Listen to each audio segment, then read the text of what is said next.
Ladies and gentlemen, officially welcome to our Druid speedrun 1 to 100. We're gonna throw on the timer and we're gonna be doing Lightning Storm leveling.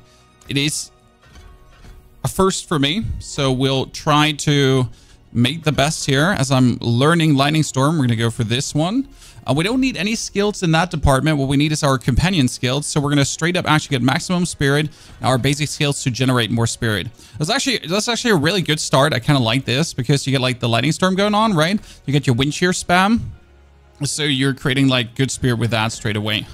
And as I'm a funny person, I should definitely, now we can't put it on the standard weapon. And we're gonna enchant elemental surge as soon as we can because we at least have some lucky hit chance basics, right? So we need this. And yes, we do the seasonal quest straight away again. Hello. We don't have any Ubers to pick on as a goal. So like Ubers are fun for leveling, but they kind of skew the experience. I mean, if I put on a Harlequin crest with level 35, that's not really displaying how well the build would actually work for leveling, right? Because everything works well with a Harlequin crest or a Doombringer and Dariel. So whatever you can actually slap on early kind of skews the complete level experience if it is then actually working the way you want it to work. And as we're like always doing like a big function test, right? To see how things are actually doing. We're going to keep it as real as possible, right? To get that going. God, you're getting so much XP. it's sometimes stupid how much XP you're essentially getting together. Core skills, we have to put 1 point in there, and then we get our wolves already. So we're going to go for wolves, creepers, and the other dudes. As we're using our wolves kind of for tanking at this point. It's going to be actually interesting because like usually Druid can be kind of whiffy sometimes as you're just getting pummeled by everything. But with the wolves and all that kind of stuff, that might should work. It's like leveling Warrior would work if you give it good enough weapons at the start, it kind of destroys half the level experience. Absolutely. How's life, Eric? Very good. I mean, we're back to leveling Druid. Then we're going to do Sork this week as well. After Sork, we actually have... Oh, and then we still have to level Barb, as I have quite some interesting plans for Barb too. So we get some things to do. Come on, open the door. Get the Khazra liver, put it in. And yes, you should always do the seasonal quest straight away, as you want to be able to stack caches, right? Oh, we get a unique at level 35. Uber uniques can be equipped at level 35 already. Where do you find all the AI generated images? I made them. I don't find them. Boop. Lightning Storm hits quite hard. I mean, it hits at 5 times as hard as one wind shear. Actually interesting. Damn it, Ishtal.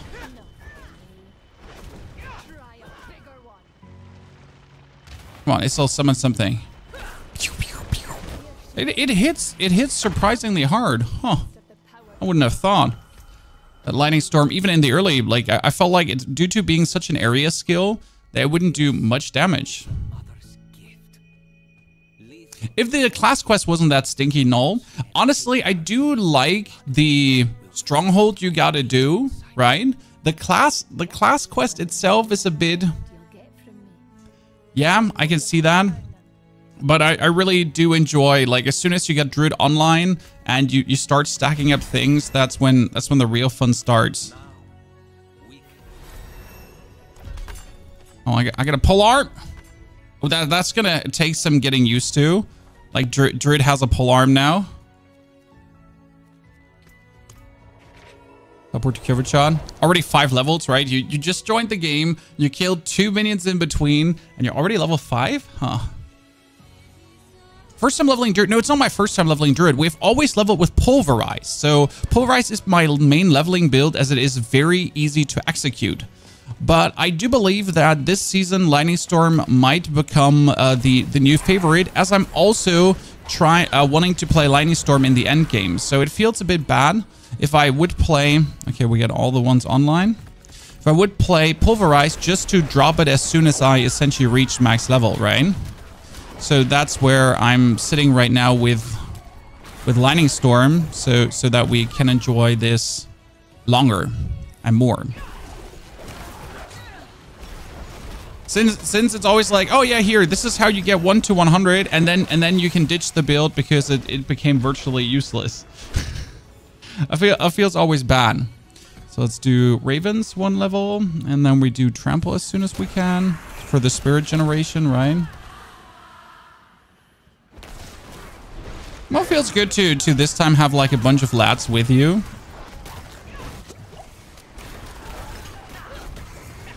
And as always, spirit generation, right? The one clunky part about Druid, making your spirit.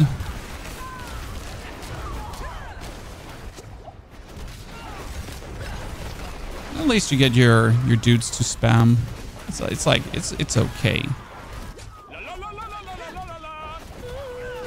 It goes faster than Rogue right now, which is a surprise. Foyes, thank you for the 51 months of support. Foyes, what have you leveled already all up to this season? Now, I'm definitely slow. Like, if I hadn't been at Blizzard, we would have every class already maximum leveled up, right? Okay, that retaining of the Lightning Storm is really useful. I can essentially, like, if I have it charged up at one point, right? I can literally, like, walk to the next pack, and if the next pack is close enough and I still have my Lightning Storm charged up, then I retain the size that I had there, right? It's actually kind of cute. I now understand what is so fun about Lightning Storm. Like if I'm stutter stepping through the world, I'll still just always have like everything going on. Try hard mode in Once Human. No, I have not tried hard mode in Once Human yet, simply for the reason that my hard mode server is not up yet. Oh, level 33 player in World Tier 1. Don't mind if I do, sir. Man, you want to kill mommy with me? Let's get it underway, brother. I'm just going to stand here, channel my Lightning Storm. Now I have a max size, and now I'm just going to make sure to always have enough, right, spirit that I can actually keep spamming big Lightning Storms every 6 seconds. That's quite nice. It's gonna be fun for Infernal Hordes even while leveling, right? So like as long as every 6 seconds you have enough spirit, you can just get the big ones out. Huh. I mean, who would have guessed, right? Katie, you leveled your Sorg pretty quickly. I heard that you were talking about it on Discord, that your Sorg experience was quite the one.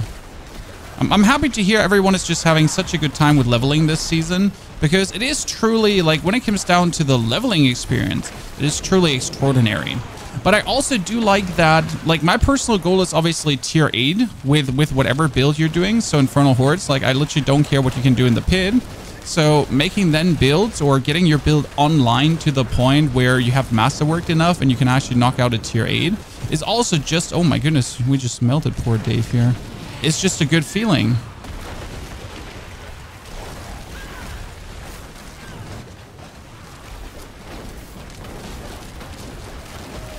Please don't kill me, Mom. I'm innocent.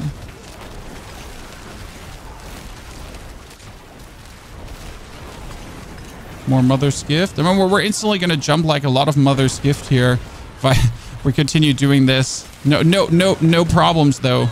It's going to allow me to advance the seasonal quest quite nicely. Oh, we are actually level 10 already. Jesus, I almost missed that. Thank you, chat, for yelling at me. You actually didn't yell at me. Oh, I get bonus companions. No, casting companion skills, casting movement speed. Yes. Easy life. We can Druid wear an axe now, too. Axe gang. Done. Why don't I use a potion or elixir? Well, the answer is that I haven't found one and I haven't crafted one. Right? So that's why we're not using a potion or elixir. Not found nor crafted. And that's like the thing. Poison duration. That one is actually useless because it reduces the amount of poison you do. Yeah, it's an interesting thing, but it actually makes it worse. Okay, we got trample now. Okay, I'm gonna stay to get things better. Trample for spirit. Now we got that. Perfect. Okay, nuke everything, and now we're gonna retain the size of the nuke, right? So yeah, mostly I forget to use potions, but also I haven't found one yet, right? And I think you can start using them from level 10 on. Can't actually use them before. Correct me if I'm wrong. So as soon as we're done with this and we're going back to the city and we're going back to the stronghold to do things, I can actually pick up a potion. Right? And we gotta also pick up our companion. Biggest hope for season 6, guys. Make the companion standard, right? I mean, like, I don't know how you feel about this. Yes, it's only one click, but there's one thing I forget every single season at the beginning with every single character, and that is equipping my pet to pick up things. So literally, first order of business, I'm already out grinding, and I just forgot my pet, and I'm annoyed every single time. So I do genuinely hope there can be something done to have that like standard activated as the season begins. I mean, I might be the problem. Let's be fair, right? I might be the problem because I'm unable to memorize using this. But you know, I would like to have it.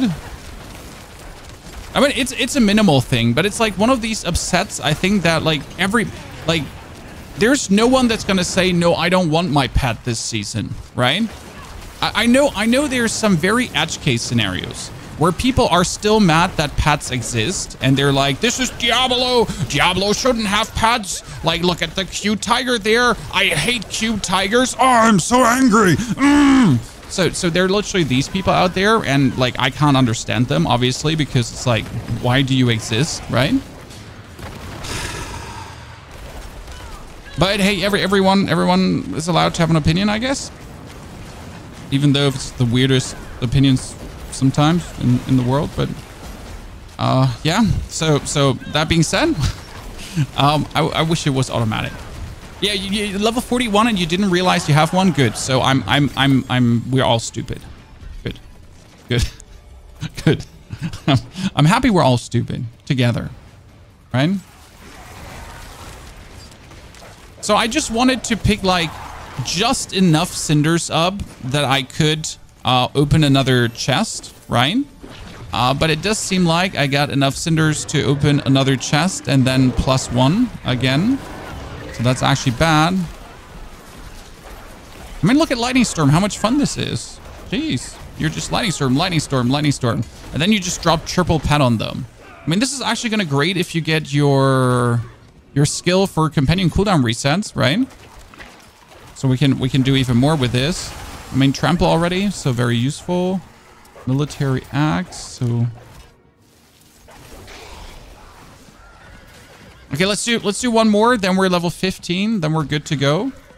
We got the ravens, we got the creepers, we got the things, so now we need to pick up storm skills, and then we need to boost our storm skills. That's already in. I mean, technically we want to also have the defense up here, right, for the physical, non-physical resistance, but we're going to keep that for later world tiers. Like, we literally don't need that now. Okay, that's going to be level 15 now. Let's get our spirit up. Size of the Lightning Storm big. So now my Lightning Storm is Lightning Storm size. Oh, wow. I just killed him with one Lightning Storm. That's actually great. This is as much fun as Pulverize. I wouldn't have believed it possible, but yeah. I mean, once you get the hang of it on how you want to play it, right? And especially like how look at the Lightning Storm just eating them. Of retaining the size of the Lightning Storm especially. Right? That adds so much bonus fun to this. Intriguing. I did not expect this. Right? I mean, I was like, sure, this is going to be somewhat fun. But it's actually really fun. Right? You see me surprised, ladies and gentlemen, in a very good way.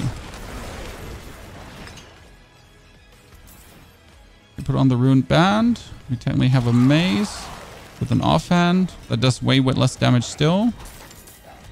Okay, now let's pick up the last cinders. And like, technically we are again at 1.5 chests. which is giving more and more issues than I wish.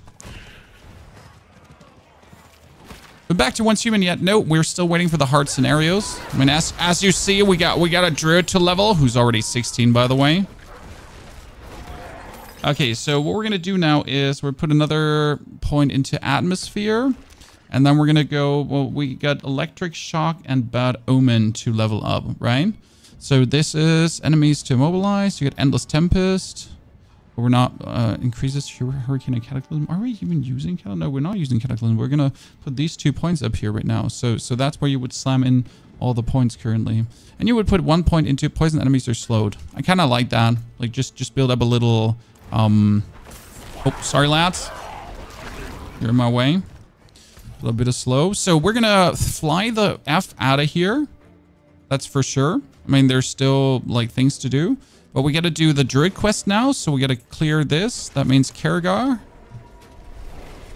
Upgrade potions, get like things running. I'm tempted to try the hard mode server. It's going to be good. You'll enjoy that probably. But I'm also excited to see.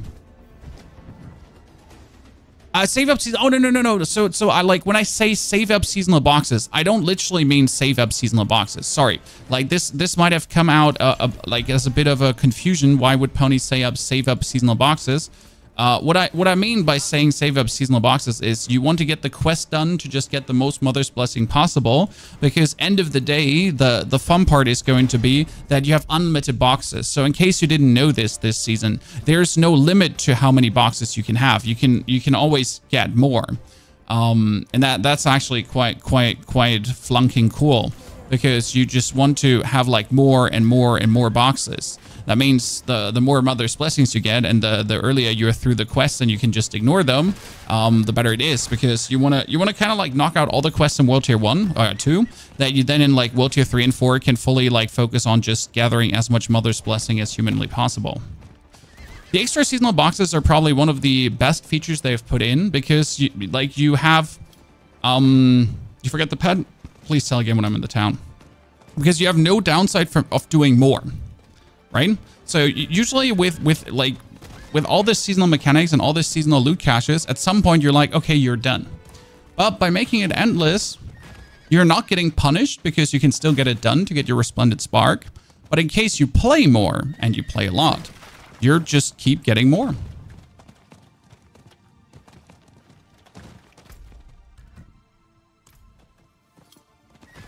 You can ignore the side quest. I know you can ignore the side quest, but it feels so wrong. Mine, like, that's what the season is there for, to at least do some of the side quests.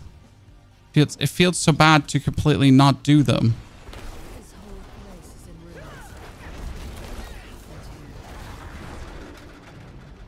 Might be just me. It puts so much effort into crafting that, right? The freaking druid quest, hate it so much. It is, yeah. I don't mind clearing the stronghold. What I do mind is the running around for the druid quest. That kind of annoys me. What's going on? But it's also weird that druid is like I think druid is the only quest where you do actually have to clear a stronghold for. I mean, compared to necro, like with necro, I literally just have to go to point X, kill some skeletons, go into a dungeon, and then clear that dungeon. That's it.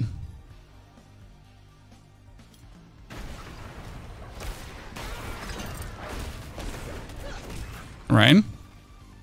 It feels a bit unfair, like that with druid you're essentially like forced to knock this out. Especially like if you're not knocking this out early with druid, it like always feels plenty weird. Because you're essentially like the later you do this, the less spirit offering thingies you get, right?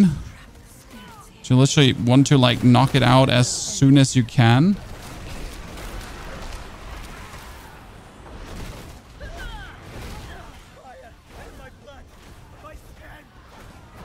So yeah, it's like weird. Just get it done. Wait, did this, no, the spirit, we killed the spirit, right? Yeah, yeah. The spirit freed. Rogue is a bit running around too, yes, but it's more like go to that spot, then like, you know, talk to that guy, then go to that spot, go to that guy. I mean, clearing a complete stronghold is actually something, especially after clearing the stronghold, you're not done, right? So you literally have to clear the stronghold, and then you have to collect the spirit offering, and then you have to get back, right? And then you can actually, like, right? That's all the steps. Like collected, get back, hand them in, select the respective upgrades. I mean, compared to this, I like to complain about Necro and that we're literally just getting the golem, right? And that's it.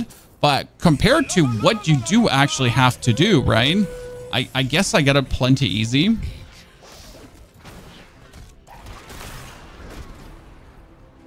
I mean, Druid has to do so many extra steps just to exist, right? Just to have a right to party.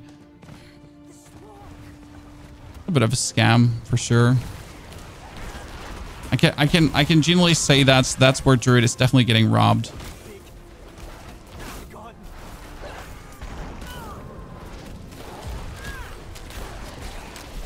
Haha, absolutely obliterated. But good damage. I like it. Okay, now we're not going to ride around here. I did it all. So we're going to go around. Whee!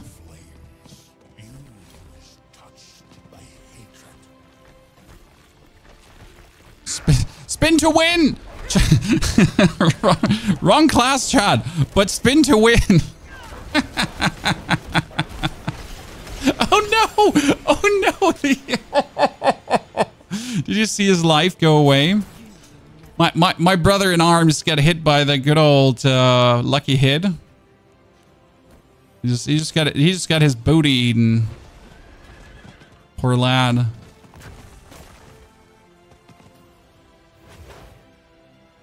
He wanted to fight, but he got elemental surged, huh? Has anyone else gotten the big Helltide Mouth spawn? The big Helltide Mouth is just a random invasion event happening. So, I mean event. Like these Helltide Mouth, they're normal. They just pop up. The boon system is still underpowered. You mean the Infernal Horde boon system? Also, thank you for 20 gifted, Mr. Ashraf Haznur. I mean, seriously, on YouTube chat, we get 20 new members. It's big time appreciated. Happy to have you here and everyone. Okay, we need to teleport to the Lost Grove. Oh, Jesus, I don't have this one activated. It's so bad. So the boon system was definitely buffed. Yes. Oh, and like what we need is more boon variety. What I kind of miss right now, it's just like either like the Hellborn, then you have the Ether Lords, and then you have kill, kill, kill, right? We don't actually have any interesting boons. Like your core skills cast twice, but every monster is 200% stronger. Your core skills make enemies explode, but the explosion of every enemy deals 500% damage around them. You know, something like this, something that actually does change what's happening, that has an influence on what you're doing. I would find that personally more interesting for the Bane of the Boon system, as it's literally just like get more ether, but like, you know, like there's nothing too negative happening. If that makes sense to you. Miley, good to see you there. Oh, the Druid boon system. The Druid boon system is, despite being buffed, like I really do genuinely like to complain about Necro, because Necro has to essentially sacrifice a skill to use the golem. Despite that being the thing, right? Like it's not like we're in this together, right? So Druid and Necro definitely have it not easy with their passives.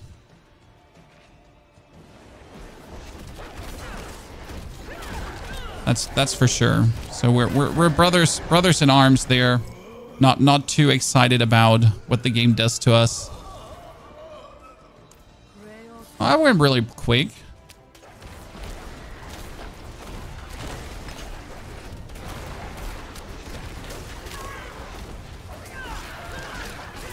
I get the skull of the Spirit Lord, and I gotta bring it back too, right? Oh no. Oh no, chat. I forget to unlock the waypoint. Schwierig. In Germany, there's a word that describes this situation rather perfect, and it's called schwierig.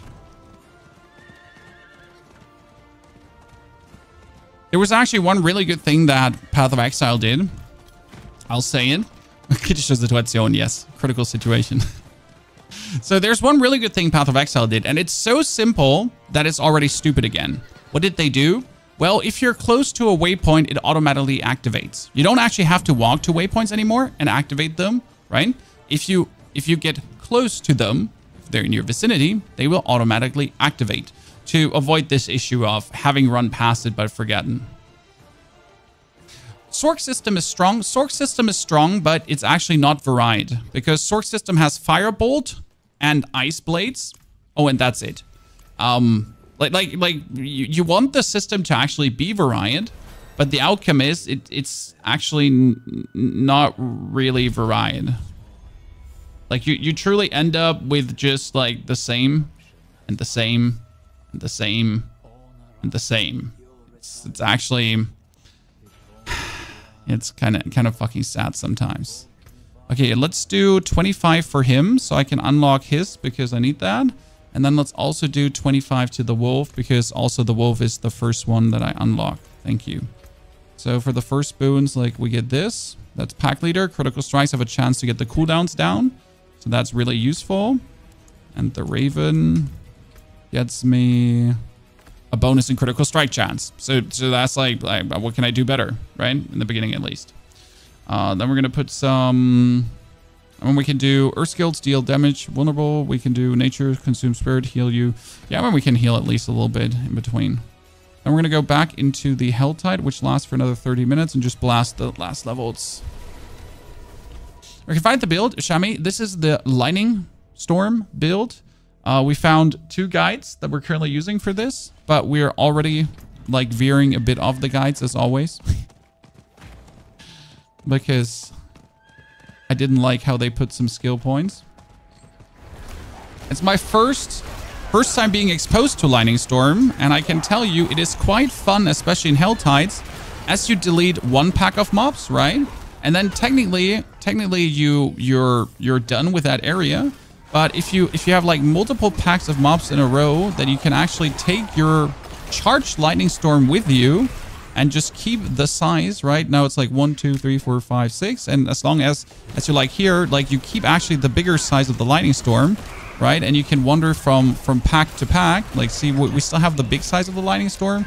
And we go to the next pack and we keep like the size.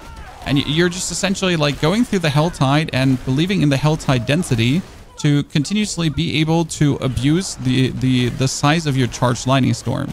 Which actually makes it like really fun, like, right? We're still having that's 3, 4, like just use it in between, right? And that there was again the ginormous size. It's like so funny how that actually does work. Oh. Haha. Hey, you got immobiled. Stop running. Sorry. Got a goblin there. And especially as Helltide is like all about just like these big mob packs, right?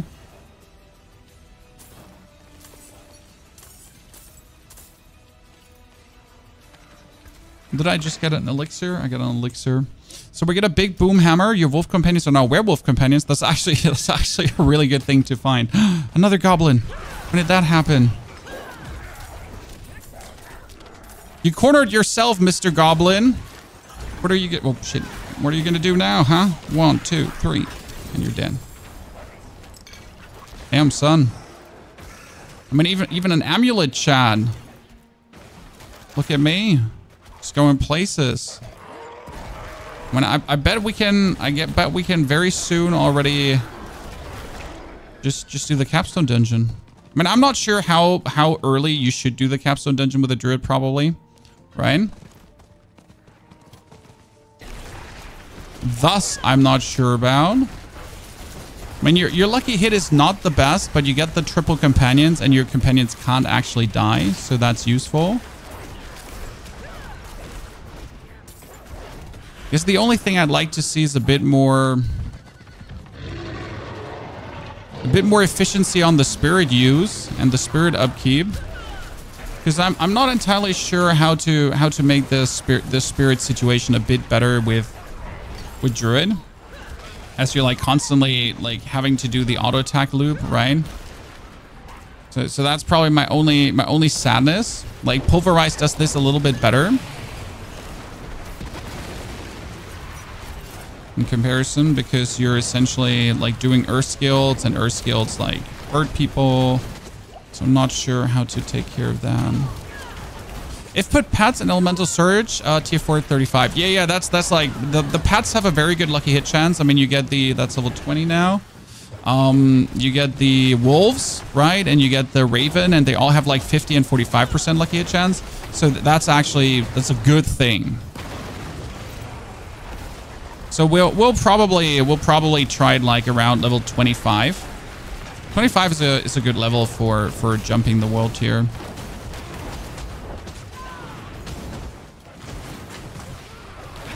Haha, you die. That maze is worse than what I have. I'm like, I literally got one big boomstick. How are you doing? I'm doing very well. I enjoyed my trip to America tremendously. Even though the food was a bit more hefty than I'm used to. It's like when you actually go in a restaurant in America and they had like these calorie tables on every food, and it was like every food was like at least 1,000+ calories, and you're like, oh, I was looking for something lightweight. I just wanted to chill. It's like, no, this has 2,000 calories. It's like, okay, I'm fine, man. Like, just leave me be, man. The tipping. Well, so like I'm mostly, if I was lazy in the evening, I just had food brought on my hotel room, right? But even though you pay extra, so the hotel makes you pay a fee, so they deliver food to your hotel room, right? Which is obviously normal. Like the dude that brought my food, I think always expected me to still give him a tip, but I never did because I don't have money with me, right? Like I literally paid everything with card, so. So it's like, I don't know what you want, but I ain't got any, bruv. You know, I don't have any dollar bills on me.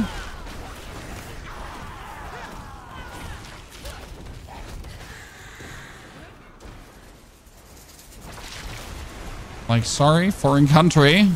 We know have builds.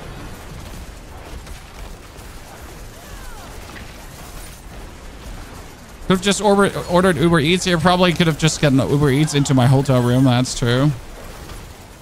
So I'm not sure how to make this like produce spirit. I mean, technically, you could produce spirit over crowd controlling enemies, right? But Lightning Storm is not really crowd controlling enemies, as far as I'm aware. I mean, if your lightning skills would somehow slow things, that would make life easy. Because then you could play Aspect of the Umbral. I mean, technically, does your Raven slow things? I know your Creeper, when you activate it, immobilizes, which is a CC, so that actually does work. But it doesn't activate often enough to use it as an effective spirit production, right? I just dislike the system in general. I mean, like the whole expecting tips system, like I was literally buying something in a like we went into an anime store because Del Cora wanted to buy some things. He's a barbarian creator. And like no matter where you paid with card, there was always the option to give a tip. Okay? So I literally went into a normal store where in a normal store you pick out the things you want, and when I pay with card, there's like, do you want a tip? And I'm like, no, I don't. I genuinely don't want a tip. I am sorry.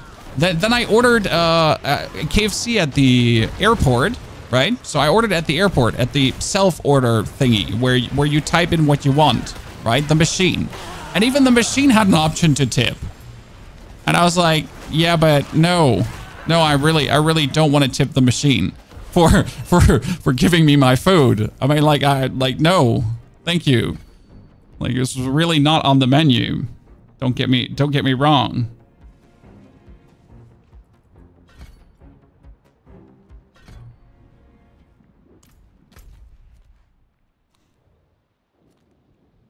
Maybe I'm the problem. Who knows?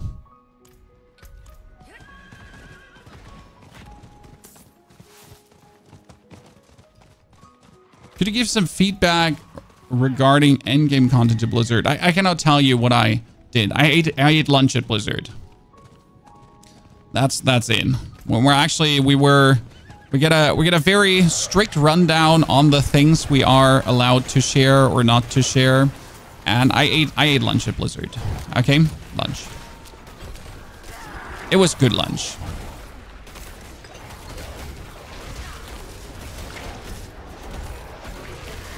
But what I know is though that I mean, like, Blizzard or Xbox is having their showcase at Gamescom on Tuesday evening during the opening night live. And as you know, Diablo is now a part of Xbox, right?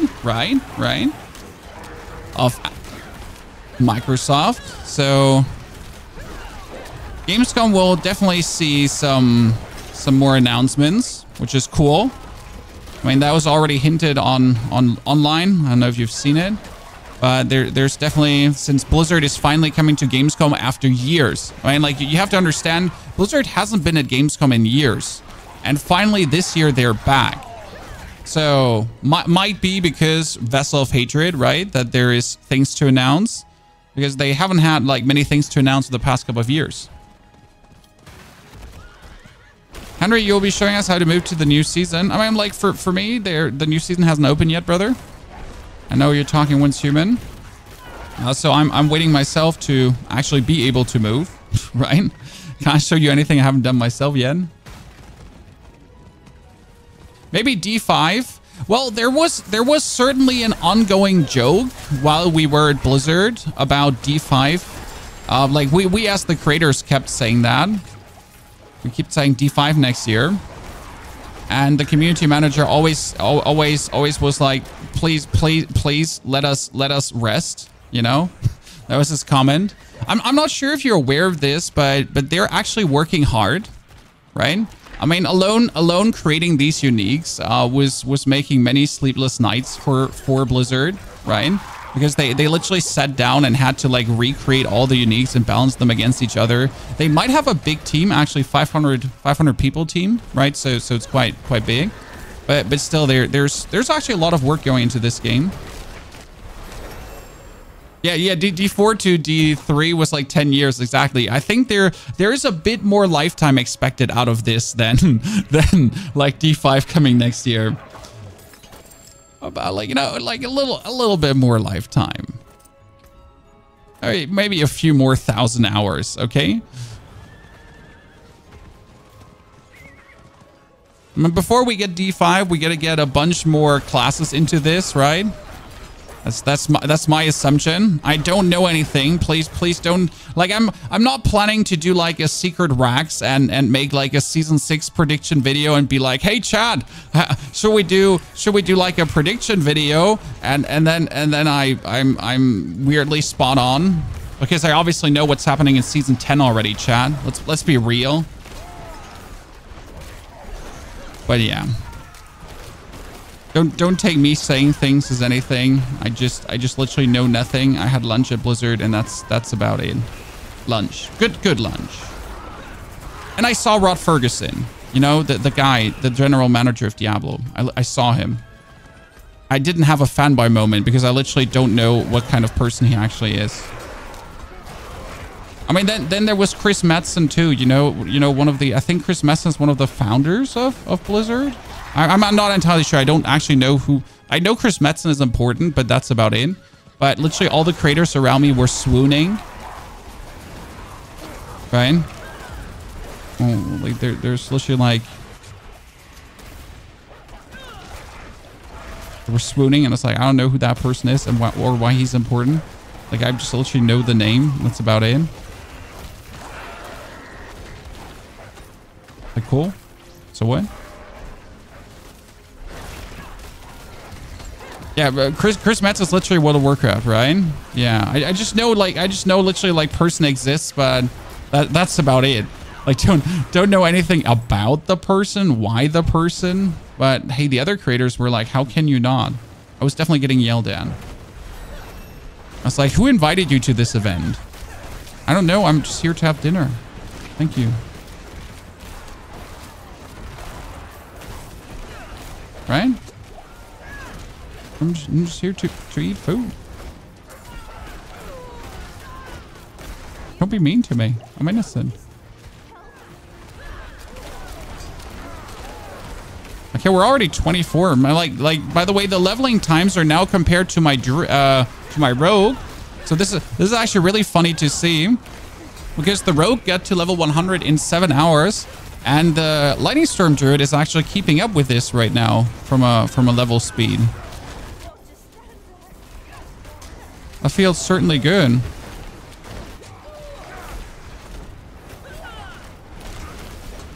I mean, these events here are perfectly made for Lightning Storm though, because I'm essentially just gonna like auto attack 1-2, right? And after auto attacking 1-2, my Lightning Storm size is still retained, so I can just then Lightning Storm like literally everything here in this bigger vicinity. It actually turns out really cool. I mean, I just wanted to get this chest knocked out. So you're saying I should do the capstone dungeon now. That's what you're saying. Pony, capstone dungeon time.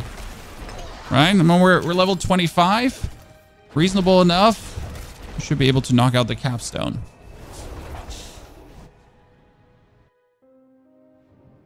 Maybe. We could do Shadow Blight season this build. I mean, the Shadow Blight was actually nerfed, altered, punished, hurt. So making a Shadow Blight is not really on the menu currently. I mean, it's not impossible. Like, you could still knock it out. But it's really not what we're looking for given time currently, if I'm honest with you. I really want to, and I wish to, we could, but it's not really like... Okay, so my wolves are now werewolves now, chat, because I literally picked up that aspect for it. It's actually kind of cool, not gonna lie. Lucky hit. Wolves are werewolves. Sure, why not? Let's just take him with us, I guess. And then we're gonna put on the Moonrise here.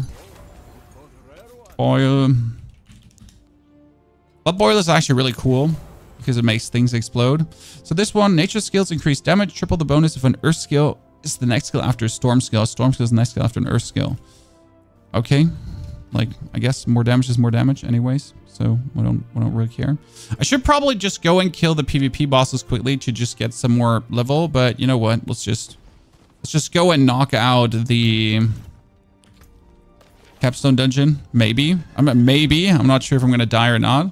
Oh, pet. Yes, we got to put the pet on. That's true. I'm going to play Landslide. I do actually want to play Lightning Storm together with Landslide later. I think it's a combination of Landslide and Lightning Storm. I'm not 100% certain yet. I want to go to the Alchemist to get the legendary gear. Oh, you mean the caches? That is actually an option. Very good point.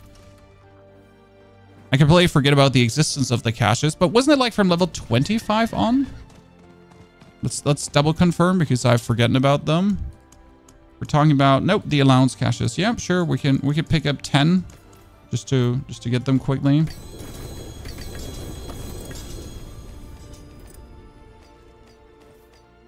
It's a bit cheat code, right?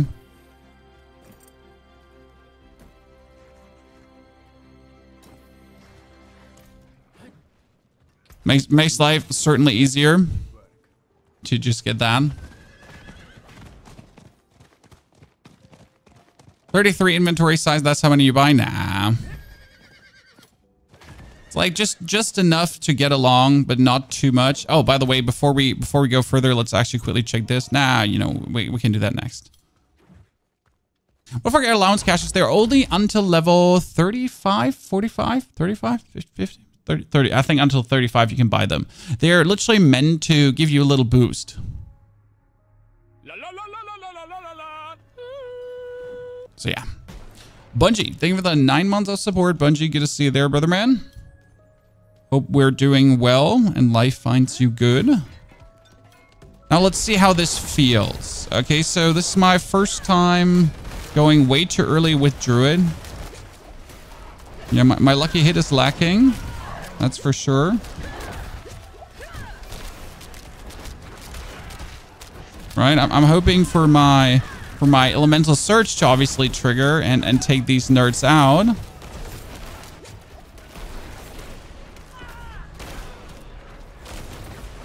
Well, not really triggering much, I'm gonna say it.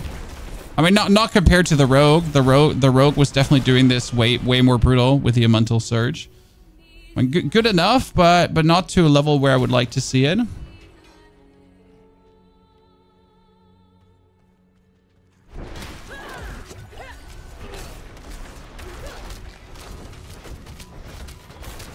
It's definitely helpful to have them as Giga tanks going on. Yeah, the first character can't really buy the caches because they cost too much. So the caches are literally meant as leveling items for your alts to just get more out of your money.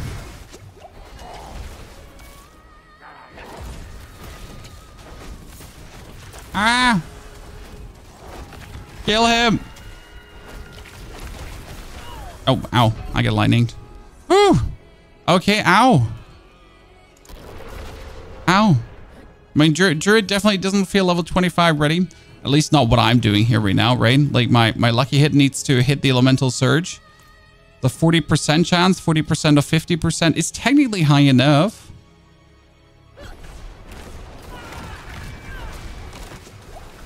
Probably bad that my core skill is just not high enough for this.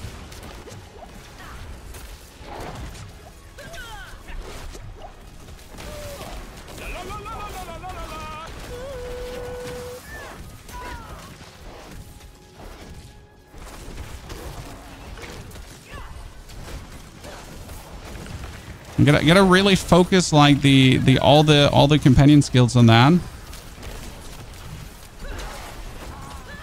You know, it would help if Wind Shear was already poisoning, I think.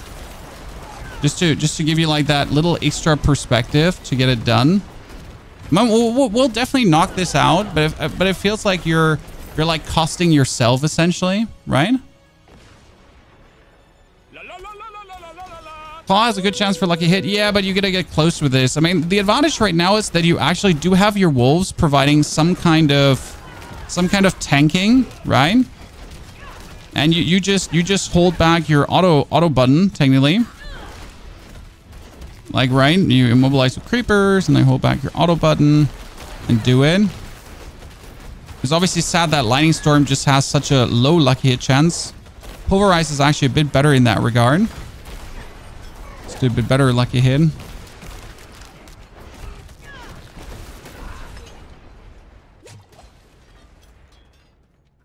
I mean, like in comparison, Rogue was a bully. I'll tell you that one. Definitely better off spamming basic skill.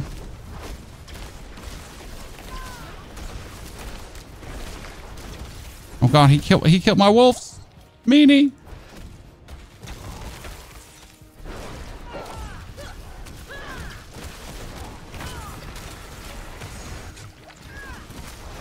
It does not help that I'm like just literally running out of potions this quick. Right? Because the lightning is just hitting me.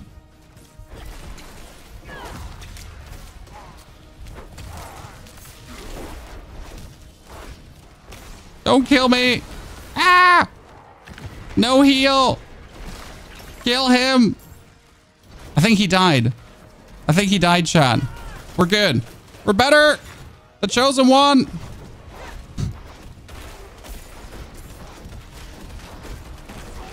Okay. Never a second of doubt. Always easy life.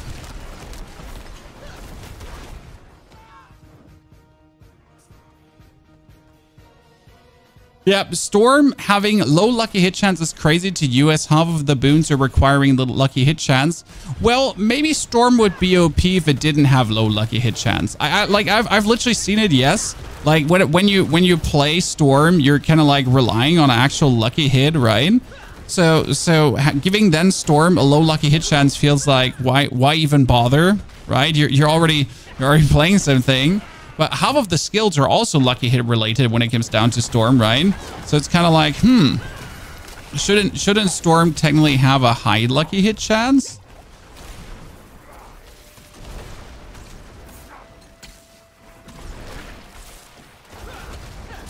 As everything Storm related is lucky hit, I am fully with you. Should probably. This is not clutch at all.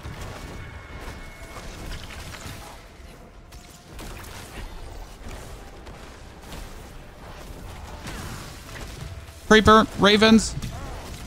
Do. Nuke him. Yes, I'm better. It's funny. I mean, like we're getting it done, right? Bit more of a struggle than I would recommend people to do. So I would say like Druid wants to at least be level 30. I mean, like you notice that it's working, but is it working?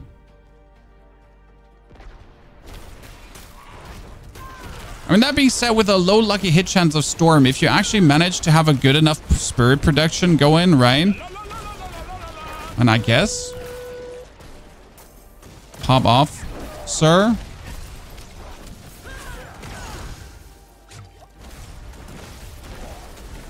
Like I kind of want to like lucky hit him from the distance with my Storm skills, but like these energy balls are still hitting me. Okay, we're getting in the rhythm of getting this done. Yeah, done. Okay, good. Well, it takes a bit of tinkering, but we got this. Doppel B, thank you for the 3 months of support. Doppel B, good to see there. Would you do it at this level, guys, or would you do it later? I mean, like knowing that it's a bit more tedious than Rogue or Sork, maybe. Would you do it at this level, or would you wait and then do it a bit later?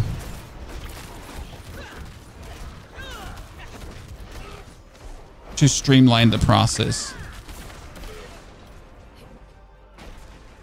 Well, we could have definitely taken like freaking Juggernaut and so on with us to make it a bit more tanky, right? So that's definitely something I should write on my flag. Probably take Juggernaut with me to get a little bit of a tankiness boost. So critique accepted.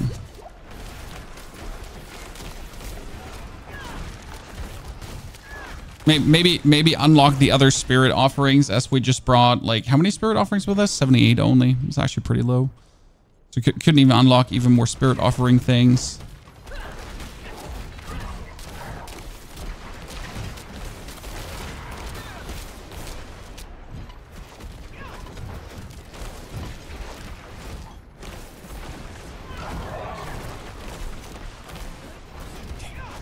I might at 35, I think. Yeah, but like you have to consider, like, in the time you're actually spending, like going through this, right? You would have probably also just simply made faster levels out in the overworld. Okay, he's on the bottom there. So you would have made faster levels in the overworld as well. So you're kind of like wasting time in the regard of you could have been faster. We're taking Perfect Storm. You cast ground 1 spirit. Oh, really? Really? You make more spirit with like just simply existing? So is this how you make bonus spirit with Storm builds? By existing? But it needs to hit a vulnerable enemy? Or is that only the bonus damage component? Right? So are you making the spirit like naturally?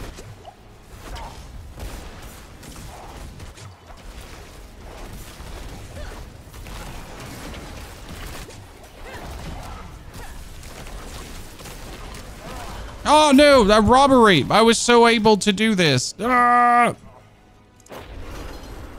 felt like you wasted time here. I mean, you always feel like you waste time if you don't just absolutely master blaster through it, let's be fair. But that's like part of the process, right? I mean, the easiest time you definitely have with Necro, as that's just like, right? You have your minions and that's it. Now, you know what, Rogue had a Rogue had an incredible easy time as well. Like, I really didn't see a single struggle with Rogue. Now, one thing I've asked myself about Lightning Storm, does every single lightning bolt count as an entity with lucky hit?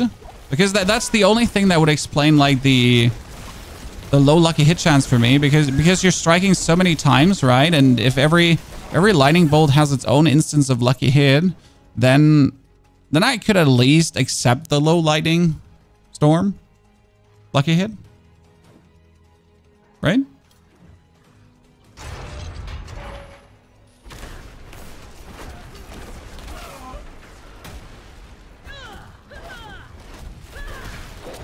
Tend to make the poison creepers around myself because I'm an idiot. Okay, let's see how the next boss fight is going with the low level.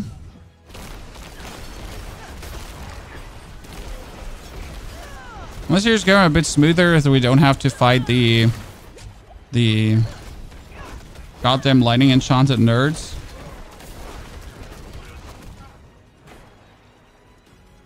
You're making a firewall lightning spear. I heard lightning spear got nerfed, but it's still powerful enough. So I'm definitely planning to throw an eye on lightning spear and how much I like it. Right now we want to do druid, and druid has surprisingly one of the easiest way into tier 8 hordes. So like I don't know if you've seen necro S tier builds currently, but necro S tier builds are like, if you really want to do well with necro, you need almost barbarian-esque equipment, right? Whereas druid is relatively equipment unhungry. So you can make good builds with just uniques, but the amount of ubers you actually need, and when I say need is I literally mean need, so or your builds don't work, right? Is very low on druid, which is actually nice to see. I mean, in a day and age where almost every build is running at least 2 to 3 uber uniques, you're kind of like happy if you don't.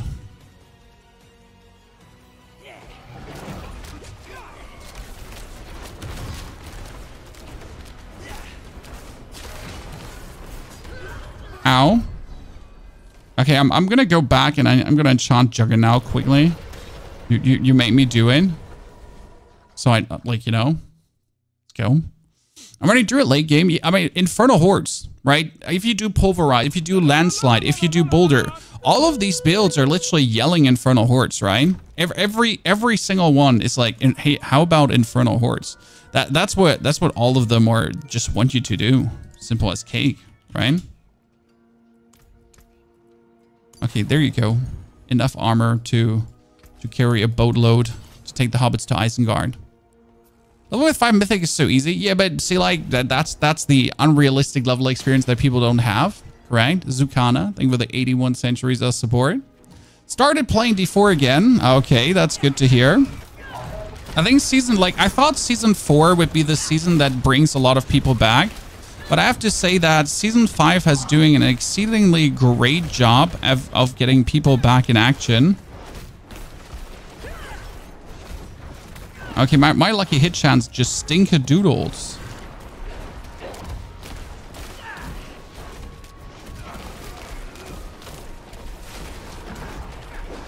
Holy. Yeah, this is the most tedious I've had in this fight so far. I mean, it's good that, like, technically your ravens and so on, like, they can attack multiple targets, right? But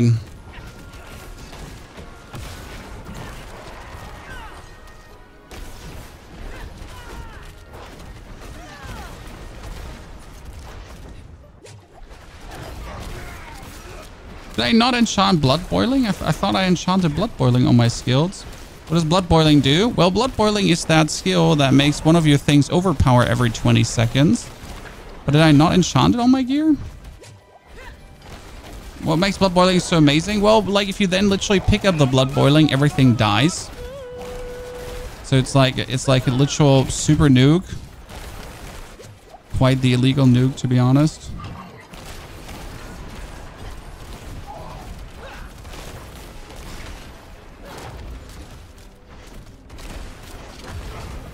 This is like very funny because we like our lightning storms are hitting everything. So that's actually intriguing. So as long as we like retain enough spirit every 6 seconds.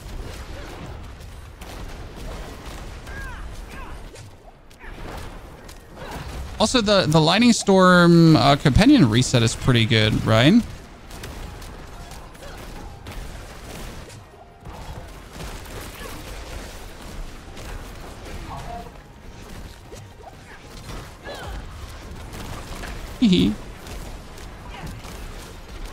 Successfully hitting everyone every time. No! Robbery! I was having so much fun in this fight. It's like you're taking so much damage. The temper weapon craft, I mean, like, you need to surge. I mean, right now, leveling with elemental surge just feels like you never watch, like, you know, you're not even trying.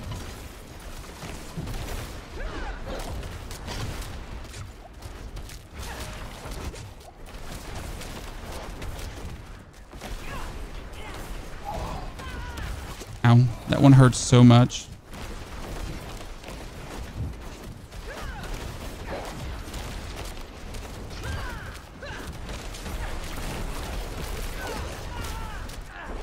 The creeper spam.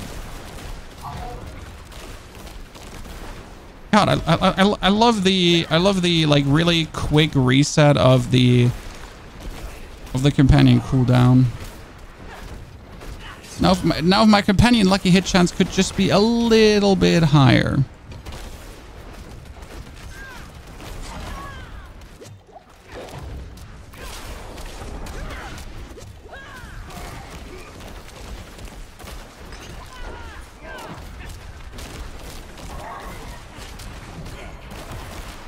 No, not the Inquisitor. Stop burning me through like my goddamn. Oh no! Finally, I lost my. We've been actually like working so good on that lightning storm size, and we never depleted it. Oh, finally we went a bit smaller. I'm not sure though how good are we gonna do against how good are we gonna do against the curator? Honestly, it doesn't feel like it's gonna be like a cakewalk.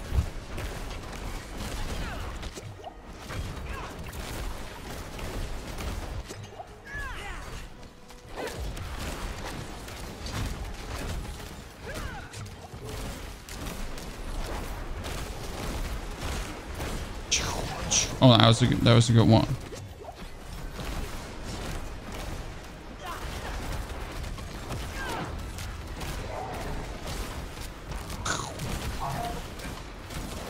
You gotta look out that the big dude doesn't like one hit me, like he just did there.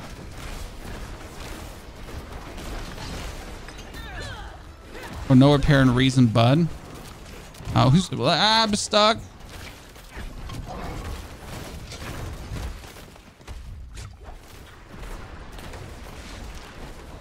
Okay, we're gonna kill him first before he just takes me out, because he's my greatest fear of just being randomly taken out by him, right?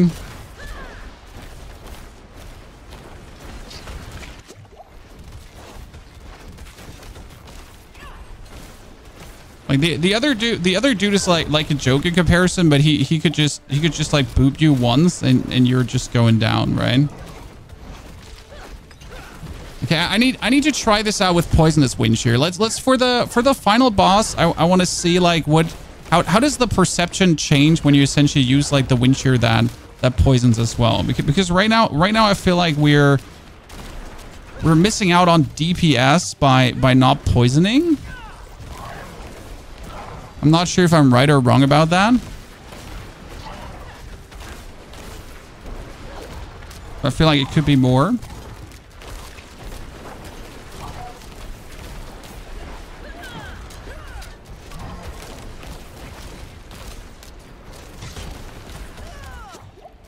Okay, we got him. Chat, we got him. Now we just have to break the last dude's armor. Yeah, if I have wind shear poison, right? On the boss, you can try to use Cataclysm to increase DPS. What's Cataclysm?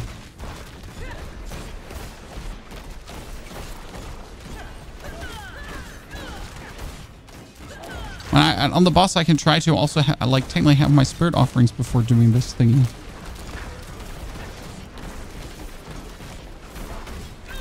Boop, boop, boop. Okay, we finally broke his armor after all this time. Oh no, he got it back. Yeah, I feel like poisoning would help. Cataclysm is the ultimate. Oh yeah, we could definitely like try to slot in the ultimate, but you know what? No need. We got this under control. I've actually never used the Storm ultimate. Like Druid ultimates feel like a bit like Necker ultimates, just mostly why do you even exist? I know it's a bit harsh, but it is what it is. What can I say? So like, why do you exist? Yeah, we can do like, let me just quickly go back and see if we actually do have the poison wind shear, because we might not have it. That's important. And then finish like the rest of the run. Definitely a learning experience for me here. As I would say, like if I would suggest people to do the capstone, then definitely not at that level. What is wind? I got wind striker aspect. Well, that's useless. So we need to try to get the poisonous wind shear quickly together. Allowance caches, let's go. Quickly, 20 more. See if we get that wind shear aspect. Just to essentially trash them all. Like the only reason you make all of this is just to throw them in the trash. Wait, did I just get a unique helmet from that? That's scam, chat. Look at that. Oh, it's Vasili's prayer. Whee! Oh, absolutely randomly stupid shit, honestly.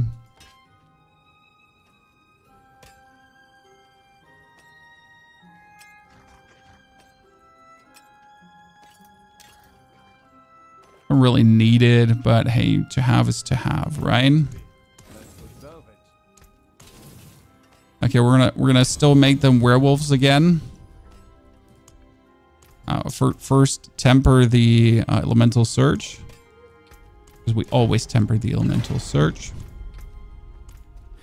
Then do we get tempered to 6k? Then we make wolf. That was your wolf companions and our werewolf companions, yeah. And we got wind shear. Still don't have wind shear, so we're gonna put back on moonrise. Moon. So I just like to have moonrise on. And we're gonna put Juggernaut back on. Okay.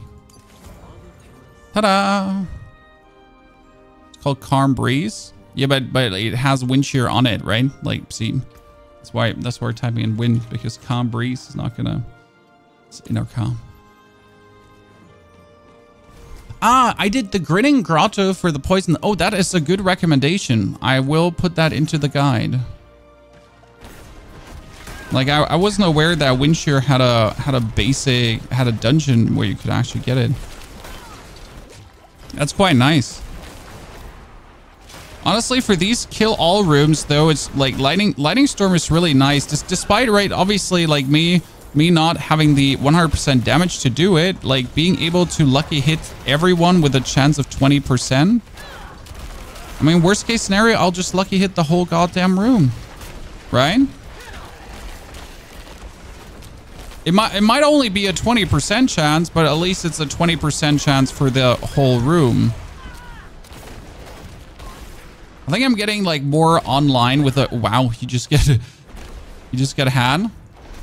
I'm definitely getting more online with this in terms of like low lucky hit, but who cares if you just lucky hit everything, right? Especially because you can just keep the size up. It's so nice. Like, right? I'm just keeping the size going. Who gives a damn? Just hit it all. You lost shits. Oh, I can't absolutely wait to actually get into. Why do I have poison in here? Oh, poison in there. I can't wait to get into the Infernal Hordes with this for leveling. I mean, usually I start the Infernal Hordes around level 35, right? At least the tier 2 Infernal Hordes. So, can't wait. I mean, I want to pick up another weapon first, right? And then we're going to go places. Get shot on, nerds.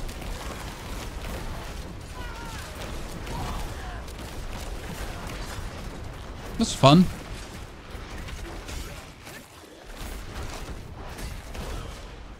Like Gino Zero complains.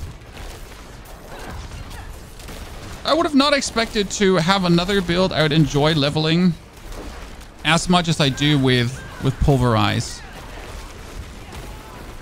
But Lightning Storm, I'm happy I gave you a chance. I'm still not sure how it's gonna go against the actual boss, right? Because I feel like killing the Curator might be getting somewhat difficult. But maybe I'm wrong. Maybe it's not gonna be as bad as I think it's gonna be. Or it's gonna be all about the right combination of companion spam and getting the crits in, all that stuff. Cataclysm was OP for leveling. Yeah, but is it gonna be good for the boss? We could probably throw Trample out and just get the ulti in to just see what it does in comparison. But does it also work without? That's the thing, right? Do we even have to consider doing it? Oh shit. Everyone and their mom suddenly came out of the ground. Poison Creeper. I mean, it doesn't matter that you're all coming out of the ground because Poison Creeper.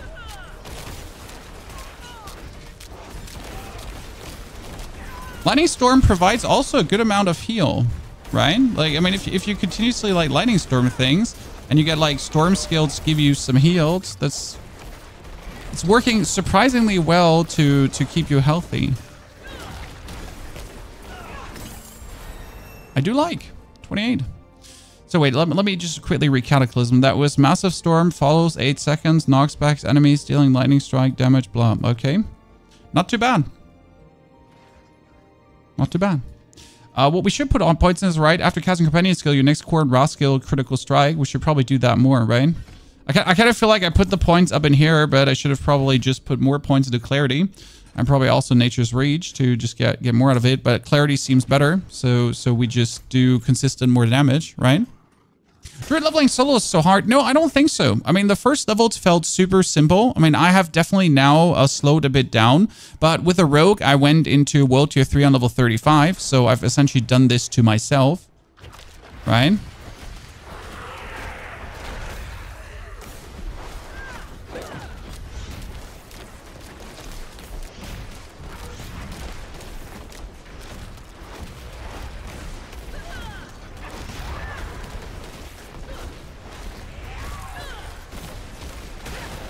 Well, this is an interesting phase because this is usually the phase where it gets tricky for other classes sometimes, right? But being able to just Lightning Storm everyone, that made it actually quite cutesy.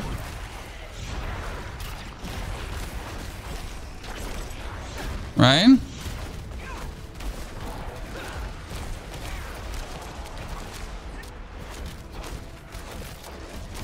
Going better than anticipated. Honestly, I expected more of a struggle, but like really being able to Lightning Storm these shits here in the middle and then Creeper them too, that's making life really easy.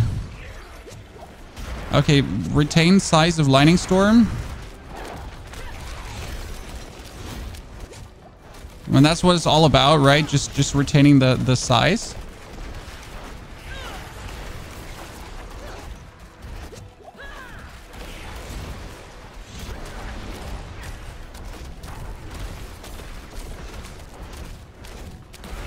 I mean, even if he would go in the middle to do his thing where he summons like all the barriers.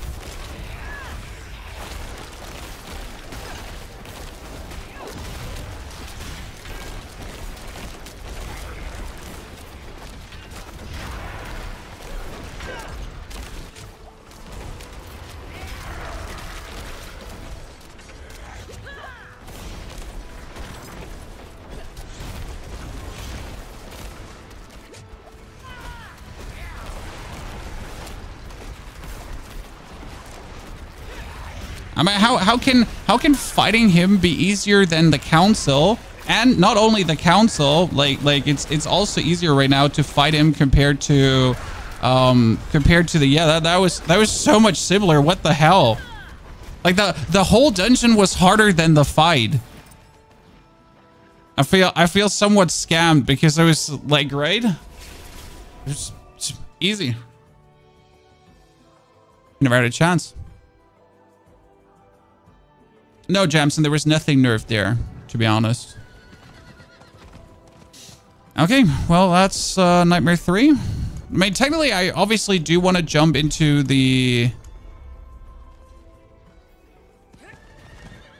first Infernal Horde already, but I feel like the first Infernal Horde would actually get me my ass beaten. Will give me my ass beaten straight away. Let's see how much damage we deal here right now. Damage is reasonable. Okay, we need to get level 35 quick so we can pick up allowance caches, but that shouldn't be an issue right now. Why is damage so reasonable? Ow.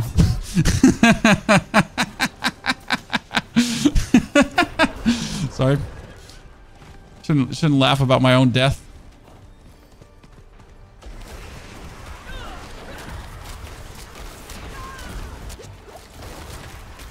I have complaints.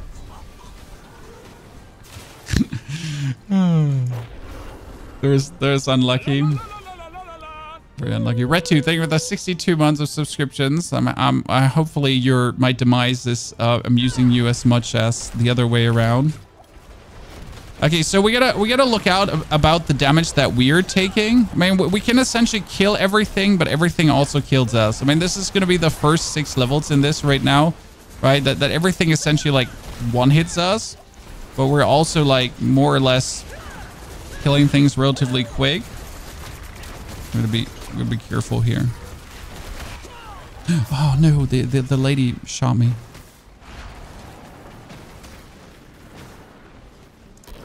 Oh, the capstone is easy. So capstone is not the problem. It's like when you're going into the world tier, right? And everything is just hitting hard. And this is usually why I recommend people to not go before level 35. Because right now you obviously have a bunch of items in your equipment, right? But you can't wield it until you are actually level 35.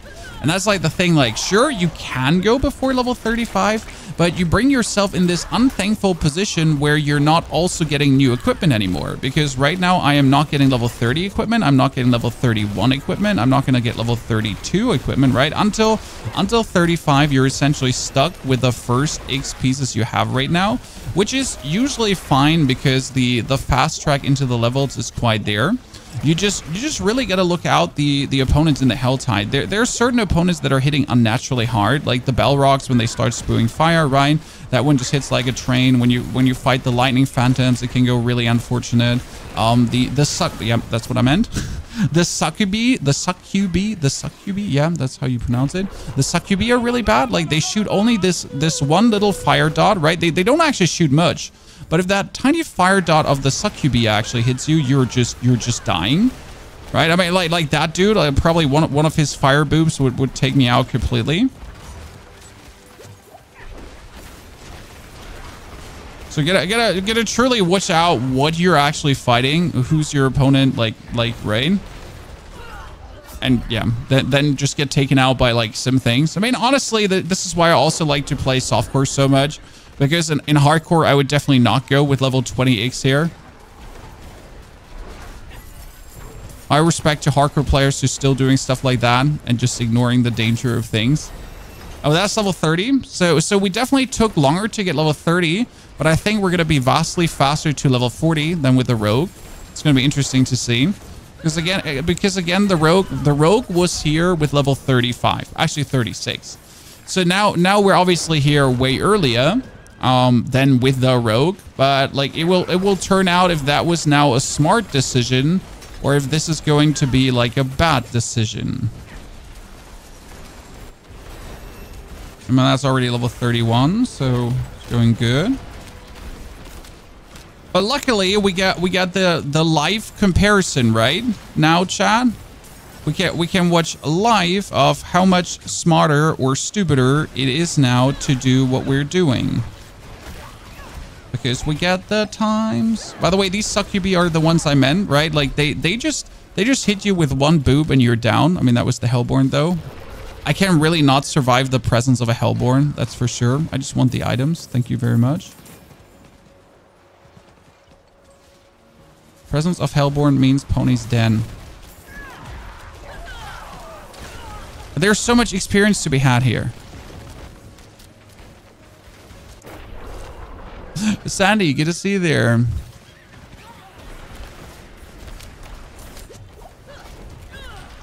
I mean, I tried hardcore some time, and it just turned out to be like hardcore isn't hard to play, right? It's just slow. I know all the cool hardcore people. It's all about tempo. So, oh wow, he just kills me straight away. So the faster you obviously do things, the better. But I just play hardcore slow, you know. I just want to pick up this item and then actually leave the area. You know, I'll just play it slow. Problem solved.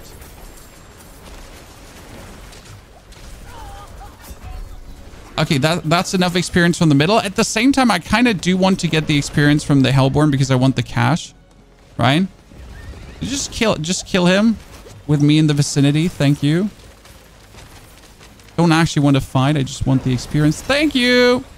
I mean, I told you it's going to be worth it to take this, right? Let's quickly repair. I mean, what was that now? We get level 30. We actually get level 33 minutes ago. What? Really? No. And we're already 32? Well, that's kind of cutesy. Really? Is it 3 minutes ago? It's kind of extreme, not gonna lie. I mean, no complaints though, right? Do we actually put more points? We should probably like put more points. Like, you know what? One thing I kind of forget is that Lightning Storm is our main skill. Maybe we should put some points in there, right? Hey chat, maybe we should put some points in there. Sandy, by the way, thank you for the 115 months of support. That's a lot.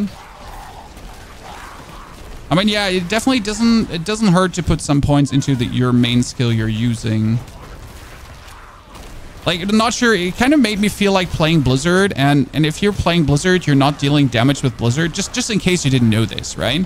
So if you're playing Blizzard, you're actually never doing damage with Blizzard.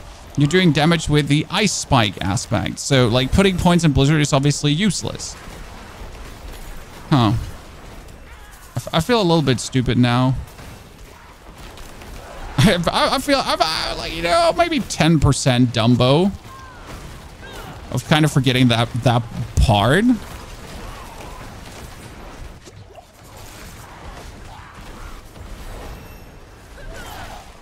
Yeah, cast launch sniper. I have 12 points in Sunder. it's like I dislike the.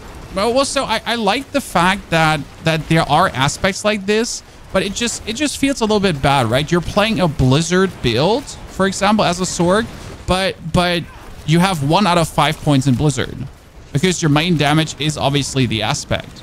I mean, at one point, yeah, sure, I find it interesting that builds like this exist, but on the other hand, it feels very bad because, I mean, I'm playing a Blizzard build and it's very unintuitive,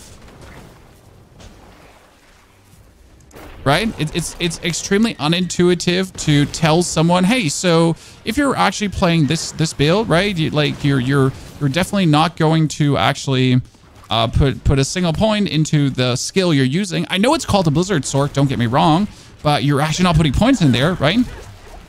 Because only the name, it's only a name. It's actually an Ice Spike sword. It's always a bit weird. I hate these succubi, like how much damage they literally deal. It's making me dance around everything. I can't kill you all because you got a damage reducing guy in the middle and I can't reach him. At least not right now the way we are. Oh no, I killed him. Now the fun can begin. Oh, we made it to level 35, Chad. Now it begins. We finally made it. Oh, that was so quick though. I mean, 40 is definitely going to be faster than with a rogue, that's for sure.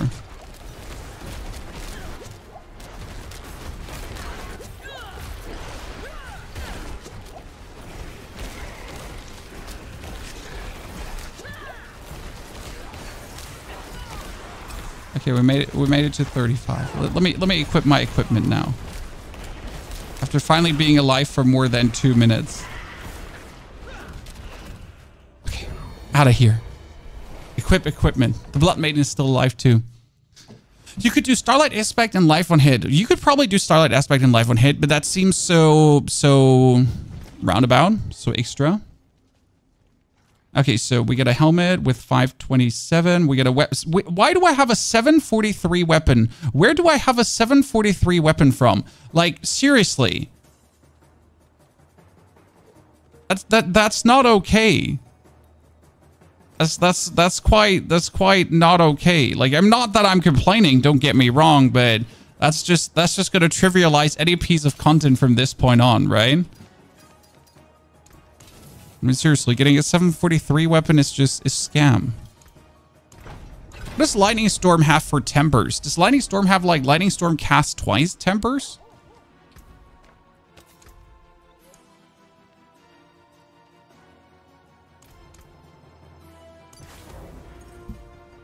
Right? I'm gonna need something to drink quickly.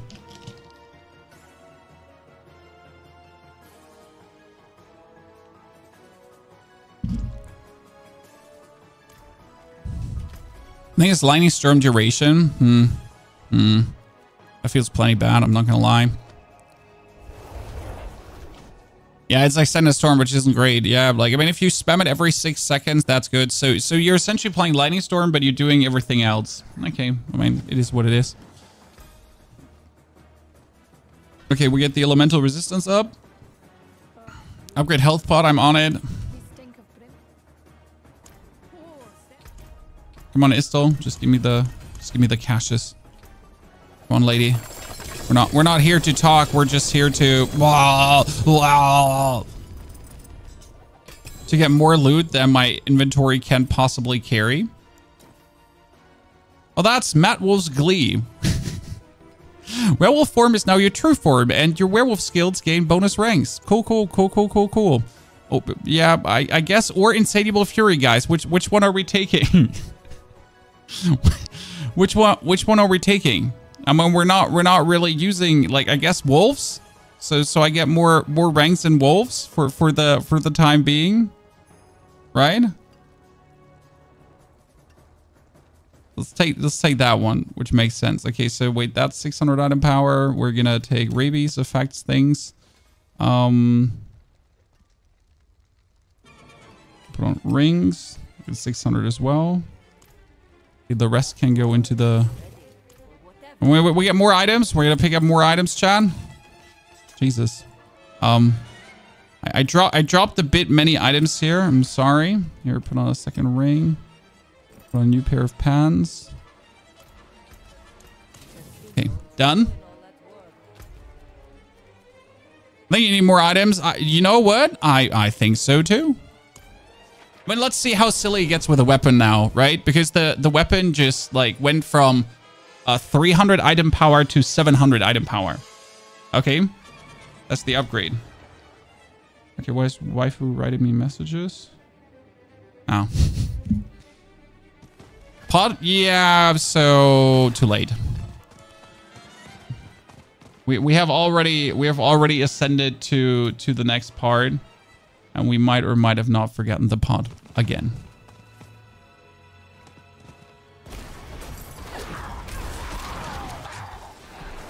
Yeah, that's exactly how you're imagining it to go. See, now you can finally do damage.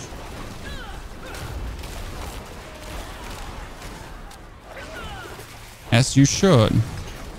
Now we just gotta maintain the size of the lightning storm as we're dashing from mob to mob, right? And actually, we can. I think we can start Infernal Hordes now, right? So I'm gonna do the Whisper probably, and then we just start Infernal Hordes.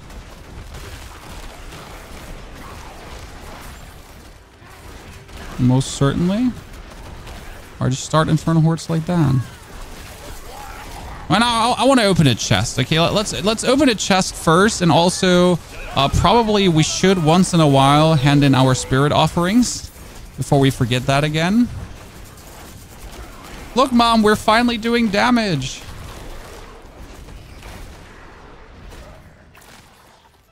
Look, Mom, we're finally doing damage.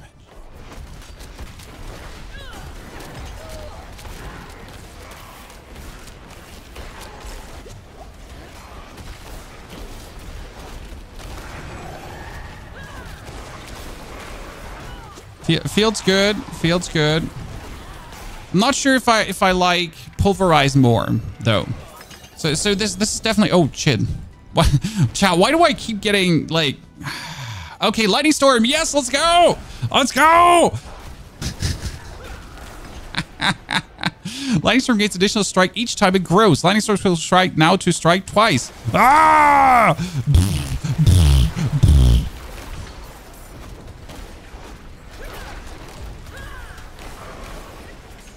Streamer account, boosted streamer account. I swear to God, this is a boosted streamer account. This is not normal. I don't know if you even play the gloves. Guess I don't care, right? Might as well do capstone now. Might as well do capstone now. You know, like, I'm not even averse to just doing the capstone. The thing is, it's such a time waste because right now you're actually leveled enough to pull off an Infernal Horde, right? But if you would be going to World Tier 4, you couldn't do anything. And since Infernal Hordes is such a stupid, dumb, fast level mechanic, you would be like, you should do it. The patch is today, right, Fad? I mean, the hotfix is coming, but there wasn't really much in the hotfix, if I remember correct.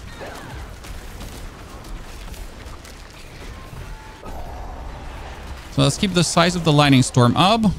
Because, so that's the thing about what I was trying to say. So you could go to World Tier 4 now, but you couldn't just simply do an Infernal Horde straight away. But I can now do Infernal Hordes right now easier than ever, right? I mean, it's absolutely no challenge to do them. So I can just like blast through Infernal Hordes. So why wouldn't I stay in this World Tier like longer just to get this super fast tracking experience really quickly? As it is quite some experience, right? I mean, I just fast, like, I think that's like 2 levels already, right? So you're gonna essentially fly to level like 50 roughly in no time. And that's the thing, like, sure, you could go Tier 4 first, but that's level 40.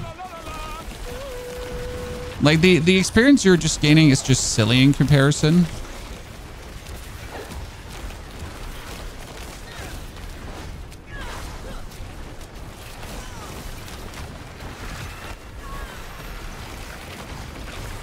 Especially as Lightning Storm is just explicitly made for this, right? I mean, seriously freaking done. Level 41 incoming. Right? I'm gonna get 6 points to spend quickly. I don't even know where to put these 6 points. Wait, I need a double check so I don't accidentally spend them wrong. Okay, so we have oh no, we can start doing actually the lucky hit thingies up here, right? So that we don't need. Okay, Soul Spires here. Math, let's give more. So, Crafty, thank you very much for the 2nd month of support. Fluffy Boots, thank you for the support. Carlito, thank you for the 50 months of subscriptions. Finally, a Druid build. Yes, and it's a very good... Oh, wow. Do you see this? Do you see this, Chad? Finally, a very good, fun Druid build, too. And Druid is actually dominating endgame. I mean, this season is not a season of... Druid is kind of meh. This is a season of, you know what? Druid is actually kind of cooking endgame. Oh, did we not say we wanted to do Spirit Offering before we do this? Hey, Chad, can you remind me to quickly do Spirit Offering next time? I kind of forget about that.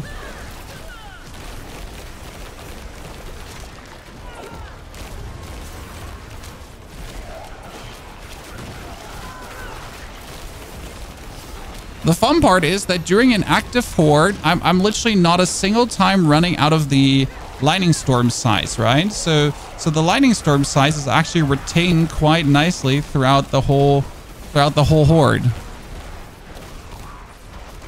One thing that's bad here, I'm not getting any Spirit Offering. So I'll say that's probably bad, right? Not getting Spirit Offering feels a bit of a letdown.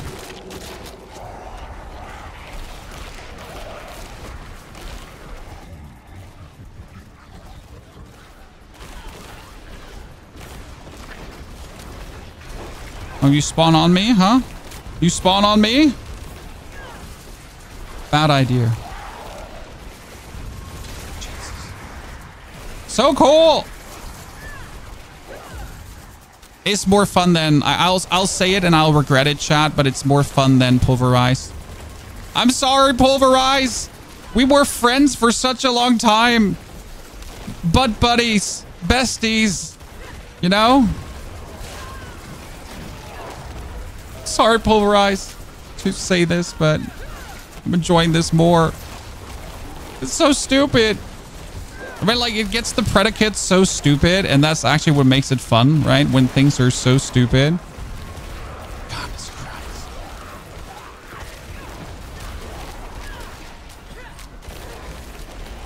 I mean, seriously, we're doing like low-level infernal hordes, but I feel like a god of thunder and lightning.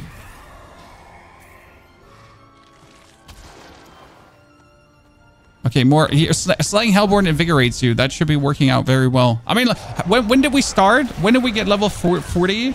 Like 3 minutes ago, and we're now level 45. This is what I meant about not swapping world tiers. Because if one Infernal Horde can already give you this much XP, why would you swap world tiers? I mean, right? We just made 5 levels in this, and we're not done. We're actually not done with the Infernal Horde.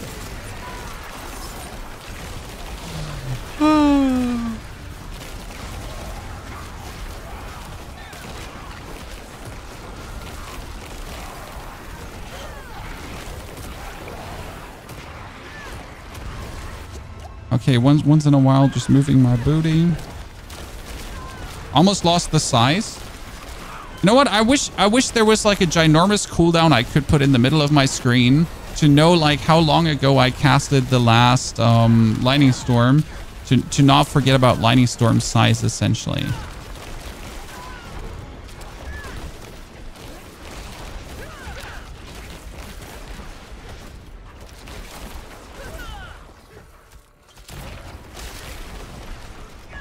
Okay. Oh. Okay, level 47. Okay, we just flew to 50. Like a goddamn rocket. Okay, we only need we only need 2 points in resonance, right? So resonance only gets 2 points. They all get 3 points. Killing gets events faster. When can we expect the planner to go up? We'll probably depend. It really depends on how far we get today. I mean, I think the actual level part of the build has proven already worth it. With just a few changes I would make. Probably would pick an attack speed aspect. So there's the basic attack speed aspect. I would probably do that in the beginning because it just helps too much to have that. God, godness, no, illegal. Holy Chad. I mean, look, lightning is just striking from the sky and... No way. Did we just make 8 levels in this? And we're getting not done? Did we just make 8 levels in one Infernal Horde? We did. We did. I mean, we did.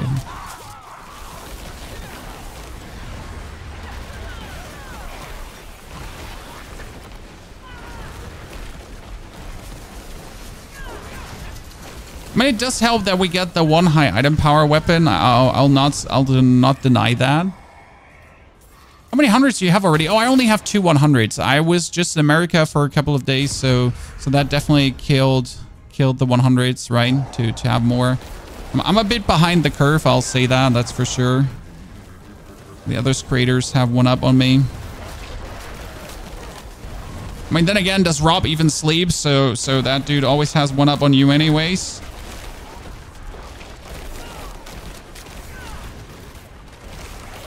It's okay. I mean, I get to be at the Blizzard HQ and eat food at the Blizzard HQ, so I think I don't mind being behind this season. It's kind of like it was a trade-off between the popularity contest and actually getting a foot in the door with Blizzard. That's never wrong. And if you want to work with games together for years to come, actually actually haven't been at the HQ or invited to go to the HQ, this is something you don't say no to, because it kind of ends this way. Like, you get asked to go and you say no because it's inconvenient for the season, and then you never get asked again.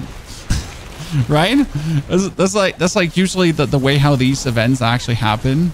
Right? It's like, oh, you don't want to come? That's fine. We understand. Like, I mean, it's start of the season, right? And then it's like, okay, we'll never ask that person again. That's how it goes. Simple as this.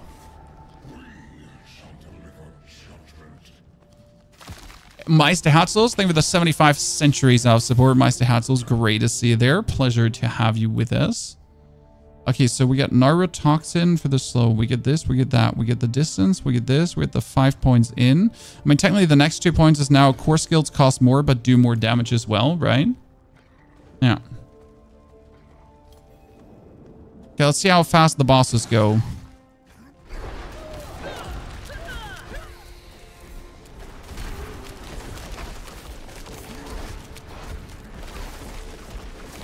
Fast enough, I reckon. I mean, especially if I do it like this, right? I hit both of them.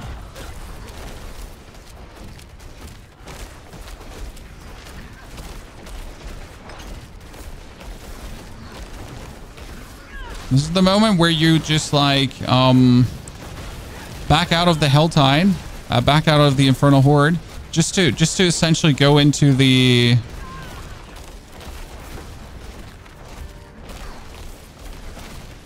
another Infernal Horde. See, like, because this is what I think you should do. You should definitely do 2 Infernal Hordes in World Tier 3. I mean, I could now with level 50 obviously try the Capstone Dungeon.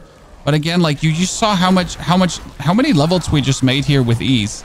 It would feel stupid to do the Capstone Dungeon early for more XP if the actual act of doing 1 more Infernal Horde gives you more XP than being in World Tier 4, right?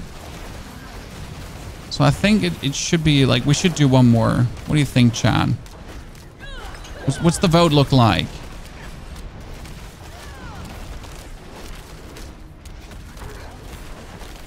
Haha, I'm just damaging both. Oh, oops. We'll almost get ourselves killed there. Let's see, single target.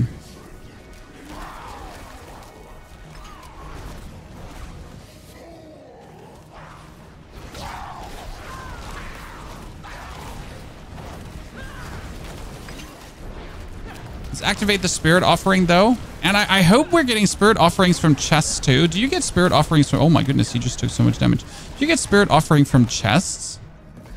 Never asked myself. That would definitely help the process along, because we're obviously going to be opening a lot of chests now. And melted. Cool.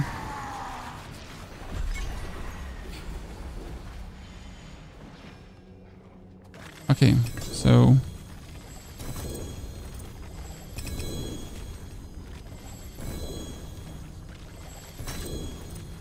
He's just waiting to get some more equipment pieces, but it doesn't drop it. No.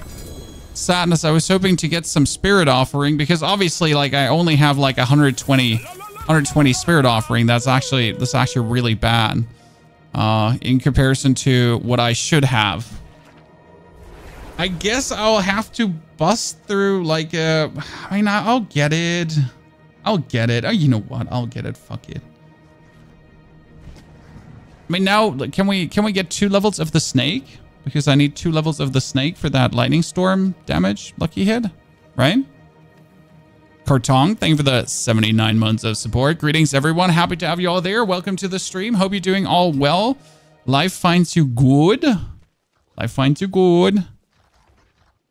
Been having a great week. You're looking forward to season 6 make offering. Okay, now I can go for the snake. So dealing lightning damage has a chance to cause a static explosion, which is going to be even better now.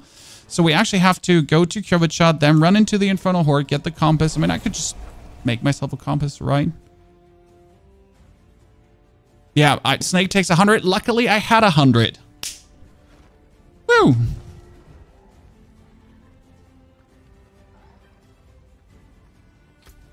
Any of this good? Sure, just better than what I have. I mean, this is better than my chest, and I technically don't need the chest, right? Damage you would take is redirected across your companions. What? So the more companions you have, the less damage you would take? Huh? Isn't that really useful? I mean, that sounds really useful on paper. I'm not sure if it's like actually useful or just like, you know, it just sounds good on paper.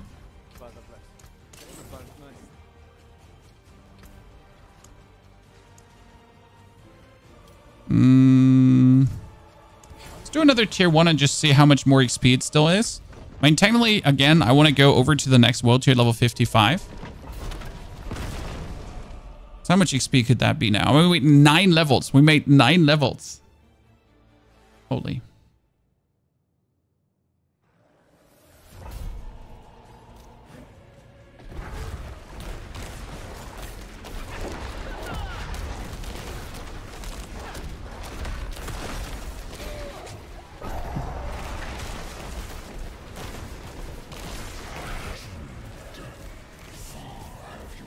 Probably as soon as you're level 55, you should just skip out of it and not even finish. That would actually be a plan. Like you're gonna do the actual horde until you hit level 55, and then you're just out.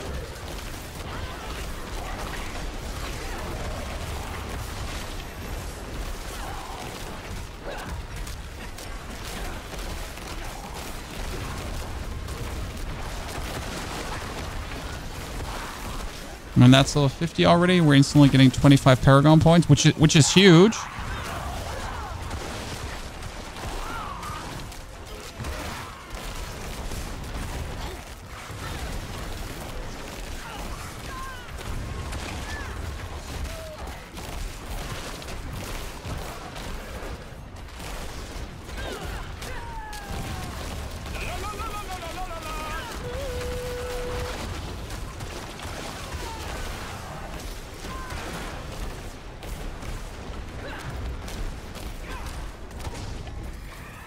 Okay. We're gonna summon Hellborn, but before we do this, let's quickly go Paragon board. I have no Paragon board. Oh no. Let's quickly do that one. Pulling me some Paragons out of my booty. No problem. I mean, the first Paragon board is always simple. Just do this, right? Just get yourself a lot of max life and armor, and just get yourself a lot of resistance. Like, no matter where you're gonna put further points, right? Just do that.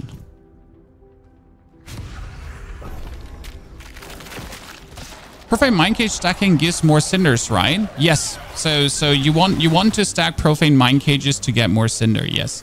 Even if you're just doing the Helltide later and you're not in need of levels anymore, you still want to stack the Mind Cages because it's just better. Right? So yes, that is correct. There's ample reason to stack Mind Cages. So do I understand that right still with the ultimate? One part of the ultimate I haven't understood, if it gives me spirit back on hitting a vulnerable target or only more damage versus a vulnerable.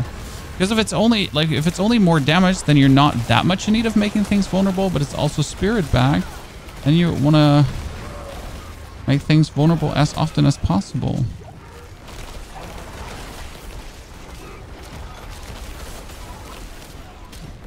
Okay, from level 50 on, the XP is vastly slowed down.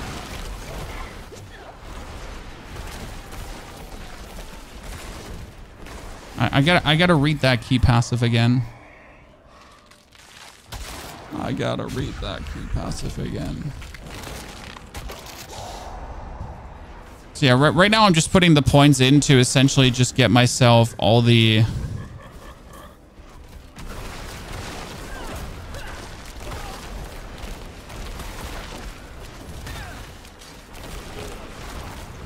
all the rage. XP still good, but sad compared to what we had before, right? When you're still gonna make the next 4 levels so easy that it would be a waste to not do it. Oh, he just died to lucky hit. I wonder like where the one Hellborn went and he just died to lucky hit so fast. Couldn't even do anything about it.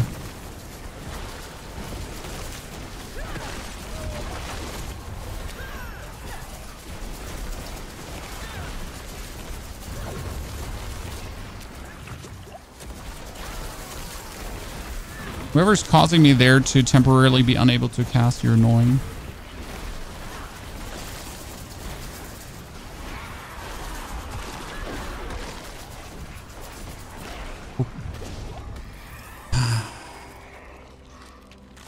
Ether Lords? Nah, you know what? We're gonna have Ether. Now Hellborn invigorate me. So when I kill them, they should actually give me back resources, right? Potion. Okay, after this Infernal Horde, we're essentially just straight up going into...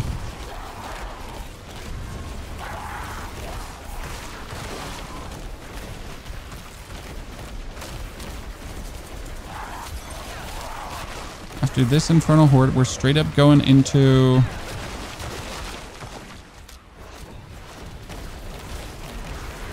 the Capstone Dungeon, then World Tier 4, and then we're just living in Infernal Hordes, right?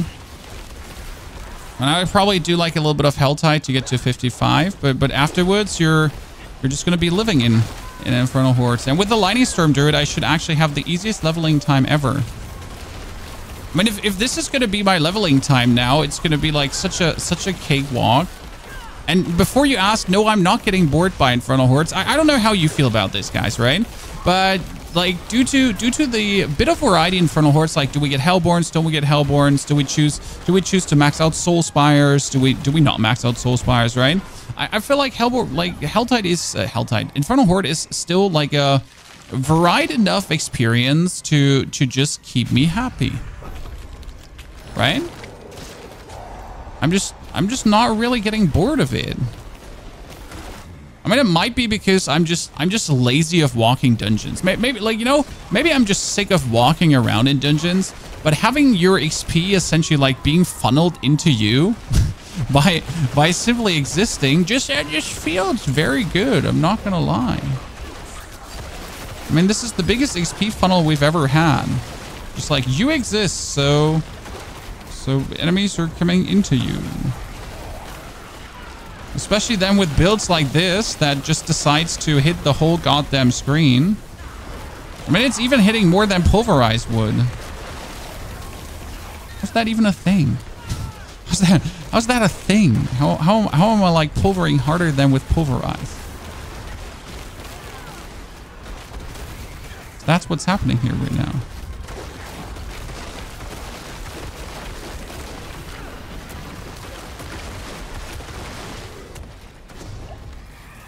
Damn, son. This works without a single... This works like without a single aspect. Right? We haven't had like a single aspect we need. I mean, we took Moonrise that when we're actually chaining basic skills, right, we would just have basic skills a bit faster. But it's not like we needed a single aspect to make things work. It's like whatever we had, we had. Okay, so there's an Ether Lord popping out of this. How much damage is he gonna take? I know it might have been a problem to summon an Ether Lord because it's essentially less fast to always kill lords or anything. But hey, as long as we're summoning enough things.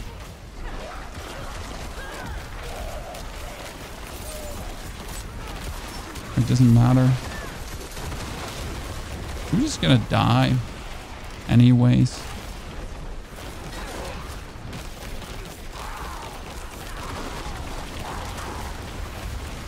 Random Soul Spire appears. Random Soul Spire gets done.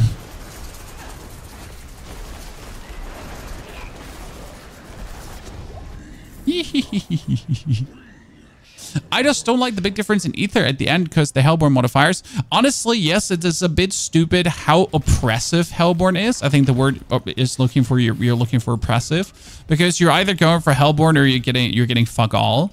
So it's kind of like, yeah, get Hellborn or go home.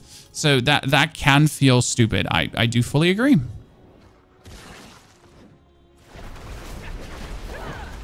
I just wish the others would work a tad bit better, because I feel like if you're stacking Ether Fiends, it should somewhat have an equivalent effect than stacking Hellborn. But you get like to the point where you're stacking Ether Fiends, but nothing is like happening, right? You're not getting much out of it, so that can feel silly.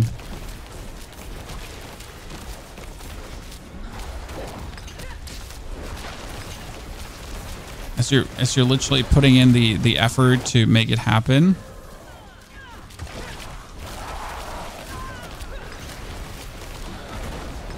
Well, that was something.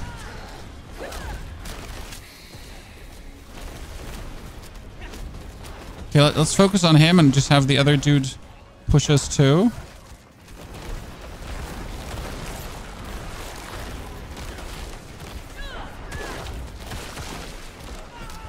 Sir, could you please not? We can kill it both at the same time. Don't make me. I will do it.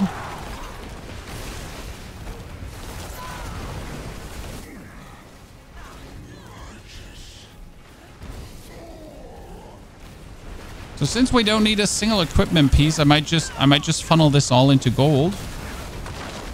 Right? Like, I mean, like, sure, there could always be a unique dropping out of the equipment chest, but how likely is that at this level? You'll never know until you do it.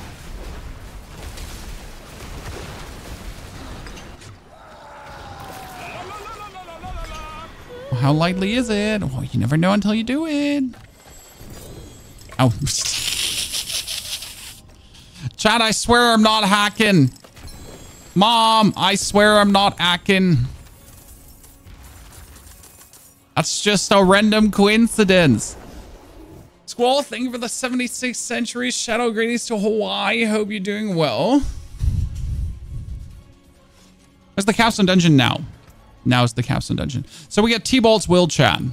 The only problem is we just don't have a way to become unstoppable, right?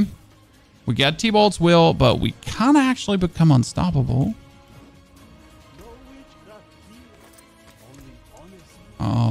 Jugger. Just get as much as possible. Teleport over to Istel. Oh, wait. World boss? Did we do the world boss?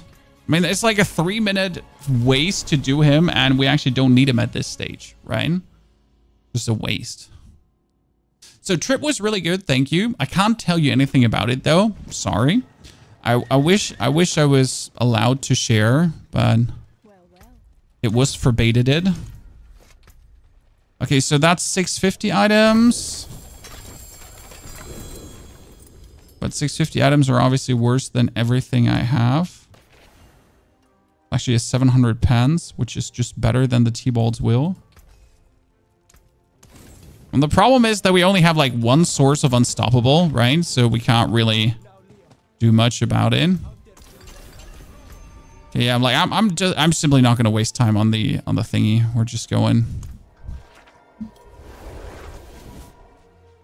Give up on one tomb and not play the heart server. My heart server is not open, sir. I mean, that one heart server I could go to is full. So no, I haven't given up. I just can't. Why is everyone always so doom and gloom? Sometimes you just simply can't. Okay, all my skill points are put correctly. It's funny because there was not a big difference between leveling skill points and now skill points. Right? So some of these builds have vastly changed from there to now.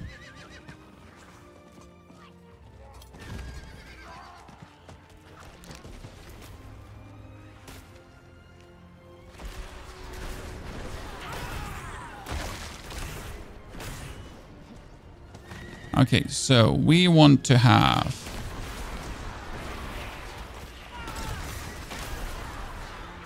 finally some Druid offering. Thank you very much.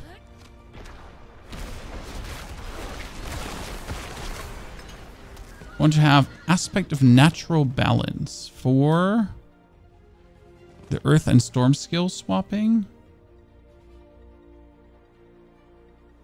later on as you're adding landslide to it. Yeah. Mm-hmm.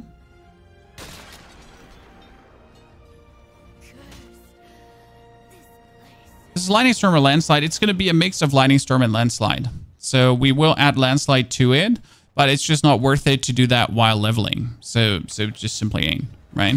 But we will then at point X swap from like being Lightning Storm main to like Landslide and the gang. But right now it's just too simple to just press Lightning Storm, right? I mean, you could technically already get rid of the trample to just add some other shebang, but the trample is actually doing a good job for the time being.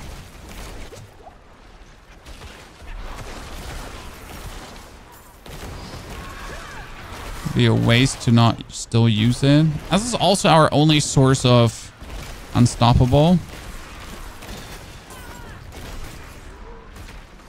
Right?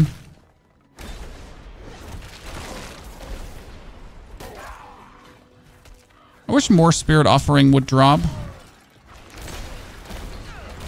I mean, technically, you could turn your bear skills into earth skills, or the other way around, or just use earth skills to generate some resource. Right? We tried Cataclysm, 100% uptime on Tornado Druid. No, I'm not looking to play no Tornado Druid. I really just wanted to play a Lightning Storm. So Lightning Storm paired with some other shenanigans. But for leveling, I really wanted that focus to be on Lightning Storm, as it's just so easy to pull off. I mean, like, literally, this is like we're not doing anything special, right? We didn't pull any crazy things out of our booty. This is just literally a Lightning Storm Druid, and that's it. Like we get Lightning Storm, we get our items that we pick up on the road, and that's it. Like right? No secret sauce, no buck combinations, no gotta pick up like some early unique or you're screwed. Just literally like put Lightning Storm on and then have fun.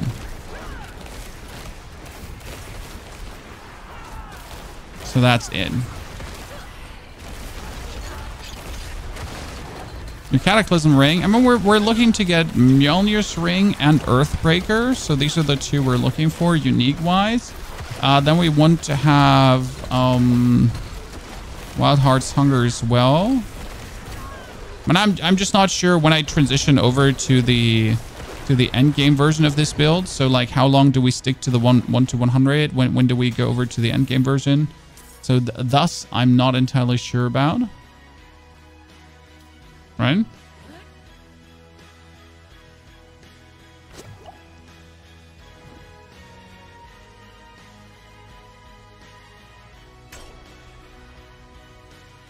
Oop.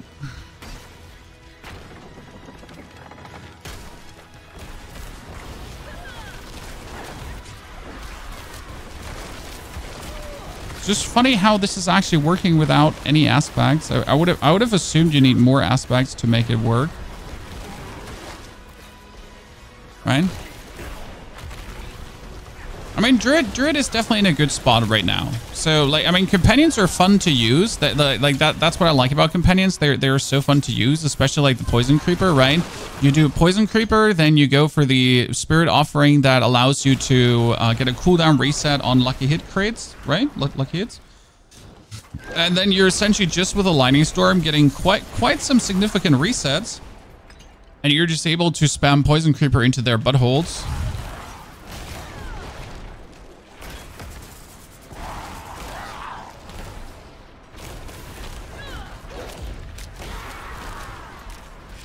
That's quite nice. Look at that. We're almost, oh Jesus, we're almost 35. Undertaker, get a C there. Thank you for your subscriptions, Undertaker. Hopefully you're still enjoying the show as much as day one. We're trying to keep it up though. Start of the season, I always do a Druid 100 first. It seems to have loads of fun with the leveling Druid. Yes. I mean, Druid this season is not to be underestimated. I mean, Druid still moves super slow. Right? All right, movement speed on Druid, non-existent. Feels like Necker in that regard. I mean, still my greatest complaint. Why ever the Druid would just naturally move, like in a game where movement speed is everything. Like, let's be fair, right? There's no other stat that in an ARPG matters more than movement speed. And they're just like, oh yeah, I mean, some of the classes should just not have any of it. Am I right? Like, remember when Necromancer had to get his base movement speed buffed by 50%? Because let me check my notes. He was just factually 50% slower than everyone else. Let me check my notes again. He's still incredibly slow. So in a game where movement speed is literally everything, where movement speed is the main thought out metric, because if you can move fast, you can kill things faster, you can be at certain locations faster, right? And you can have more fun. And they're like, you know what? Let's make it like very inconsistent. Once you can stay in Werewolf and do the Storm, you get quickly with Werewolf speed passive. That does seem very smart and like kind of like what makes sense.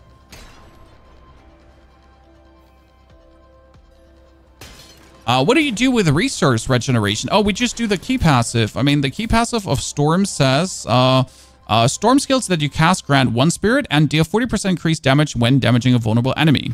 So as far as I understand this, and correct me if I'm wrong, like the second part with the bonus damage is applicable on vulnerable enemies, but the first part with the bonus spirit is already applicable now when casting. So yeah, that's how we're doing our resource as it seems.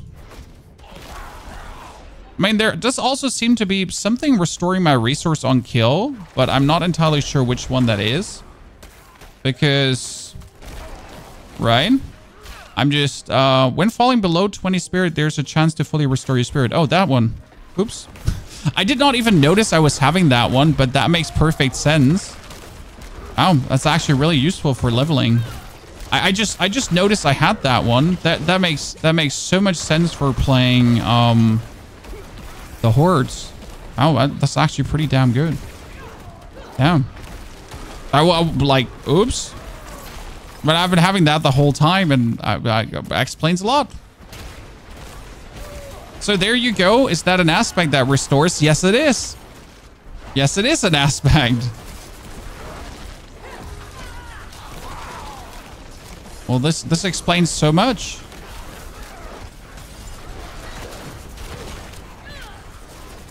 I've been wondering if Druid is having a good aspect to restore spirit. It's still not a good aspect because it's random. So I hate the absolute random portion of it, right? That maybe if you're going below 38, you could restore. Then again, it's like also this little bit of a ping pong where, yeah, sure, I get below, I get a buff. I go below, I go a buff. I get, you know, it's like up and down, up and down. Oh my goodness, I almost died there.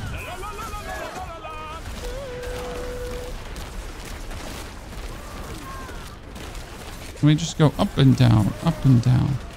Now let's go back up and down, back up and down, back up and down.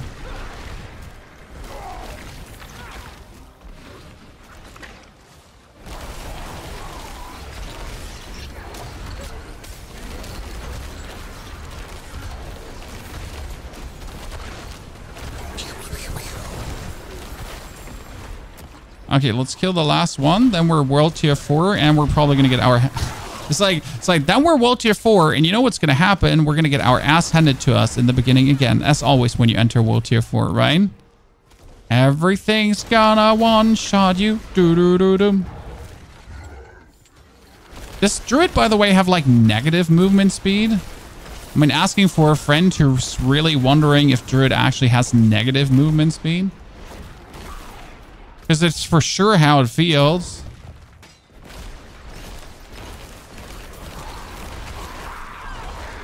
I know Druid later has quite some ways to juice up their movement speed. I do understand. It just feels like during leveling. Do we actually have negative? Does this exist in the game? Minus movement speed?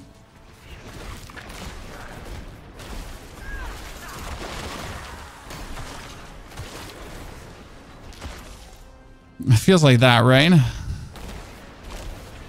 It's probably also the inconsistency between just moving like slow-ish, and then in between having like a movement speed burst when you're dashing or when you're suddenly like doing trample or something. So it's just like the weird inconsistencies between those two things.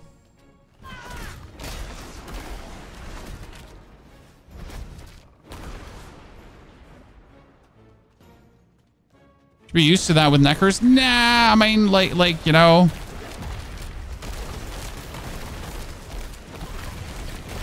Necker is just what it is, cooked. I mean, this season, Necker definitely feels a bit weird because you're sadly being absolutely pigeonholed into playing one build. Which just simply does feel bad. Oh, I have Spirit per second on an item. That's kind of nice. I mean, like, if you're not playing Bone Spirit, you're essentially, like, you can do okay. But it's really like, it's not like Season 4. Season 4 was very varied, if we're honest with each other. I mean, like, you could obviously play the absolute dominant minion part, but you didn't have to, right? So you could play a lot of things. But now this season, it's like, oh yeah, so you're not playing Bone Spirit. You might as well have like 3 to 4 Uber uniques, because that's actually the thing. You might have 3 to 4 Uber uniques, or your build is not going to equate to anything. And I wish I was joking, but Necker is very mythical hungry this season. More than has ever been before. This fight is going really good, man. Ladies and gentlemen, Elias down. Cakewalk. Piece of cakewalk here.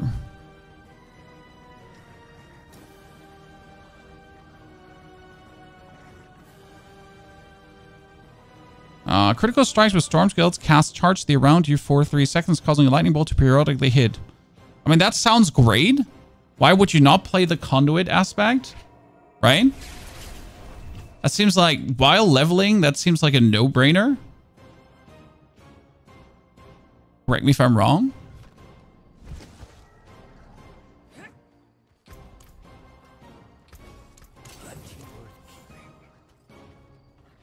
Check out that conduit. So critical strikes with storm skills have a chance to cast charge the air around you for 3 seconds. Yeah, why not?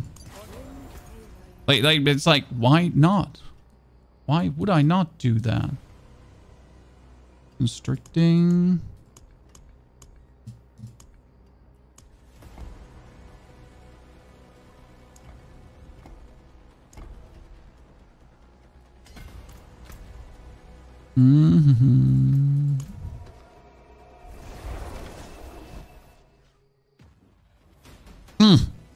Ladies and gentlemen, I almost missed Delcara's raid. Greetings to the Barb gang. Delcara, I hope you're healthy at home and you did get some rest in. Managed to meet that beautiful man and eat a lot of breakfast with him. Welcome to the people. We're currently leveling Druid. Actually, with a build inspired by Boiler, who's another Druid I actually met. So many amazing people at that Blizzard event, I'll say it. So tired. I'm actually really good. So I had a birthday party at home. Like, I literally arrived after my travels, and my wife had a surprise birthday party for her mom. So I literally came home, and there was 30 people in my house. Yay. But I was just like, yeah, so I'll stay here for like an hour or so, and then I'll just pass out upstairs. Thank you very much. Appreciate it. But it was anyways a birthday party for her mom and not for me, so it's like fine. Like, I was like, yeah, I'm going upstairs. Like, you know, don't talk to me. Don't wake me. Don't try to interact. I'm done. This is it. This is the end game. I'm surprised at how sturdy we still are. You know, I expected a bit more.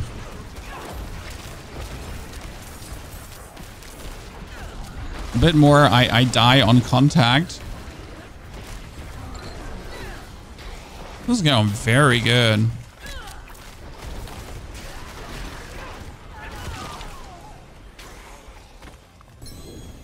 And my wife is also with the children out of house today, so we have another 2-3 hours we can actually push this leveling through. And it's going to be interesting to see, like, from level 55 on, how fast we're fast tracking for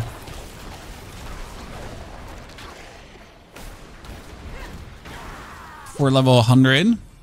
With the rogue, it was incredible. I mean, it was 7 hours and 13 minutes at the end to level 100. So that went so quick, it ain't even funny anymore.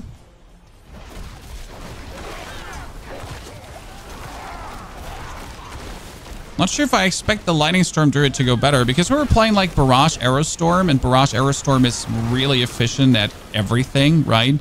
At clearing single targets, mass targets, like whatever you're essentially looking at, right? You're just pooping on it. But it feels almost like Druid is going to be more efficient. Oh, no, don't nuke me. I mean, I feel like I summoned a little bit too many elites here in a row, so this is gonna go downhill really fast. Oh, Jesus. Like, I didn't want you to, like, summon, like, 32 elites on me. Like, I just came to this world tier. Could we not do this? I mean, then again, despite this happening, we're again, like, just holding our ground.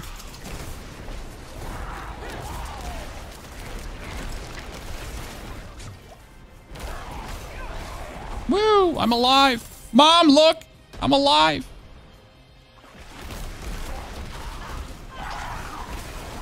As part of your 10, honestly, like, everything around 10 hours is amazing for leveling. I mean, no matter how long you take, though, right? I mean, my first Necro was 9 hours 30, and the funny part is, with my Necro, I, for example, only started doing Helltie, Infernal Hordes, from 90 to 100. So this is how big the difference between doing Infernal Hordes and not doing them can be. Like literally, like, I could have been, like, probably 100, like, sub 7 hours with the Necro if I did more Infernal Hordes, because the minion build is actually really early, easy able to do Infernal Hordes, since you have essentially the minions to do the tanking for you, and the Golem just eats, like, everything. Like, he just goes, oh, everything dies in the Infernal Horde. Okay, so why haven't we died a single time yet? That's kind of like a little bit redonkulous. Not gonna lie, just expected to get my AS handed to me. And Necro just went so well, like. And I didn't even play Blood Surge, right? Which is the crazy part. Did I play Blood Surge? No, did I play Blood Surge? I don't know what I played. I think, no, I did play. Did I play? Yeah, I did play Blood Surge. Exactly. I did play Blood Surge. We did play Blood Surge minions, and it was so stupid efficient. Oh, it could have been even better, and that's what angers me. I kind of want to go back to just level again, just to show myself that I can do it faster. I mean, totally unnecessary, right? But you're like, I can do this. Oh no, like, he pooped on me. Okay, that was a big greedy Spire of Corruption and everything together.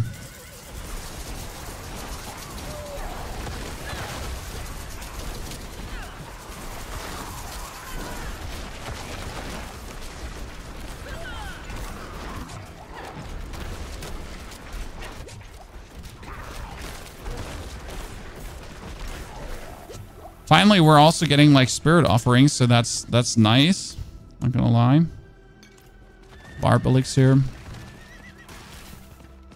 Doesn't turn me into a barb, sadly. Just gives me iron barbs.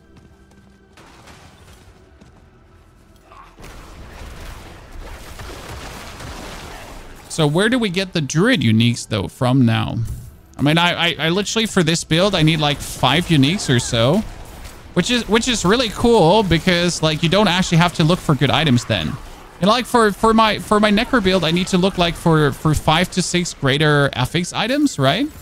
And for the druid, I technically only have to look for the uniques. I mean, good rolls on the uniques, but I mean, getting uniques is, like, really fucking simple. You just kill the bosses and you get them.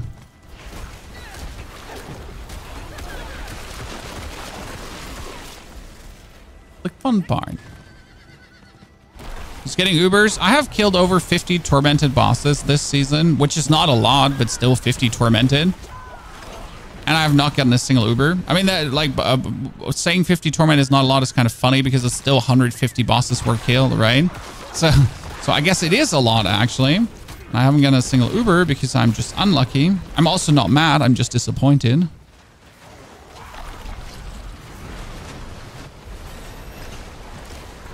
Okay, 54. One more level and we can go into the Infernal Hordes. Then like one more level and you won't see me here ever again in the overworld. Okay, we need at least 200. I mean, it would probably be better to unlock the rest of the Spirit Offering that we're kind of like done with the Spirit Offering, huh? Maybe I should do 2 of these queens just to get enough.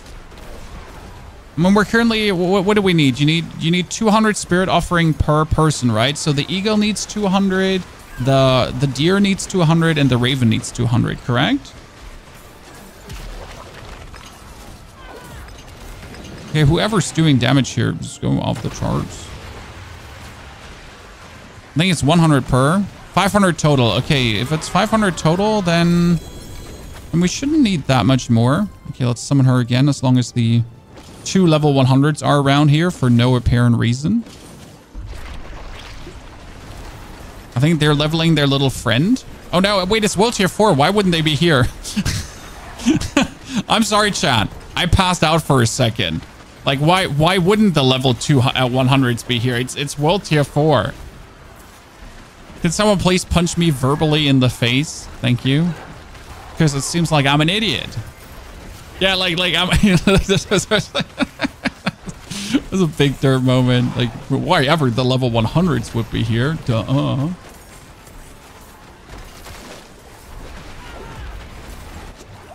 Oregon, thank you. Okay, so we spend 100 on we spend 25 and 25 on both. No, 50 and 50 to unlock. So 50 and 50 has been spent. Then we spend 100 on the other one. So we spent 150 already. And you're saying we need another 200 and 370 then. Right? To get it all unlocked.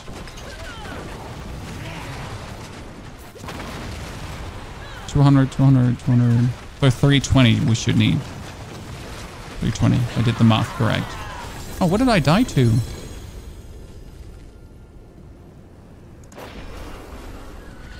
Brainfart? I was definitely brainfart. I mean, you want to summon more? No problem. We can do more. Oh no! Don't leave me! Don't leave me! I can't do this alone, lads. Oh yeah, one stayed. Good.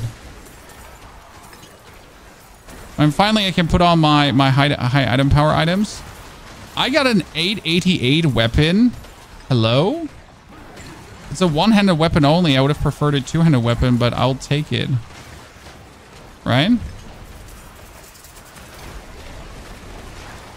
Actually, I do need you to have maximum life, as much as I want to have the other stats.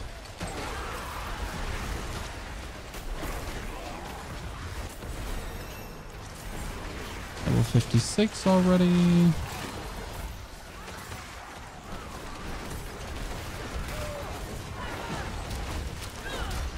I say we're 200 spirit offering almost. You need to be carried. No, I don't need to be carried. This is a level video.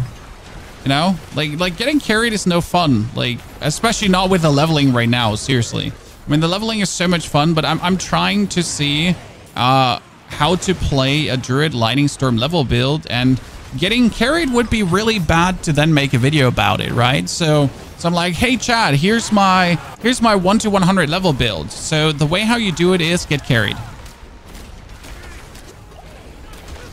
Yeah, you heard me right. The first, did I stutter? Right? That wouldn't be it, would it?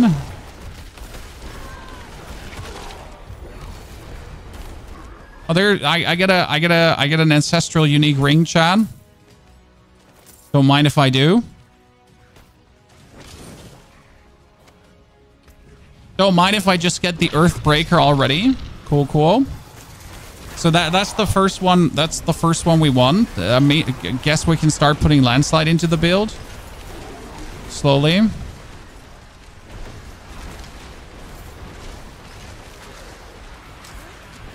Like those leveling builds with 3 uber uniques, yes.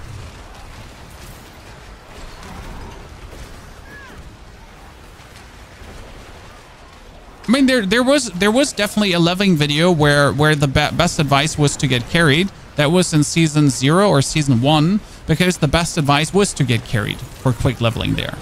I mean, that's the sad part. There used to be actually a time, not the Rob, you just need 12 friends and play Helltide together kind of leveling, right? No, where the best advice was you level a character up and then you get a friend and then you just carry each other's twink through Champion's Demise, because Champion's Demise was obviously so oppressive, and you could just get a character like in a couple of hours, right? Oh, that's another unique chat. Let's go places. It's dropping. Let's go. We're not leaving this. Yes, it's Vasili's Prayer. That's what we're looking for too.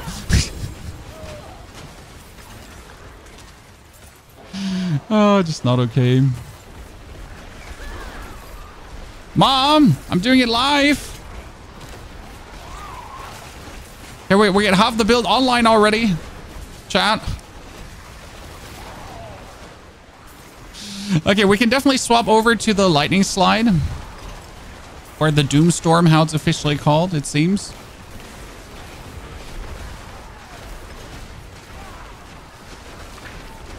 Beautiful. Also, John, you deserve to get called out. You suck. John, I'm sorry that you believe every shit in the internet. Please grow up. And 2 brain cells. Thank you very much. But I do appreciate the carrying offer. It's always like nice when the community does care, right? To help each other out.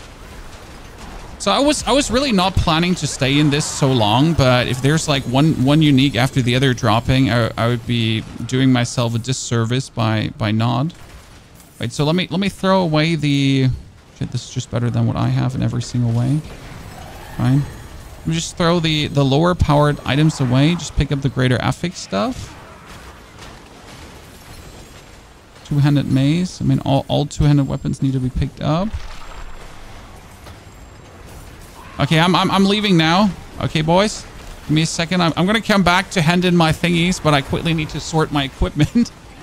Super Loot Dude is going crazy. Yeah, if you get a 3rd unique in a row, you need. I mean, like, right now, I do actually need to swap the build a little bit, at least, over to what we could do here.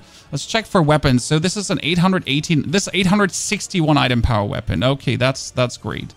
Now, let's see if we get any more equipment pieces. So that's a better chest, but that's not really hard to get a better chest than the shit we have there.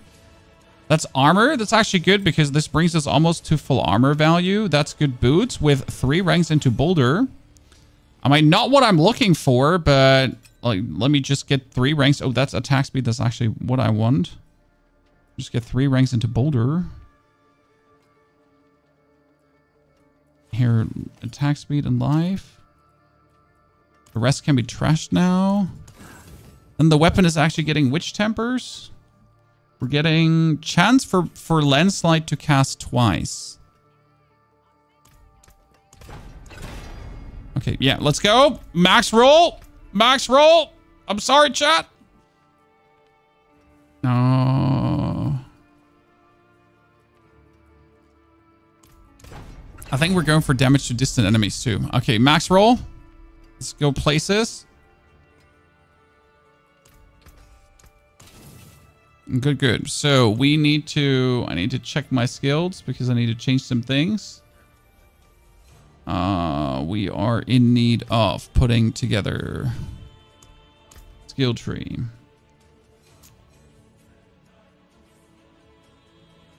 So swapping from Wind Shear over to Rabies. We're still taking that. We're actually put 1 point into Landslide then, and the other point in Enhanced Landslide. Okay. For this, I do need a point.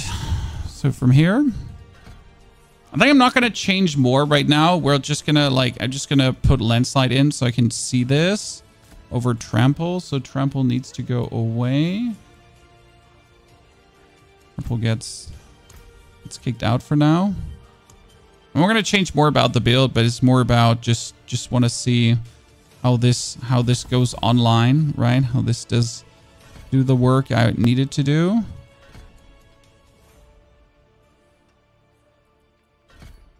for the time being. Okay, we need to enchant back that aspect on the amulet. That was actually good, getting the aspect that could restore my spirit. So the... And falling below, that one worked way too good. We get the landslide, and I need the landslide aspect. I wanted to go for aftershock. Aspect of the aftershock. So landslide's pillar strikes another time, right? We're just landsliding right now. We got natural balance, not natural. There we go. So we go landslide storm skill.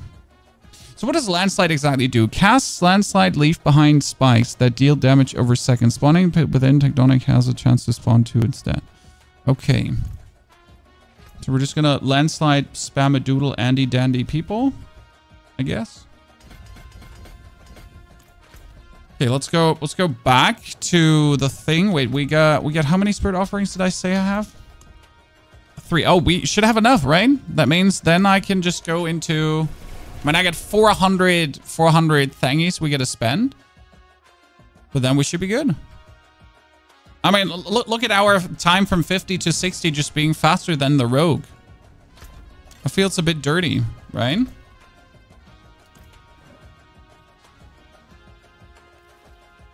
You can take landslide off your skill bar too. How do I like? I'm still not completely behind the build. No, I do. I think I do need landslide in this version on the skill bar right now. Right now.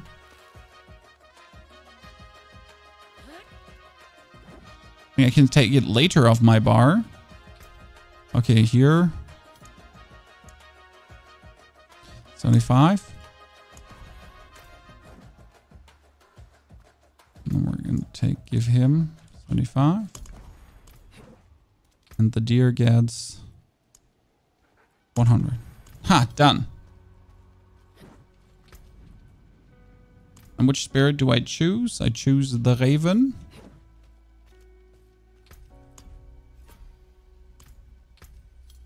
So raven gets...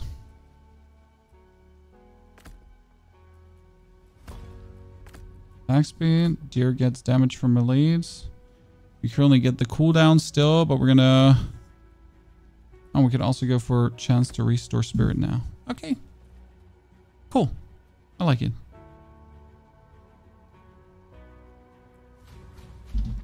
And we'll stay with this.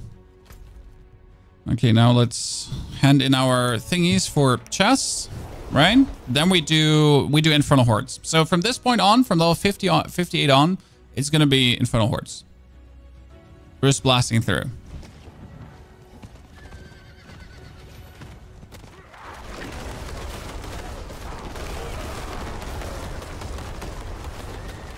I'm not sure which skill now to spam, if I'm honest with you, in this rotation. But like, I seem to do incredible damage no matter what I do. Right? Seem like quite the illegal damage numbers coming out.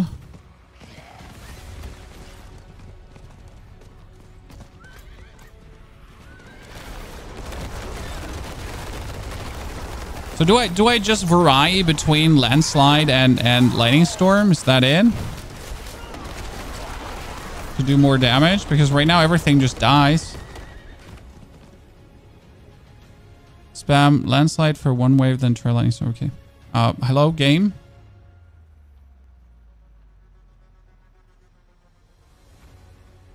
We're on a timer here. Oh no. Oh no. The whole gaming PC is going sleep right now. Oh no, we're good. Wow, that was the longest lag we ever had.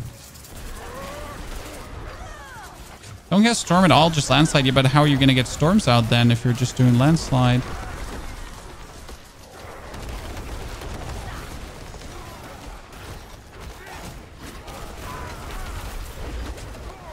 I'm trying to understand where this is going.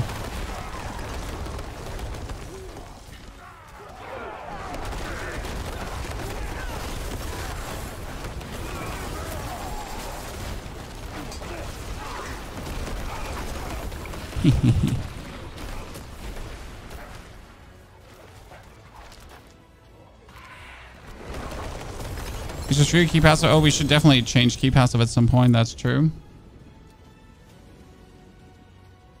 New chest piece, which is better. New boots, which are way better. Just giving ourselves like 15,000 armor and already 7,000 life feels very decent. I'm not gonna lie. Okay, so we have 200. We can open another chest. Okay, where's the living steel chest? Let's go to that too. Did just one landslide kill everything? It's kind of nasty. It's kind of nasty. You're finally leveling your guild 20 to 21, as you should.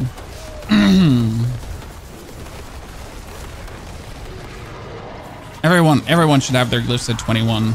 Said the man who does not have his glyphs at 21 this season yet. But I have been busy, chat. Okay, I have excuses. I was in America. Don't be like that. Nature's Fear will trigger Lightning Storm. I'll look into it to understand more.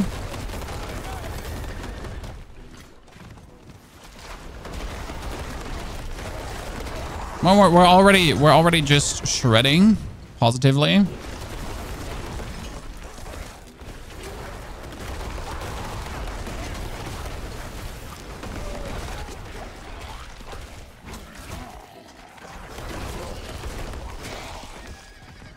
Okie dokie.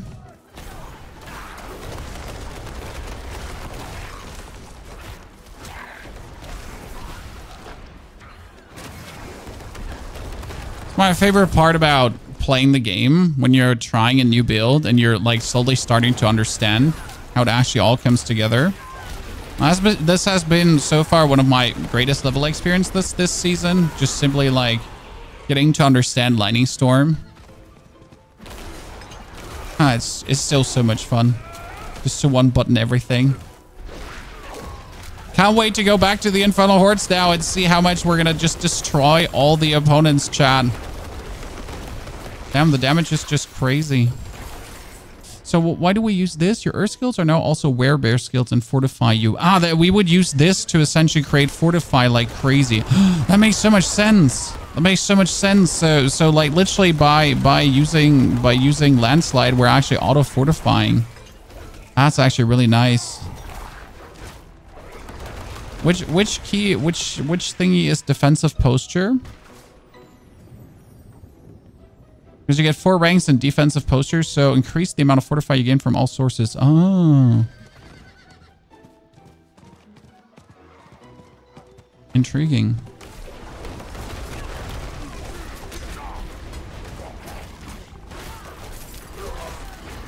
Zilly lets you take here. Lets you take some Werebear Paragon stuff. I can see that later too if I look more into the Paragon stuff, but I already get Fortify for free. I mean, it's not bad to be fortified for free and get bonus damage reduction. Like, it might not be the main intention, but it literally doesn't hurt. It's like, why not? Oh, we're gonna get so invaded in a second, and I'm looking forward to it. We should probably also trigger a hard, but at the same time, I really don't feel like triggering a hard yet.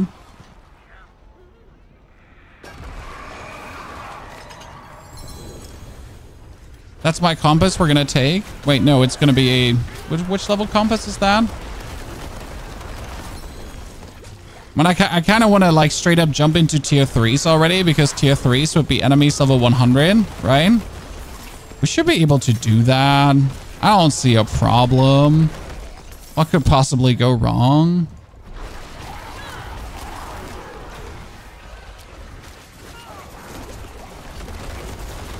Right?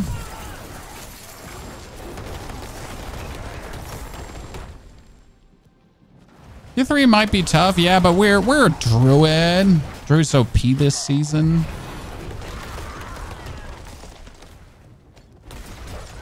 Ow. Ow, he hurts. Landslide, landslide, landslide, landslide, landslide, landslide. Get landslide on.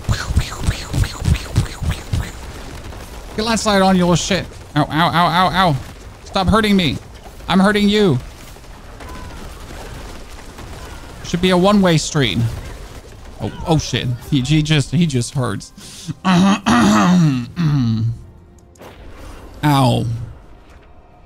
Ow.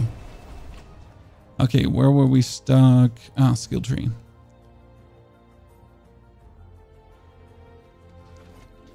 Ah, I can see. I can see. So what are you doing is like we essentially leveled right now until we get the item. And now since we don't need this anymore because we're not using the storm skills, we now use casting an earth skill has a chance to trigger a free storm skill, the same category and vice versa. In addition, these three skills count as both earth and storm skills. And then you would do earth and storm skills and earth and storm skills. I can see that. Okay. And you would utilize quick shift technically. If you don't want to go crazy with natural disaster and that, you could technically go with quick shift and then just like, this is something that all Druid players, by the way, have complained to me, right? Where you're essentially forced to just quick shift around like there's no tomorrow to have any right to essentially exist. Which I do understand is quite annoying, you know? So you're kind of forced to quick shift around. Yeah, I don't want to go for Cyclone Armor and Bulwark yet. I'll do that in a bit, but I just simply don't want to do that yet. We get all of this. That's life per second and boulder boots. Do I have Juggernaut active? No, I don't even have Juggernaut active. Okay, let's just throw everything away. And we're going to go into a, what was it? I have a tier 3 horde, tier 3 horde, and tier 3 horde. I only have tier 3 hordes, Chad. So what could possibly go wrong by going into tier 3 horde, right? As solo leveling, there will be updates to the Bone Splinter build as I get time to actually pick up more Necromancer gear, and I simply don't have this. Like, right?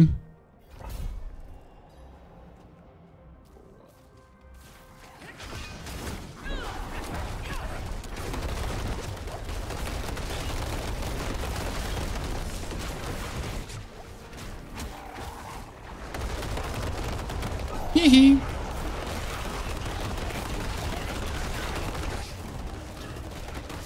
Okay, so that's just illegal here right now.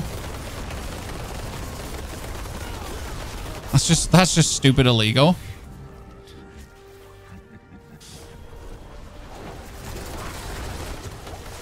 But I gotta look out that I don't take like all the elemental damage, right? So yeah, that's already the way we're cooking now. Okay, I do think I need to pick up the barriers and everything to actually get myself buried up.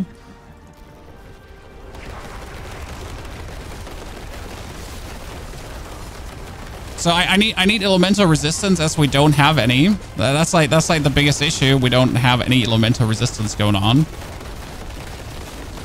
So that kind of kills us here right now. But so we can do a tier 3 already from a damage perspective. We just need more. We just need more elementals. Okay, let's socket our rings, put on some diamonds, and then we do this. Okay, that should work. Maybe grind level 2. No, we're not going to grind level 2. We're straight up going to level 3. Because like, so why do you actually want to start level 3 so early? Because if we do level 3 relatively early, then everything is 925. Like every single piece of gear that drops is 925. It's like 925, 925, 925, 925, 925, 925. So that's technically why you don't want to bother with 2 if you have any chance to like skip it. Oh, by the way, we get like 260 faster. If you have any chance to actually skip it, because it's just so much better. If you have like really any capacity. Okay, diamonds, our girl's best friend. 1, 2, 3. That should be already huge, right?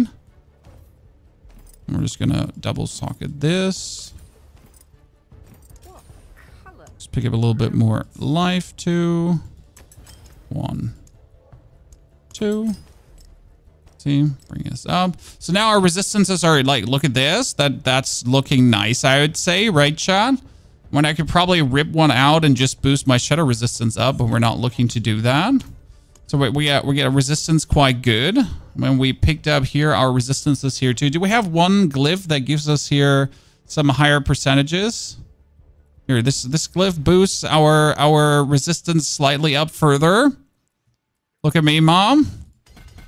Going places, right? And that should almost be enough to allow me to survive this, shouldn't it? Do another one. I mean, I guess we're going to have to, like, since I don't have time to cast my creepers in anything anymore, let's redo the rest of the skill tree. Because I just noticed I really don't have any time, like, to cast my companions, right? It ain't happening anymore. So we're now already in the stage of actually being able to pick up Bulwark and to pick up Cyclone, right? And we put the point in there. And we can pick up Bloodhowl, which gives us more attack speed, cooldown, maximum life. Sadness that you're not putting any points in that anymore. More max life. And even more fortify.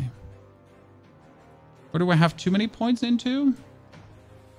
I'm wondering where I currently have too many points into.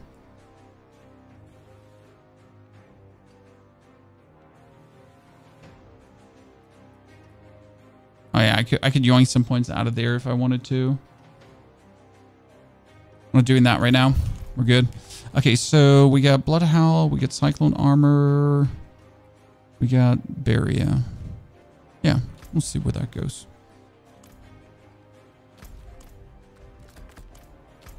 That's changed quite some to what we were before. I had so much fun with Barrage Rogue. Honestly, Barrage Rogue was such an effortless way to level.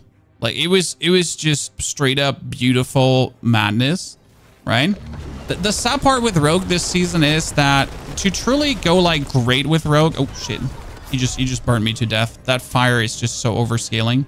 To truly go crazy with Rogue, you're just then in need of like.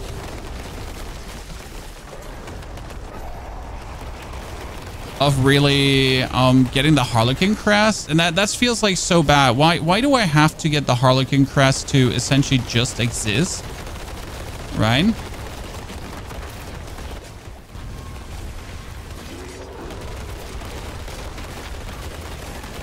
So if I understand this correctly with Druid, I need to every 6 seconds or every 5 seconds now swap from bear over to wolf. Oh, Jesus. That stun was too long. From bear over to wolf to essentially get my quick shift bonus rolling, right?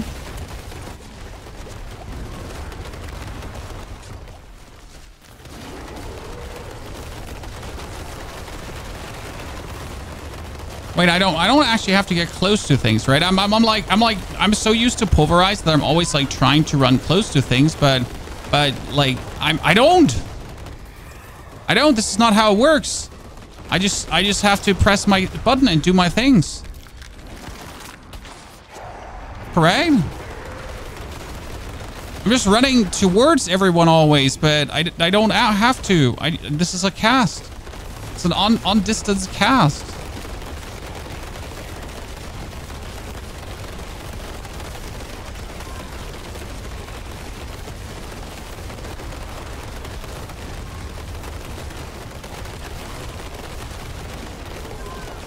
So I just walk away from things, right? Instead of to them.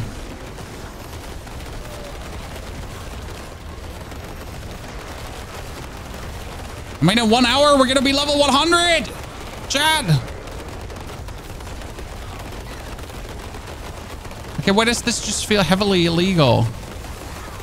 Because it is. I mean, seriously, like, are you watching the same thing I'm watching right now? Because what am I watching?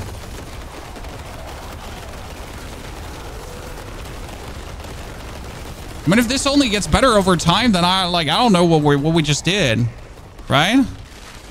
Yeah, I can't say it doesn't look really cool. I'm totally with you there. Can't deny it actually does look pretty funny cool. I mean, now we just need to put on the right aspects because I'm essentially just playing a hodgepodge of shitty aspects, right? So we can do so much more in the aspect department here. As I just threw together what I essentially had. So by the way, how are we getting our essence back? I'm still playing that one aspect that when I'm dropping below 38 spirit, that I do actually have a chance to get my spirit back, but we also have lucky hit chance to get spirit back. And I mean, as you're casting landslides and you're casting lightning storms and you're like, yeah. So you essentially have like 4 different things being casted that all have a lucky hit chance. So like your lucky hit chance to get spirit back just gives you spirit back, right? Like I'm literally just spamming landslide and that's it. This is the most brilliant shit ever. Like how does your one spirit offering do so much for you? Right? There's just a 10% chance to get 30 spirit back. But hey, if you just cast like 1 billion skills, which each their own lucky hit chance proc on top of each other, then that's enough. Right? I mean, seriously, what the fuckity fuck?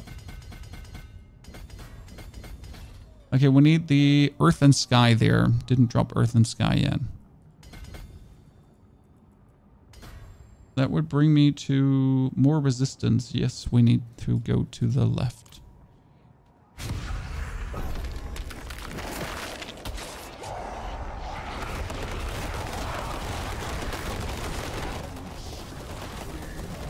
I mean, it's funny, like, I just love builds that can, like, get rid of any kind of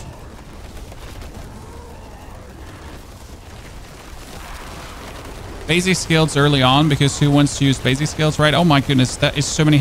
Like, honestly, the rogue couldn't do this. Like, what we're doing here right now with the druid, the rogue couldn't do, and I don't know why the druid can do this too.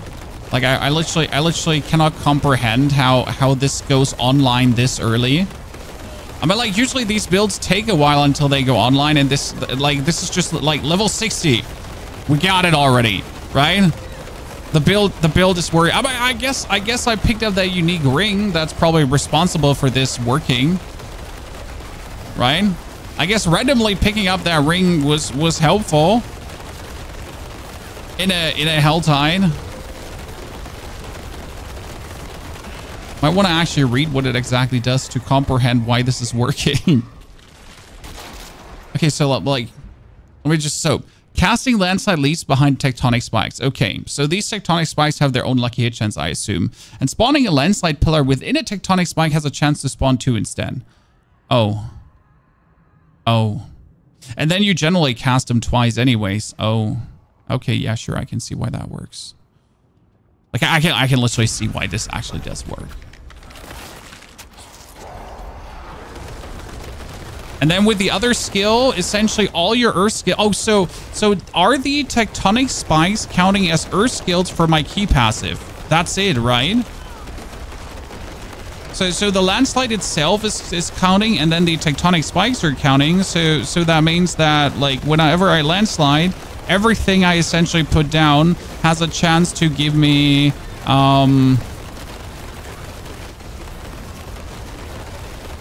to give me lightning storms. And that's why we're getting so many lightning storms, because everything is just making lightning storms. And since then lightning storms are out, the lightning storms have a chance to make another earth skill, and that other earth skill is then them making these tiny whirlwinds. Is that correct?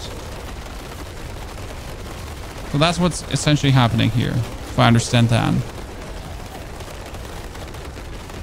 Yeah, and then that ring makes me uber by switching types, right? So like, also then the other thing is called the other thing. So we're essentially just having our shit all online at any time anyways. Okay.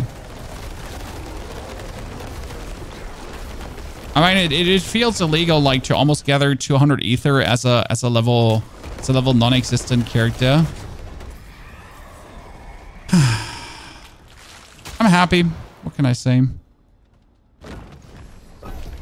Why did we not pick anything up with Soul Spires? Because if I pick something up with Soul Spires, now Soul Spires will appear more.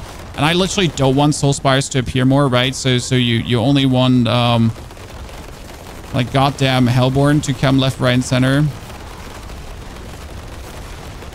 Like, it's crazy because we're about to, like, activate a bunch of legendary nodes, right? We're still able to get a bunch of goddamn, what are they called again? Like, we're still able to get so many boosts with, like, our glyphs and everything on top too. Right, we're literally not there yet, right? We're far away from being even remotely there, and it's already working this well. Hello?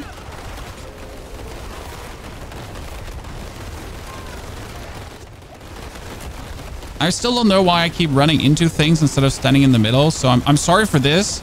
Like, I don't know why my brain wants me to walk into things, but for some reason, Earth Guilds are for me like, right? I need to walk into the enemy.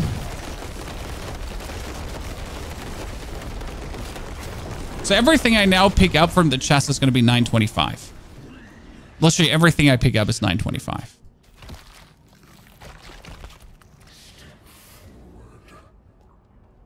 Use Petrify. Well, so technically the build recommends you to actually pick up Cataclysm, but you don't pick Cataclysm in your skill bar, I think. Or do you put Cataclysm in your skill bar?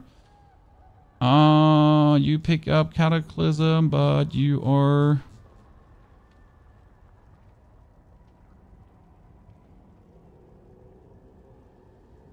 You're not putting it in your skill... No, you put it in your skill bar. Oh, you don't put the... Like, you put Cataclysm in your skill bar instead of the Lightning Storm. Ah, I see.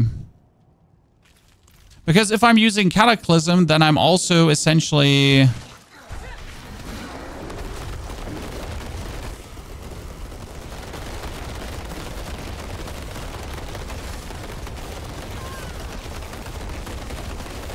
Okay, we're finally having some spirit issues, at least against the... I mean, I wouldn't call it spirit issues, but...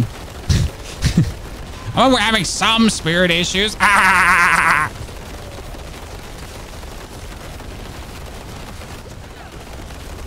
Who am I kidding? I'm trying to kill them all at the same time.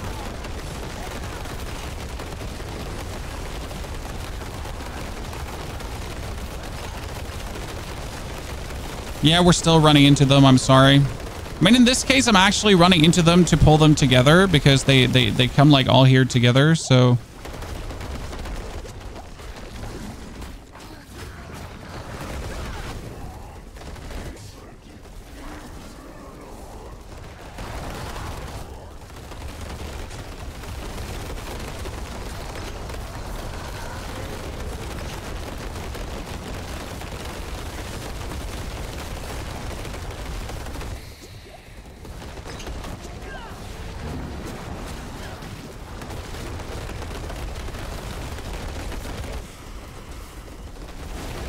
No, no, no, no, no, no, no, no. Ah!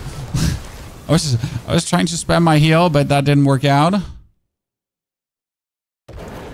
Okay, wait. That was great, but we sadly died in the end. Okay, chat, we need to finish the skill tree. Let's finish the skill tree. You've seen the Butcher's Cleaver variant of this build. Yes, you can play the Butcher's Cleaver variant in this build. It works. Feels bad? Nah, it doesn't feel bad. I mean, we just made X level in this, and we just simply know it works, right? I mean, now we just got to pick up the actual things that we should pick up. And we should quickly... I mean, we actually... Like, we were almost level 70. So, like, 30 minutes faster almost. Which is crazy. So, let's go into our skill tree and see what we need to adjust. So, that, there, then, that. We have 1 point in here. We actually are taking these points out. I see... I noticed that this was causing the discrepancy on how many points I do have. Actually, I do want this because we don't have the elemental resistance yet to make it work. Because technically you do 1, 2, 3, 1, 2, 3. And then we can do 1, 2 cataclysm points.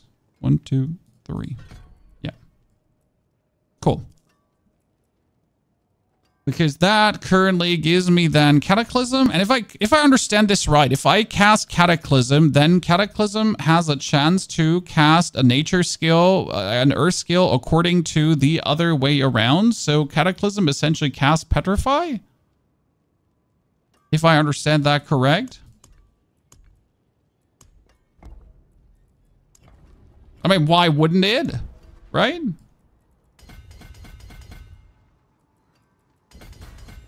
So we're going to pick up this to have resistance to all elements really quickly. Because we're still not resistanced out, right? We're close to be resistance out, but we're not fully resistanced out.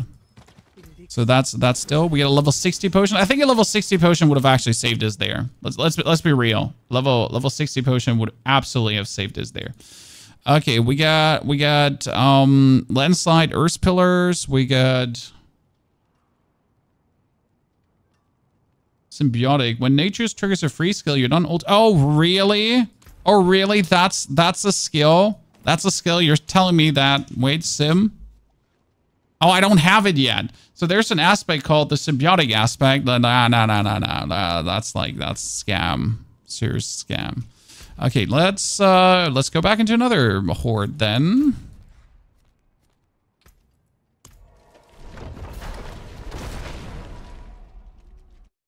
Never noticed Nature's Fury can be this powerful. Me too. The crazy part is just how few it goes online. Also, Holla the Waldfee, thank you for the 83 months. See the new name. Acknowledge the new name. Okay, so let's go.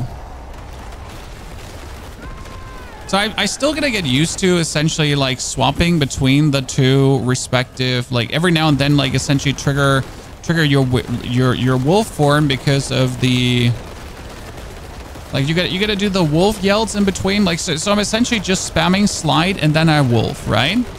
Because if I spam wolf, I shapeshift, or not spam wolf, use wolf, because then if I use wolf, I shapeshift to keep up the shapeshifting damage multiplier.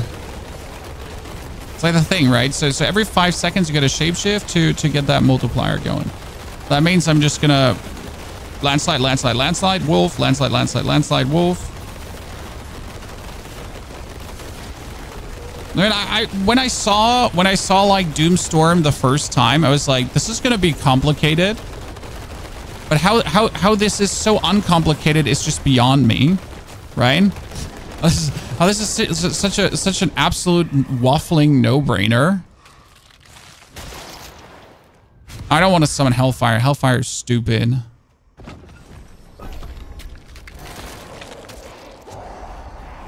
No, I think it's every 5 seconds for wolf form. For the shapeshift, quick shift, shapeshift. I think the two passives there. Like every 5 seconds form change. Like it's here for the 8 stacks there, I think. I'm not entirely sure.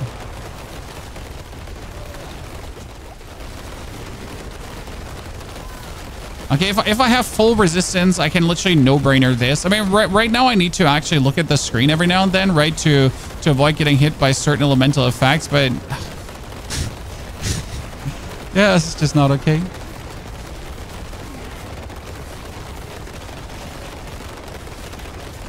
Oh, I have my builds all on Mobalytics, and if I'm mostly looking for builds, I actually go past my favorite creators. I mean, for example, the leveling build for Lightning Storm, like which I slightly changed up. Like the base version was made by Boiler. Boiler is an extremely knowledgeable creator for Druid content. And then right now, like mostly for Druid endgame stuff, it's often Scream hard to get a bit of inspiration. I mean, end of the day, I am definitely not the most knowledgeable creator. But definitely check out what the smart boys are doing. And this is just incredible how easy this went online. I mean, getting that ring was definitely something to pick up early. Not gonna lie. It would have been interesting to see how, like, I think you could have swapped to this at level 50 regardless, right? I mean, we generally get to World Tier 4, like, without this. And then we could have probably swapped to this at World Tier 4 regardless. But if this ain't a good leveling build, I don't know what a good leveling build is, chat. Right?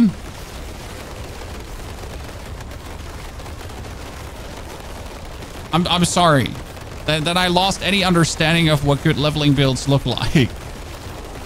Because this is the most no-brainer leveling in existence. I mean, seriously, what is this?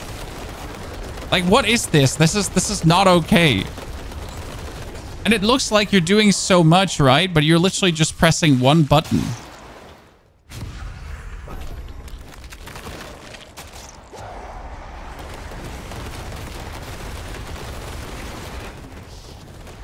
Right? Like it looks like, oh no, he's casting 28 different skills and it's just literally like landslide. That's it. Like when you watch this for the first time and you like see all this effects happening, it's like he's probably using very intricate rotations, right? Surely, Chan, in order to get this effect out, you're gonna be using like, you gotta do like very smart rotations in your skill bar. Nah. Just spam landslide and then howl, and then landslide and then howl in between, and that's it. Oh, and like if you feel like it, you can also press the barrier button, but hey, you really don't have to actually, right? You don't actually have to press the barrier button. Like you could also just keep landsliding, just saying. Ding 70, yep. Like look at the timer, guys. So this is Druid versus Rogue currently. I mean, we're almost 30 minutes faster to level 70. And this is only gonna get worse because we're killing so much more than the Rogue would. Chance for elites doubled. Let's go. Yeah, Druid is a sleeper compared to others. Honestly, like, I have seen many I've many times seen people play a landslide build and so on, a land storm, a storm slide, and whatsoever. So I've seen often videos of it, but I don't think that any video made me ever aware of how effortless it is, right? So like whenever I watch this, like I don't know if the creator wasn't selling it good enough or what it was, but it was like, oh no, this build looks really complicated. Right, that was always my first impression, that the build looks really complicated. And for some reason, no creator alleviated that fear in their intro. Right? So it was always like, oh, nah, you know, I'm like, nah, I'm not going to play this. This looks like a bit too harsh. Like, I can't really be bothered to figure this out. But there's literally nothing to figure out. It's such a no-brainer, right? But, you know, you don't even have to figure it out. Condis, good to see you there, brother. All Druid builds are like that.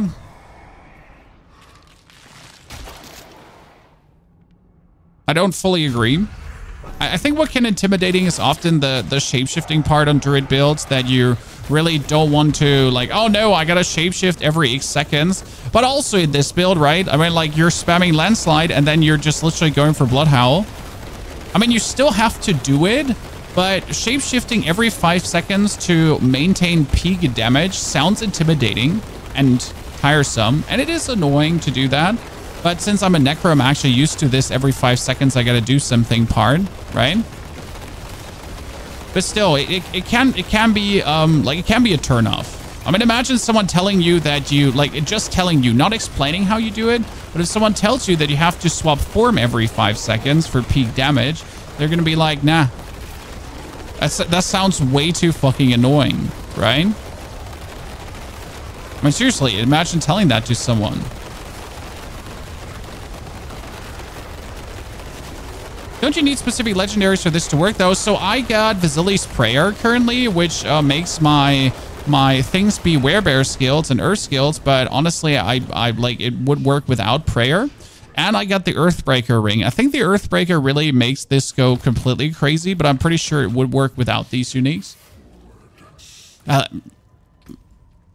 mean, I think you need it later for peak damage. It might be needed later as you're gonna have to do as you're gonna have to get like certain interactions between werebear skills and whatsoever. But that would be probably for peak damage. So we're talking about peak damage, as we're not even remotely close to peak, right? Which one goes in there? That would be Keeper. I don't have Keeper. I don't have any glyphs.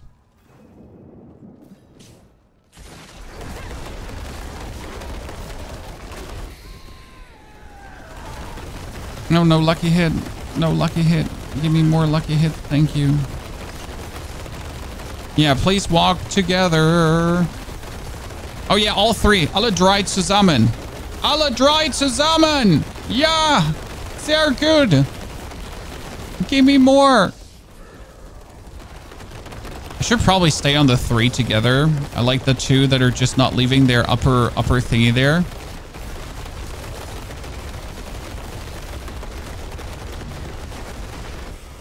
It's probably the most effortless kill in existence.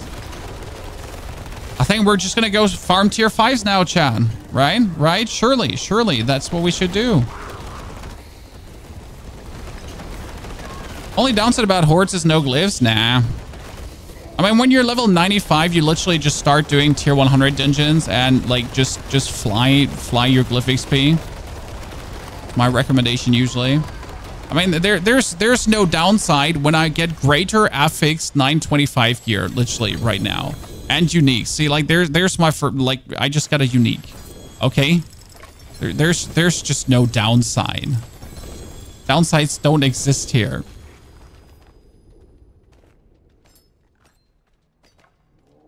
The fun part about this build is, as it stands right now, that like I'm literally, so I need 1, 2, 3, 4, 5, 6, 7 uniques. That means I just need an amulet and a chest and an offhand. So I need an amulet, a chest, and an offhand. That's it. I don't need more.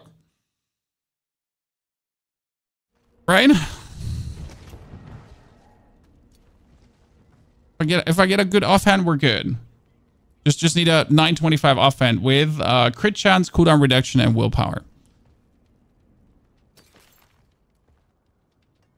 925 helmet, 925 chest. Thank you very much. Better than everything I have. That is Endurant Faith. We don't need Endurant Faith. I do also dislike Endurant Faith. That's like new pair of pants. Actually, new pair of pants. Yeah, new pair of pants. New pair of boots. Getting everything 925 really quick. What do I want on my amulet? Ranks to quick shift. Yeah, we're not surprised.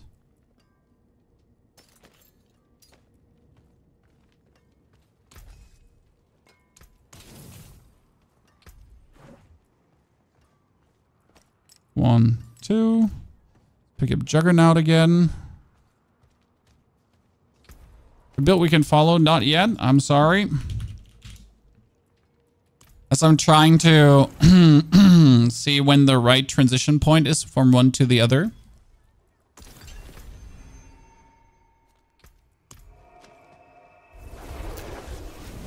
I mean, what we're playing right now is definitely not what we started leveling with.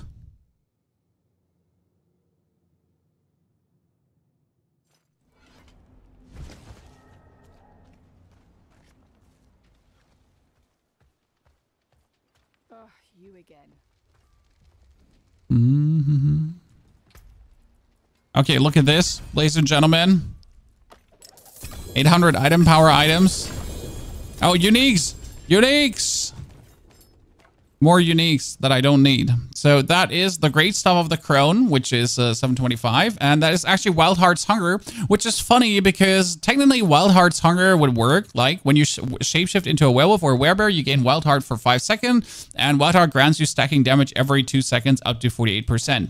So that's like another shapeshift. So now you have the Wild Heart's Hunger, right? Where you can shapeshift every X. Plus you get the quick shift where you shapeshift every 8 seconds. And then you get the heightened senses where you shapeshift every 6 seconds. Yeah. So we essentially just have to now shapeshift every 6 seconds and we're good. Perfect. Ain't it?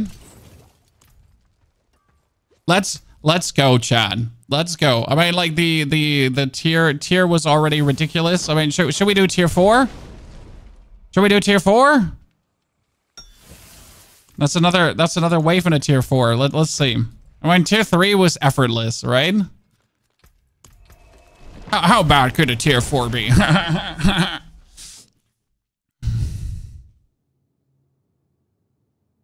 mean, especially after getting the Wild Heart's Hunger there, that's actually robbery. Probably just gonna get killed by the dude here because he's absolutely overtuned.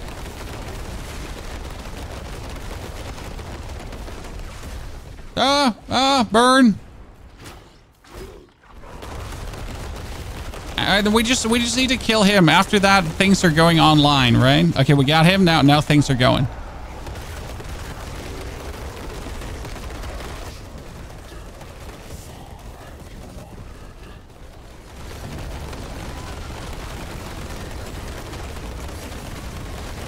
I mean, technically, tier 4 is also more efficient than tier 3 now because tier 3 opponents are 100 and these are 120. But honestly, we're like, it's just this is less efficient than doing a 3. So I think we could probably pull it off, right? We could probably get it done. with enough jumping around and whatever, but that one is useless because the XP would be like 1 level higher. So we get 1 level more of max HP bonus for making everything more tedious, like beyond like feasible, right? So that is not worth it for sure. Despite being actually able to do it, right? Despite like pulling this off here right now, not worth it. 10 out of 10, not worth it. But fun that we could technically get it done. Yeah, like the Ether Fiend just shoots you with a one-shot. Oh, wow. We just stood in the fire pool. Did you see that? The fire pool of the dude instantly killed us. Maybe an 80? Yeah, I mean, like being able to already knock out a tier 3s like this is plenty fine. Right? But yeah, if we pick up a little bit up the side and then can already 4 times master work. I mean, alone 4 times master working the ring will be incredible. Right? I mean, think about it. You have a ring which has your landslide double cast, right?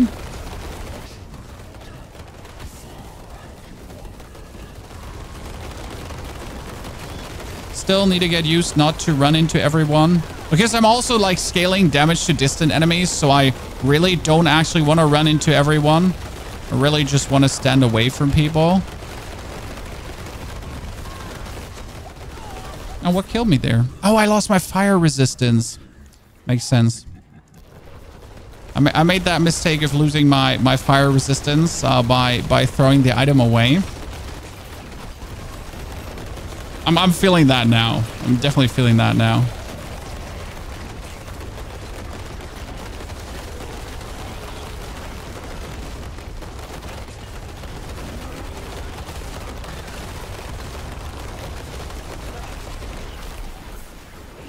Oh, poison. Like by swapping out the last items I did, I lost some points of resistance. I'm sorry. And I'm going to pick up that node so we at least have like, so we're looking good. Right? Where's like the next resistance node? I swear there must be another resistance node somewhere I can easily yoinky doodle dandy Andy.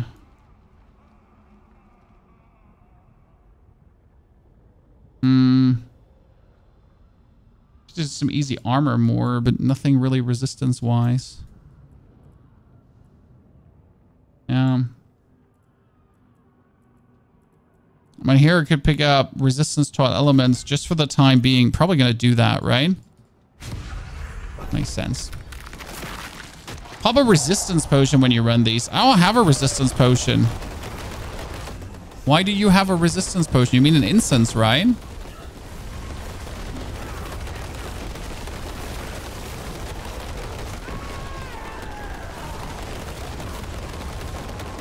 I mean, it's fun how your whole resource regeneration works on lucky hit.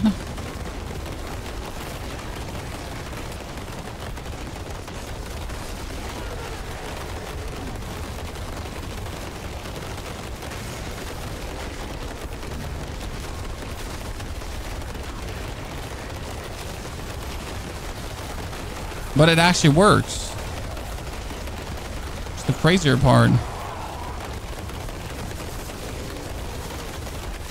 See, I got 11 stacks of the Wild Heart's Hunger, chat. It's working. I'm doing the thing, Mom. I'm managing to keep it up. The crazy part is technically you have to also keep it up in between of just like doing things here, right? Because else I'm gonna lose my Wild Heart's Hunger thingy, which stacks like so slow right now. Oh, I completely forget that I have this cool ultimate that I can also pop. Oops.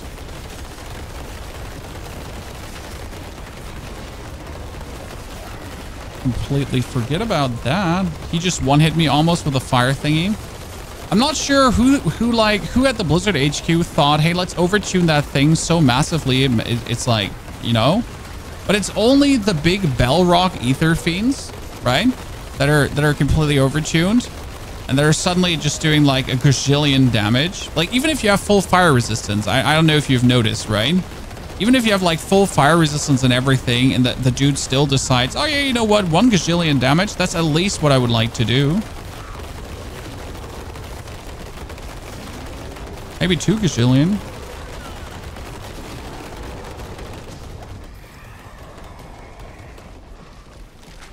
Okay, we're gonna make Ether Lords.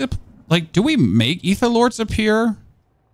That feels like this is like a wrong move.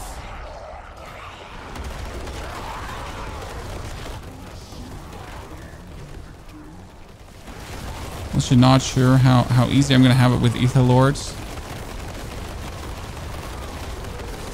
Okay, I'll take it back, chat. I take it back. I don't fucking care. As it seems.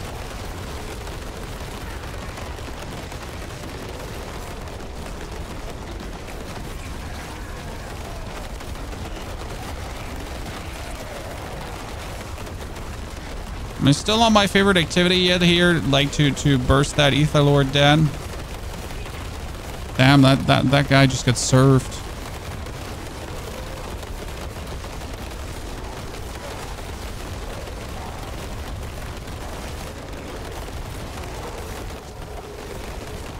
Ridiculous. Absolutely ridiculous. I mean, seriously. How's this build a thing?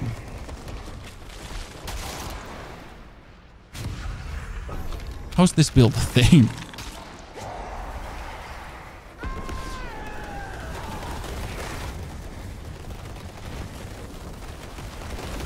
I am very pleased with my decision to start Druid today.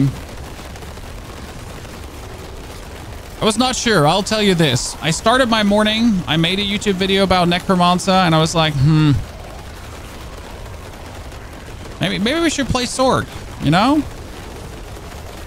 I'll tell you, if I played Sork over this, I would have been heavily disappointed. Because Sork, I mean, Sork does work, right? But Sork is so cookie cutter from a theme compared to the Druid. I mean, it might be that I'm mainly just stuck playing. I mainly play pulverized Druids, so there's a reason why this probably felt so good for me. Because pulverize is just very tiresome to play at times, right? Man, pulverize is good, but let's be fair, pulverize is sometimes rather tedious.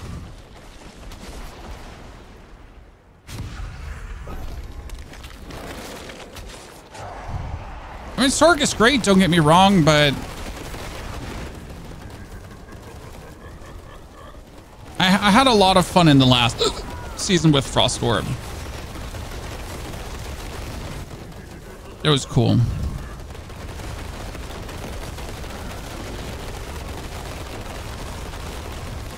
Oh yeah, just spawn more Hellboard on top of him. Do it. I'm stuck in the labyrinth. This is not good.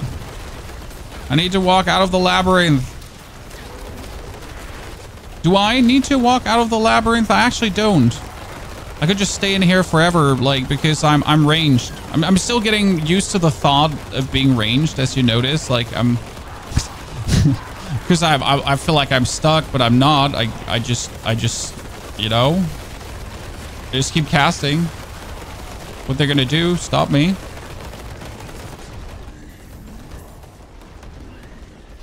Her class. Oh, favorite class is and stays Necro. So despite like I was asked a very pointed question at the Blizzard HQ.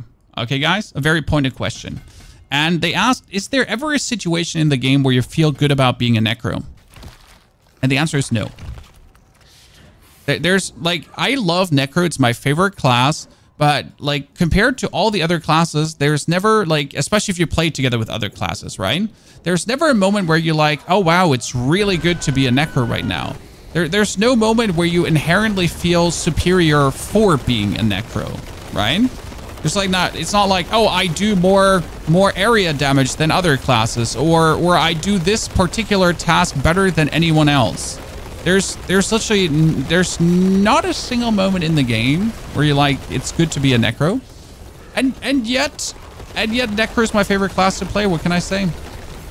I guess maybe during leveling. Okay, I'm gonna strike this right now. During leveling, you do feel good because with minions and so on, your leveling experience is a very smooth one, right?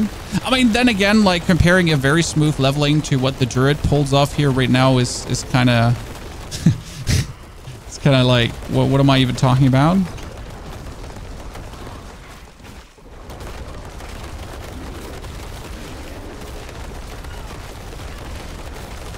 But yeah, best minion build. I mean, there is a Blood Surge Necro, which works really good with minions currently. So high recommendation on Blood Surge and minions.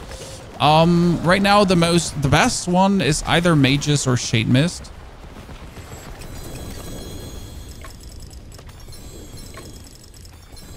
Okay, I need to pick up more Opticide. I can use all the Opticide to upgrade my gear. We also got a greater affixed amulet. Exactly what we're looking for, ladies and gentlemen.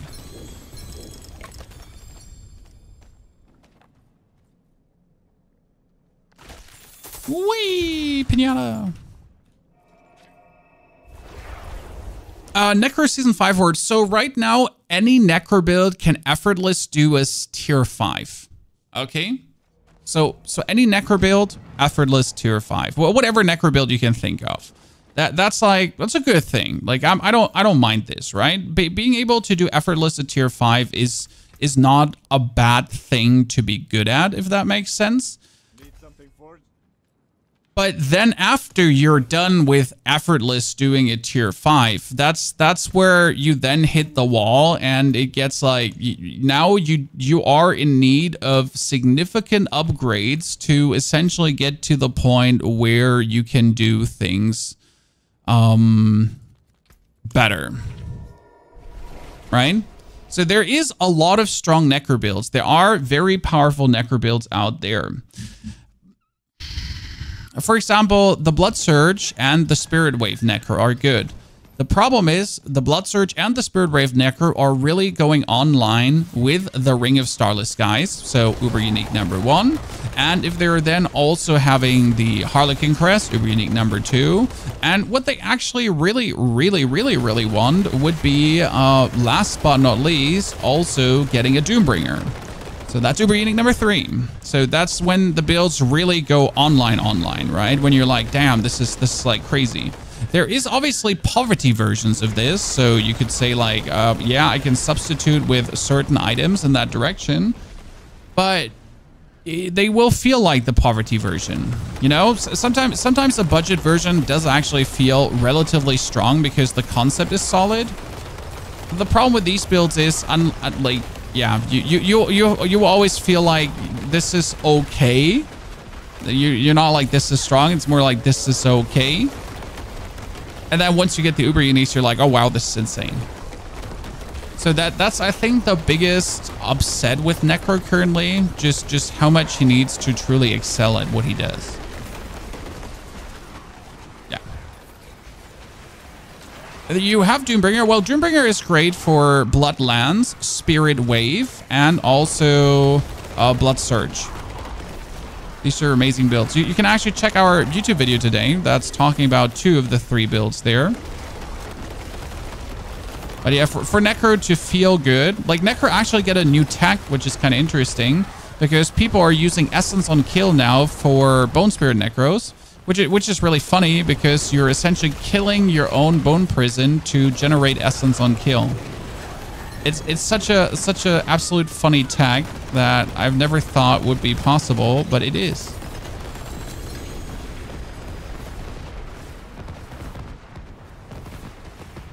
Sometimes the most amusing things actually work. It's an Infernal Compass, and let's pick up more Infernal Compasses now.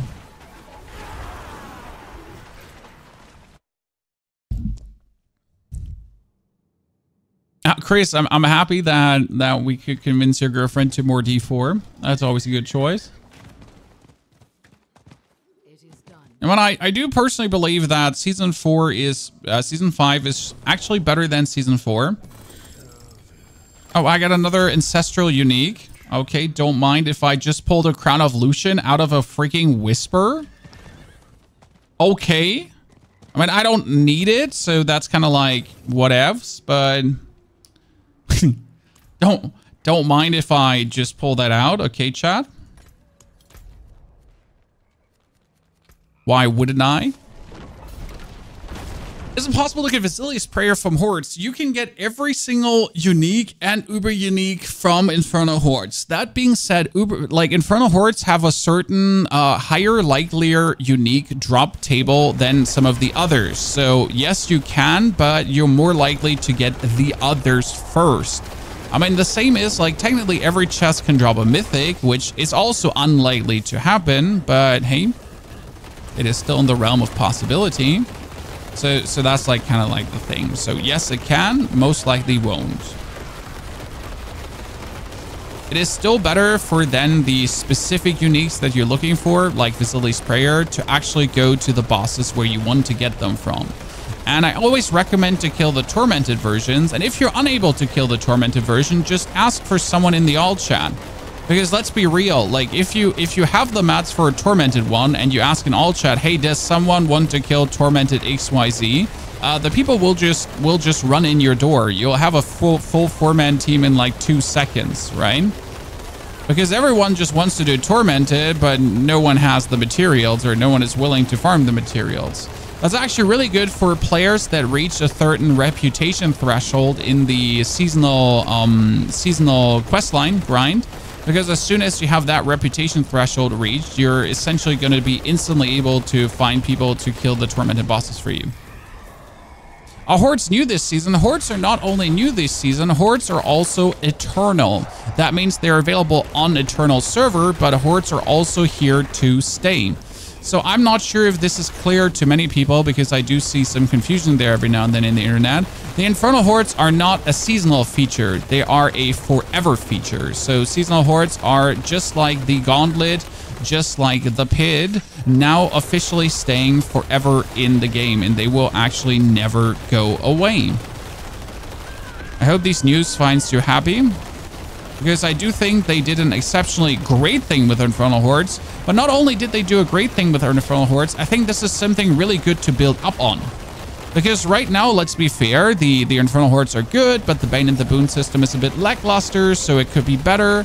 And like, if they now, from this season on, every single season, keep building on the Bane and the Boon system and add some more silly Banes and Boons, then the Infernal Hordes will just subsequently get better with every newer iteration they're pulling out of their buttholes. So there's only hope that Blizzard will create like a truly like overarching, absolutely incredible feature that just goes insane, right? You smashed 100 hours on this in the beginning and then got burned out on Endgame. I mean, you reasonably got burned out on Endgame because there wasn't any. Eternal season, you get 100 and then you kill Uber Lilith or clear tier 100 dungeon and you're done. As soon as you killed your as soon as you cleared your first tier 100 dungeon, you were essentially done. And then you never had to touch the game again. Season 1 had at least the seasonal mechanic to play down to get your Barber Heart. As soon as you get your Barber Heart, the season was done. Season 2, I mean, get your Vampiric powers leveled up, try out many different builds, and as soon as you kill Uber Lilith, got to level 100, and got the seasonal mechanic locked out, you're done. Then Abba 12 Zur came, that gave you a little bit of endgame to play until you notice that you have to play a certain class and build to actually go further, and it's an absolutely insane grind. Then you were done. Season 3 had you leveling up your robot, which was really fun, and then you were trying to get the unique stones, which was kind of interesting. We got the Gauntlet, which was for the first time also quite fun, until you notice like that you, in order to compete for the leaderboard, you almost need every single Uber unique, and then you were done. Yep. Season 4 was a bit better with the tempering and masterworking, right? And then obviously grinding deep into the pit to see where the pit will take us. So the inclusion of the pit was really a nice, cool thing, and it was really fun. And then you push deep into the pit until you notice how much more gear requirements it actually takes to go deeper into the pit, and then you were done. And now with Season 5, we actually do have the Infernal Horde, and I have to say the Infernal Horde gives me kind of like a... it's a bit different here. So I haven't been in the pit a single time because I find the pit incredibly boring. It might also be because I'm just a necro, right? So I don't find the pit pretty enticing. But like the Infernal Hordes are for me right now, make a character, level the character to level 100, tempering, masterworking, boss ladder, however I feel like it. Do Infernal Hordes as often and as much as possible. Then as soon as you're actually able to clear a tier 8, you're done. So at least for me this season. So if I manage to get a character to level 100 and then play some builds and manage with that character to clear a tier 8 horde, that's the moment where I'm like, that's good. Now we move on to the next character. Because clearing tier 8s, I think is the pinnacle for this, because it's like the pinnacle seasonal mechanic that I personally find the most fun to try to get down. Is it confirmed that Tempers have a higher or lower chance to roll? So I can't tell you anything of my visit at Blizzard, but I think this is something I can say. There is no waiting in Tempers, no. Like it might seem like this, and like you might be really confused. So if there is a waiting going on, or if you have a feeling there like your Tempers are heavily weighted in a direction, it can simply be a bug. The thing is, yes, it will feel weighted because there's a chance of 1 out of 3, and you might 20 times not roll your 1 out of 3 chance. It's still just simple statistics. There is a reality, there is a world where even a 1 out of 2 chance will roll 20 times the other chance in a row. It is highly unlikely to happen, but it is never impossible that these things happen from a statistical standpoint, right? Did my head just vanish? I think my head just vanished. So yeah, there's definitely no waiting going on. And if you feel like there's waiting, then it's just really, you know, statistics screwing you over. Which I'm pretty sure does never feel good. And it's also not the answer you're hoping for. Can normal Duriel and Dariel drop Ubers? Every single normal boss can drop Ubers. Every single mob can drop Ubers from level 35 on. That being said, tormented bosses just have a higher chance. That chance is actually 7.5%, I think. So you should definitely be clearing Uber bosses. If in any way possible, clear Uber bosses. Do not try to clear the normal bosses. In general, tormented bosses are just so much more convenient to kill because it's 5 times the loot for X times the mats, right? I mean, 3 times the mats, 5 times the loot. You're literally just getting more out of it regardless. Like even if you're not looking for the mythicals, like even if you're looking for certain items, so you want to get your Vasili's Prayer, right? It is still better doing the tormented boss because there is just more loot coming out of it. There's just 5 chances instead of 3 chances to get the respective item that you're looking for. And I think that alone is a very compelling... Okay, are we almost an hour faster to level 80?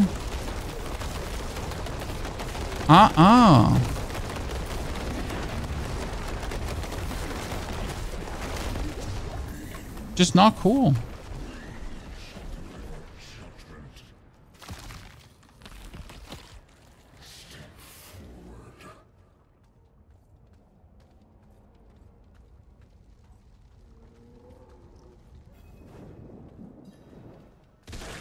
Like, what I desperately need for a feature is still somehow to improve my uniques, because right now with a whole new unique system, right?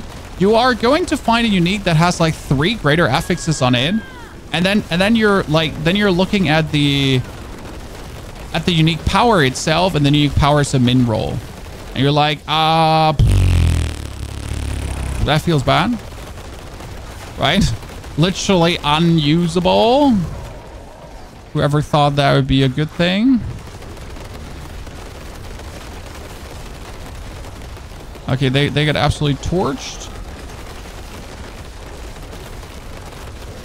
Okay, against one opponent, I kind of like have sometimes essence issues, but I wouldn't really call it essence issues because I can just thread in like a freaking claw in between, and we just keep zooming, right? So I'll just spam my abilities, and then I just do a random claw, and we're good. Kind of fine. Yeah, you get a 3 GA T-Bolts with min roll. Exactly. You want to be happy about your T-Bolts will that you get there, but then it's a 3 GA T-Bolts with a min roll, and you're just like, oh, well, that's trash. And reasonable. Reasonable, so it's trash. Yes, it is. Who would be happy about that?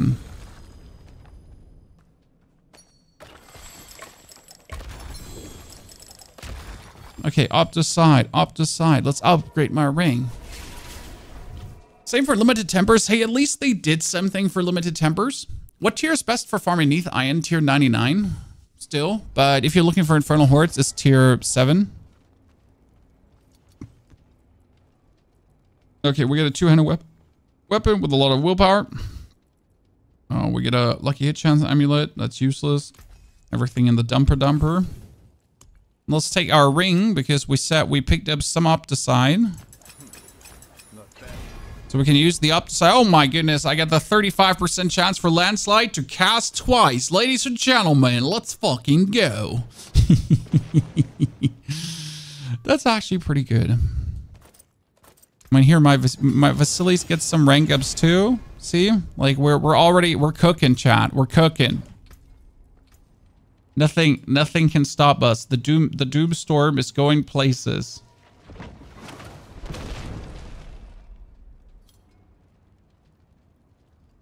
Next board we're going for is called the Thunderstruck board. And it says Storm Kill increase damage equal to damage to close and damage to distant bonus. Ooh, that's why you're tempering damage to distance. I mean, that makes a perfect sense to then temper damage to distant enemies, right? Under these circumstances, it does make perfect sense. Can you show the aspects you're on really quick? I mean, we're running the landslide aspect. Then we get the while in werebear form, you gain spirit every 8 seconds, which is useless. But we also run... my wolf companions are currently werewolves. We actually did run the rejuvenating aspect, which helped us to just have infinite resource. So that was kind of nice. So we're running rejuvenation, which is whenever I fall below 20 spirit, I have a chance to get more spirit. And then we are currently running the natural balance. So casting a storm skill grants your earth skills critical strike damage, and casting your earth skill increases your critical strike chance of your storm skills. So natural balance actually works plenty good to, well, natural balance. Ha ha ha ha ha ha. Yeah. We don't really care about running more because the rest is just going to be replaced by other stuff. What I'm currently looking for is the symbiotic aspect. We have it. So when a nature's key passive triggers a free skill, your non-ultimate cooldowns of the opposite type are reduced. And if I'm not mistaken, the main plan behind this is to get my Barrier to 0 cooldown. So I could just permanently spam a Barrier. Tell me, you want to team up for leveling? No, we're doing it solo. I mean, like, else we don't have realistic times going on. But I thank you for offering. So I guess the plan by that is, with the symbiotic, that you're just reducing the cooldown of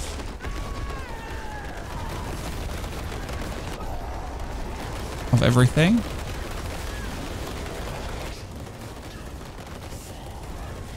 I mean, probably the cooldown of my Cyclone armor as well, because right now I have a 0 cooldown Cyclone armor. I mean, like look at that, right? I can use Cyclone armor whenever I feel like it.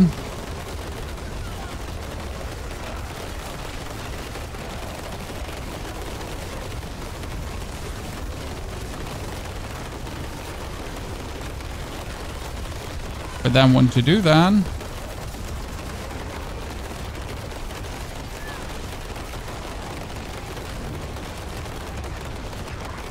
And the advantage of Cyclone Armor over the Werewolf Yell for shapeshifting is that it happens in stenches. So, like, I could use the Werewolf skill, but it actually takes quite a long time to shapeshift. So, using Cyclone Armor is just way faster. Like, if I want to just do a quick shift, right, into another form. Just Cyclone Armor.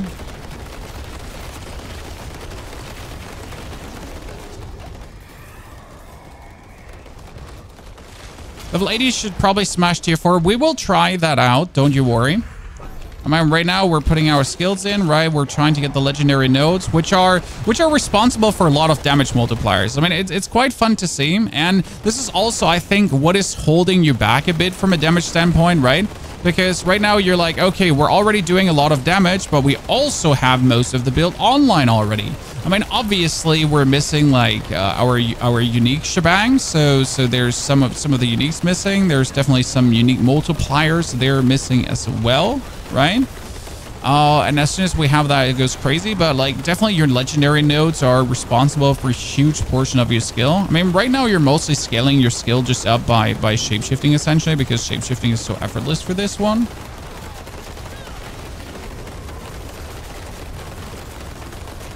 The bottom row spirit gives you a cooldown. Yeah, we could pick up the bottom row spirit too. I've actually been not playing this because we were still playing the lightning bonus. So if you look for my spirits, we're playing the lightning bonus here because it gave us a more effortless option to kill.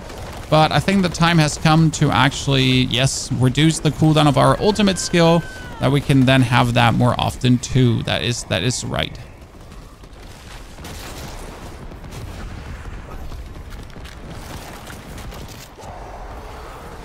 Most builds need really good gear to work. Yes, which is a very surprise for this build. I mean, the Lightning Storm was already working without good gear, right? And as we then swap from Lightning Storm over to Trample Lightning Storm thingy, it worked even better. So it's kind of funny, like how the build came online very early actually, and then only get better from that point on, right? And now with that ultimate cooldown reduction, we're doing even more crazy things. I mean, I just activated the ulti, right? And we're looking at already 20 seconds down on the ulti.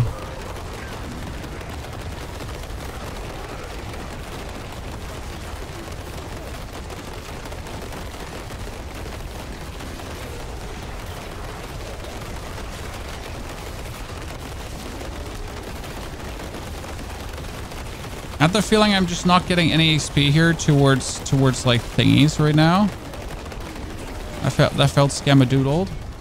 My XP felt like it's not moving. Summon lords. I mean, I really don't want to summon lords, but let's go. With a link to this build, we're gonna have everything created by tomorrow with a comprehensive write down on when to swap, right?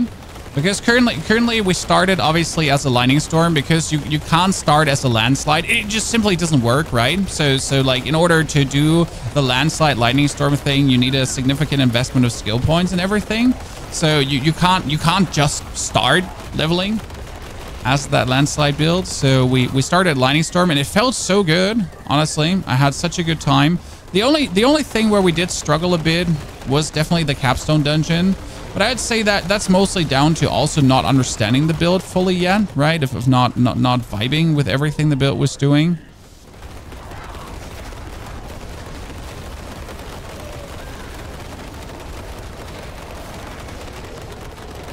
You found hordes, you need flicker stab.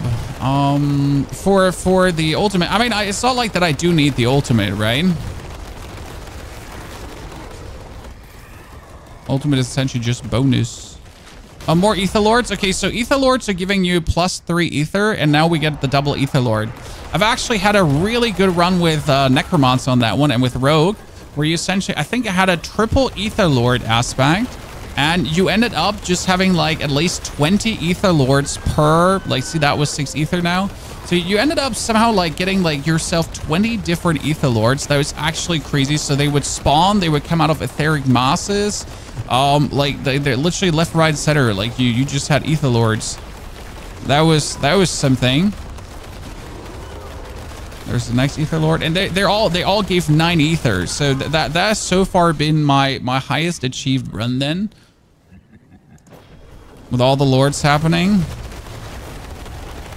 Not sure what managed to get us killed there. Did 2 Lords just spawn into each other? They did, chat. Why would they not? All right. Oh, great. Give me 3 Soul Spires. Robbery.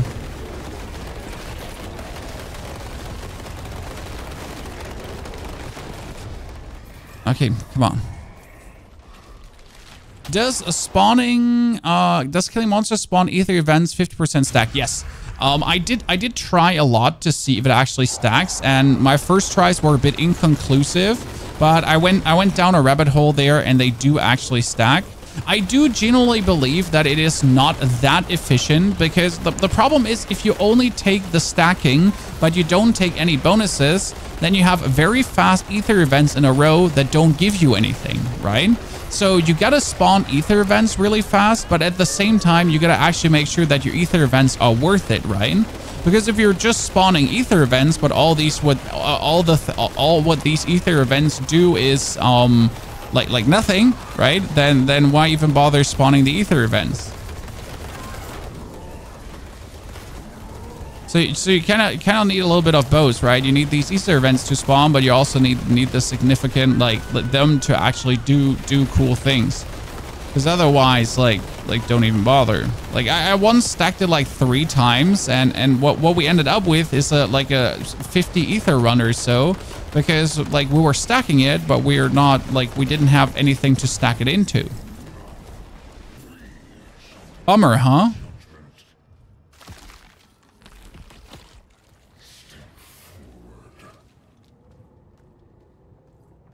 You were doing tier 7 and had 4 in a row, up with 50% quicker Hellborn. Yeah. If you get the quicker Hellborn first and then you stack the rest into it, worth it, right? Other way around, really weird.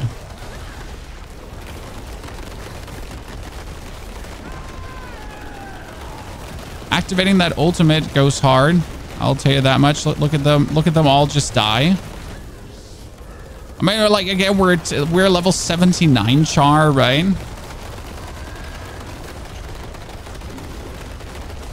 I'm just happy. Like, this is without bonus uniques. This is like without like, right, giving this character anything.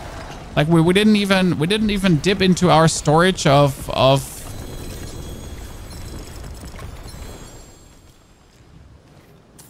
aspects to pull this off. We just pull it off. I didn't mean to click the box one more time. Whee!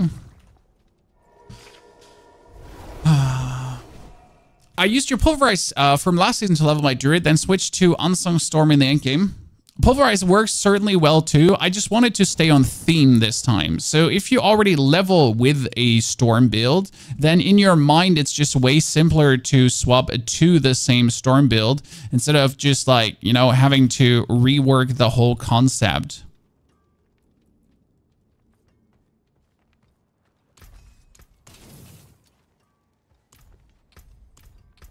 Okay, we're going. Which glyph has to go in there? Technically, werebear glyph. Well, we barely have any glyphs, right? we gotta start gathering them at some point. And yes, this is essentially playing without any glyphs, right? We're just out here, out and about, and just playing without glyphs, because who would even bother about using glyphs? They should add a box for boss mats, because doing anything else now is boring. I do want to agree, but I think that would be too simple. When I was gone, you were under level 20, so you went away 3 hours ago. Because that's how fast it's been going, right? I mean, I'm actually looking forward to make level 80 under 4 hours. I mean, right now it looks like we could reach 100 in what? Chat, what's the prediction here? Could we reach 100 in 6 hours? That sound reasonable? Without uber unique leveling, right?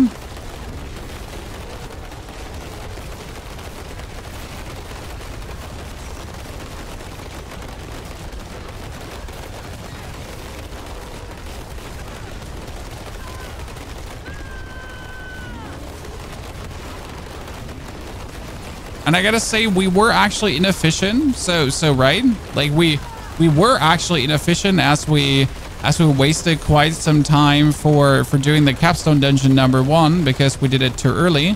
Should have taken a goddamn chill pill there and done it a bit later. We definitely lost a lot of timing there. I'd say at least 30 minutes due to that. Last 13 levels are a grind. I highly disagree. Like you actually, like, on every class so far, the last from 90 to 100 is just an hour. It's actually below 1 hour. So 90 to 100 is sub 1 hour.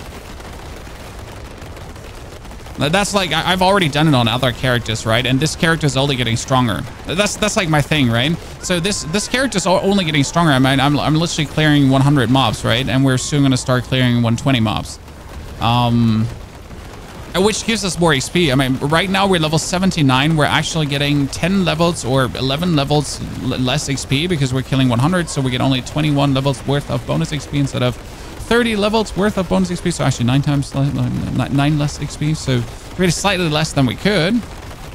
Which means we anyways have to step up our game and be able to clear tier 4 soon for the maximum level of XP that you could possibly get. Because you now get more XP from 30 levels higher monsters, in case you didn't know this. So that's very important. So monsters 30 levels higher give more XP. I mean, with my Necro and with my Rogue, I only level with tier 3s until 100, right? Because it's just easier to level with tier 3s. But I kind of feel like this character will be sooner able to level with tier 4s than any of the other two. Right?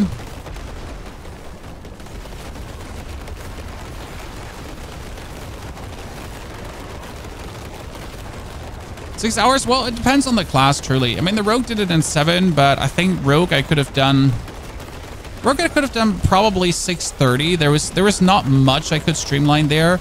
I don't think the Necro can go 6 hours currently because it's being held back a little bit by the actual Necro power level.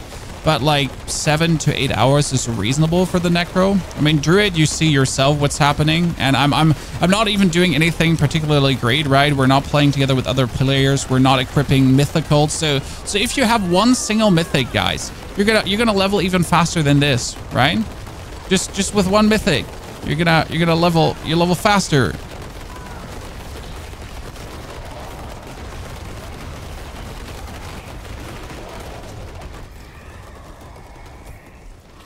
Oh, Ether Lords. Yeah, let's go. Let's spam Ether Lords again.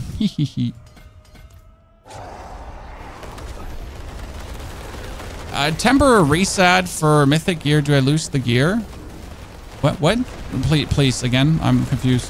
Temper reset is just temper reset. You mean masterwork reset, probably. You can't reset temper. So masterwork can just reset without consequences. I mean, the consequences is losing your materials. So you lose your materials for resetting that, right?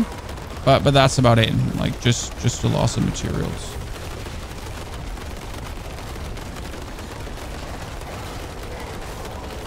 I was shortly confused what you were scared of. Press the 80 counter. Oh, thank you. I'm sorry, we just flew past level 80 like there's no tomorrow, so I genuinely didn't notice it.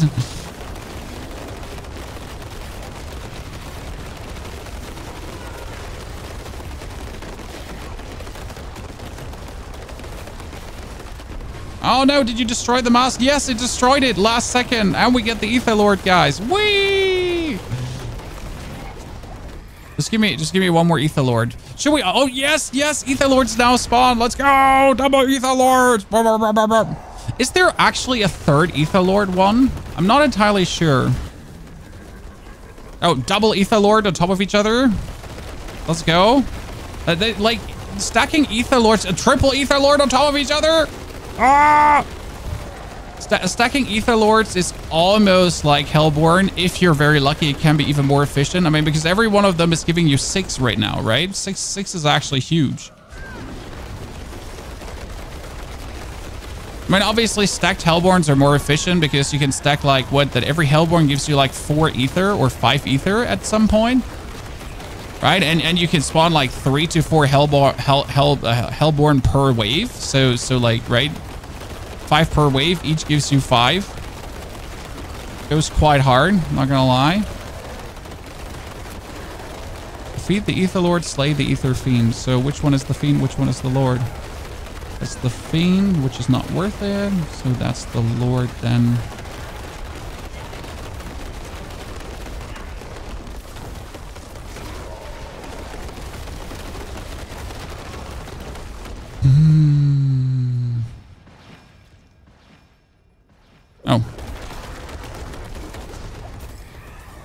I gotta not forget that, like, summoning my storm into my storm does more damage, right?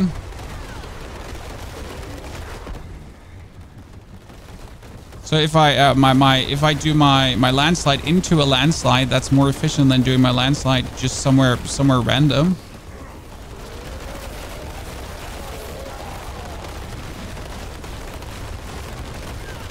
Oh, that's the third lord already, so 18 ether just for this wave. I like it.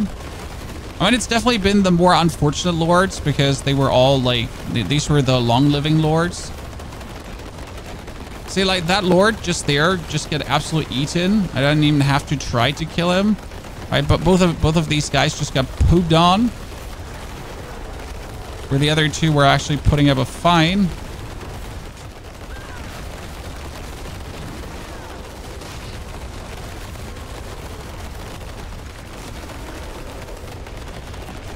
Oh, come on. You could have summoned a lord there. Meanies. Okay, that's level 81 already.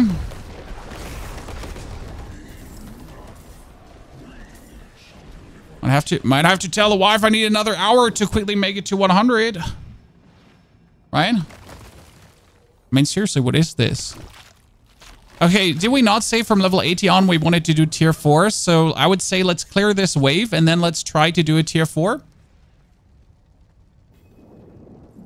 How do you always have spirit? I can show you. So first and foremost, you're using lucky hit chance for spirit. Okay, so there is a third, like there is a lucky hit chance from anything you do for spirit. It's in your spirit boons. And then I'm actually using rejuvenation on my amulet, and rejuvenation has the chance that when you're below 20 spirit to fully refill your spirit. So that means I do my lucky hit chances in between, which are giving us a little bit of a bonus boost. And then apart from the lucky hit chances, I am literally just...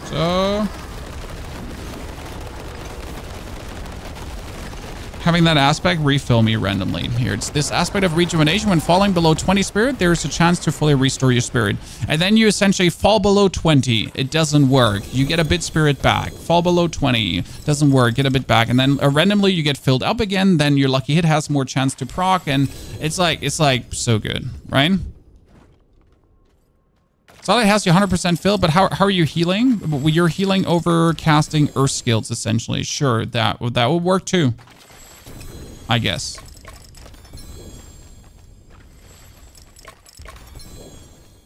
I mean, actually, we're not healing over casting skills, so that wouldn't work because we're not using that skill.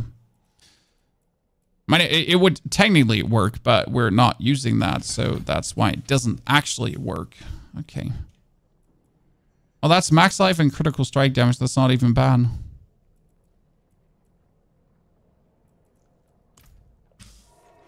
Oh, eight levels worth of this. You have Andy. Oh, the offhand Endariel's visage mention.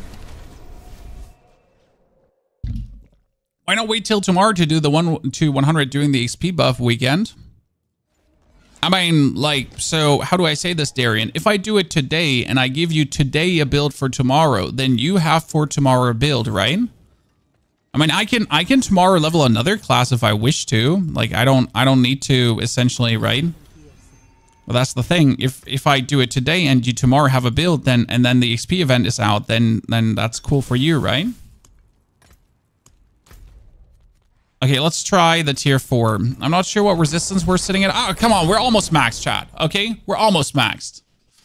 Is it more efficient to farm unique items in World Tier 3 for Frozen Orb Sork than in Tier 4? No, Tier 4. I mean, you technically don't need your Frozen Orb unique to make Frozen Orb work. Frozen Orb works without the unique. It just gets infinitely stronger with the unique, right?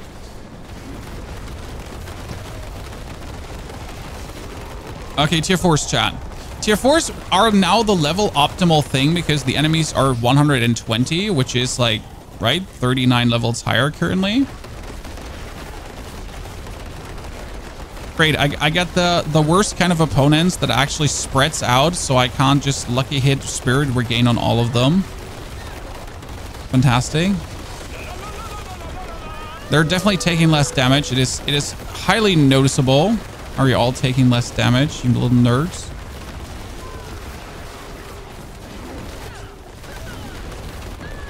But we're not dying as easy as before, so that's interesting. But since we're killing less things, we're getting vastly less XP. I mean, we're gonna go through with the tier 4 to just see like how much less XP we're expecting. But I would for example not summon Ether Lords in a tier 4 right now, right? That wouldn't make any sense.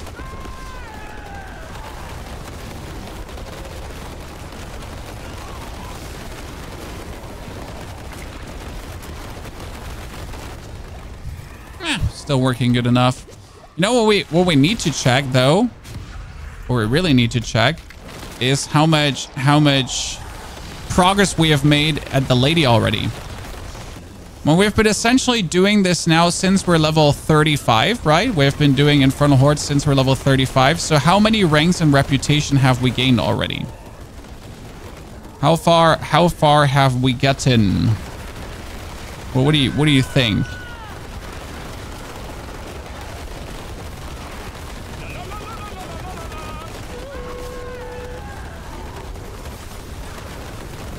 Oh, almost died there.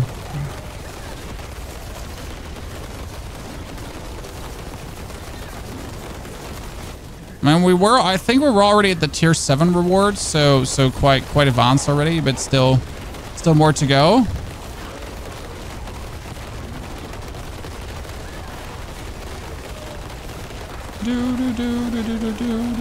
Lightning Storm.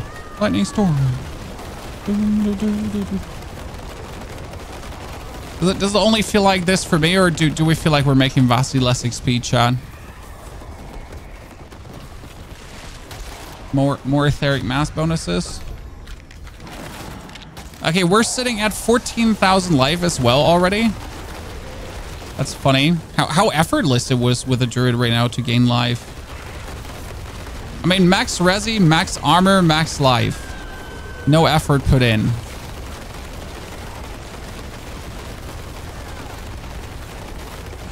J Rockets, thank you for the 4 months of support. J Rockets, good to see you there.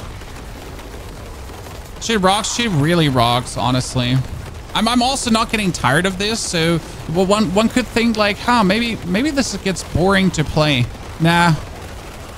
It's like a bit like Heartseeker Rogue. Like, so Heartseeker Rogue last season was just using a basic skill to do max zone damage, and you're like, you know, maybe Heartseeker Rogue will get boring at some point, right? You know what I mean? I'm like, you're just doing basic attack thing. Nah.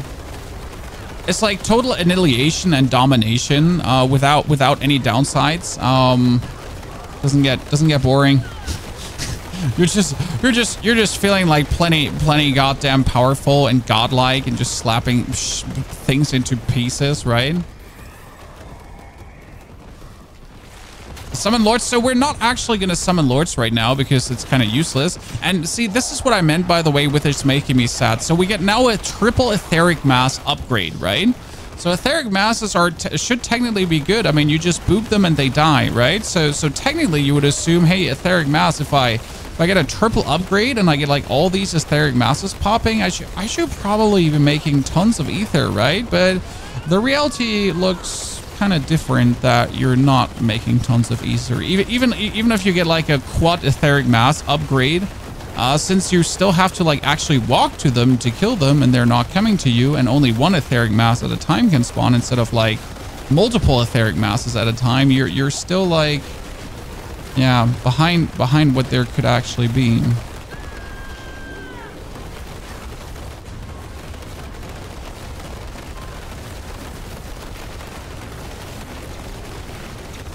Things stay alive significantly longer and I don't like it.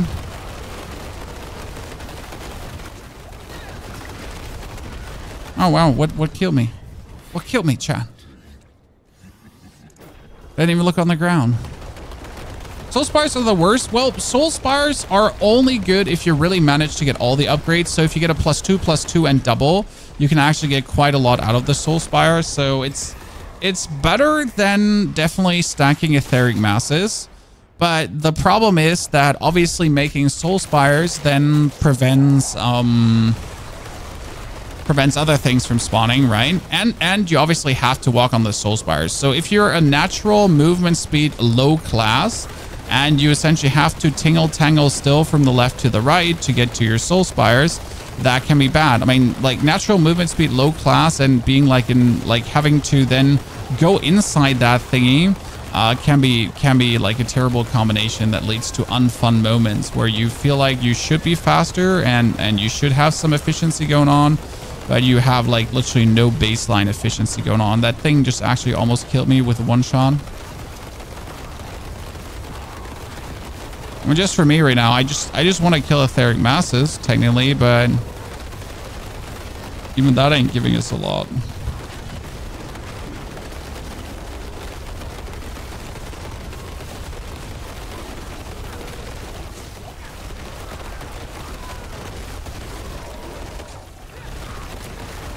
Oh, that's a lot of poison.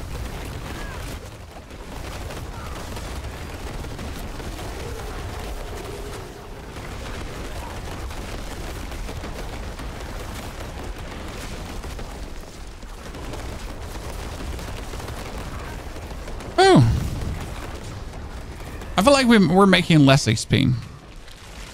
We're definitely making less XP. I don't like that feeling. But I also don't want to go back to doing tier 3s when we can already do tier 4s.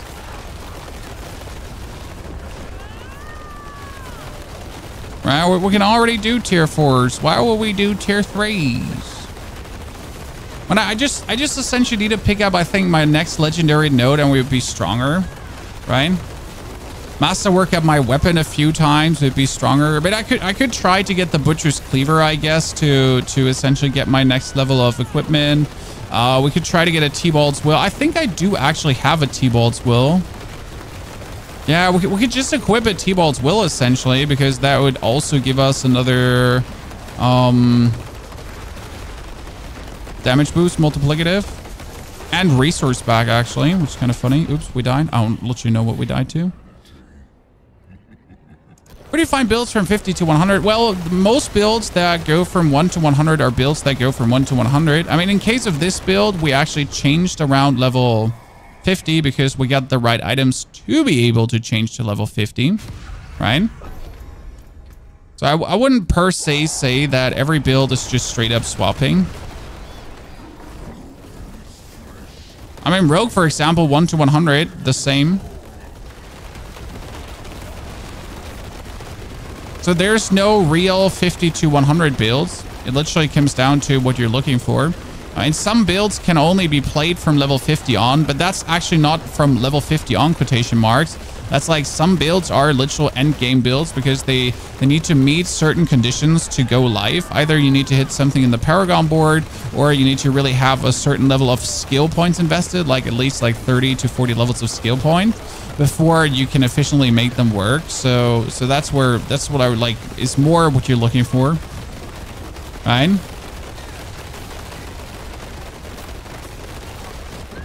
I mean, Heartseeker Rogue started as a Barrage Rogue and then went full Heartseeker at some point with a certain switch at a level.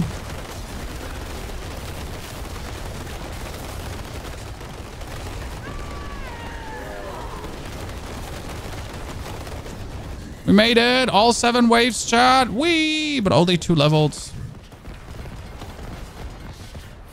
We need this one. That would be another 35% damage bonus to our storm skills.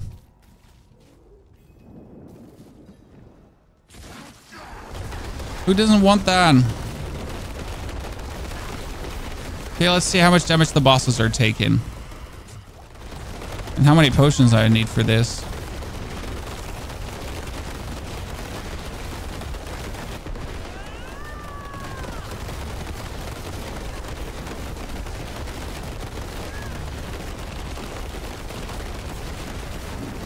Okay, having the shorter ultimate cooldown will definitely come in handy against the bosses. That's for sure.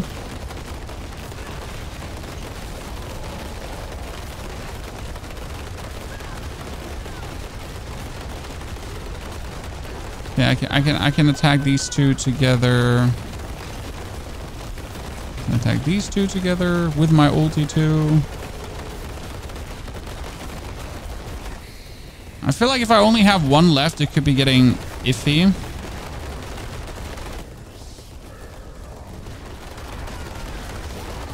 tedious tier 4 boss fight. I mean, right now everything yields to doing more tier 3s until you're at least pick up another Paragon node. Because right now, as much as this is possible, right? I mean, we're obviously winning, right? We're obviously doing it. But as much as this is possible, it seems like just so much better to do a tier 3 just alone to save you time. Because the time we're stuck here right now, we could have started already another tier 3, right? Just because we need to kill the bosses.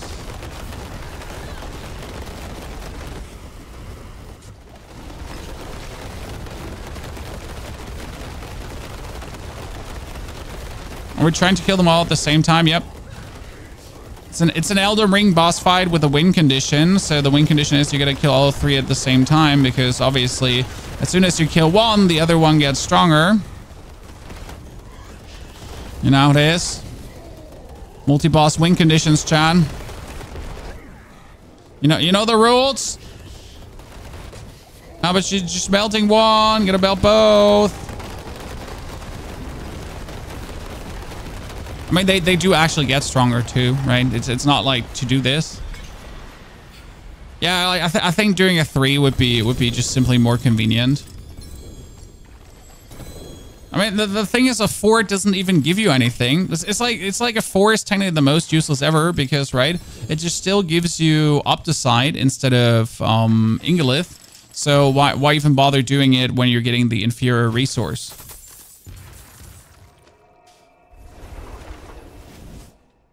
You don't know this game, but you have downloaded Path of Exile. Are there similarities? They're both ARPGs. That's where it ends.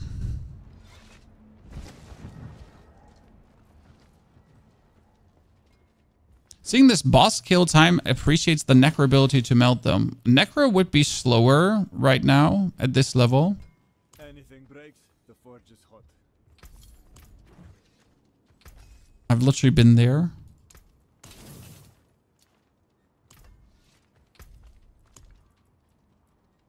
Just saying.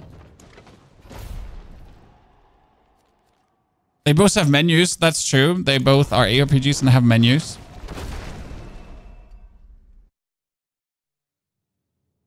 Path of Exile is obviously inferior because they don't have a Necro. They only have a Witch that can be a Necro.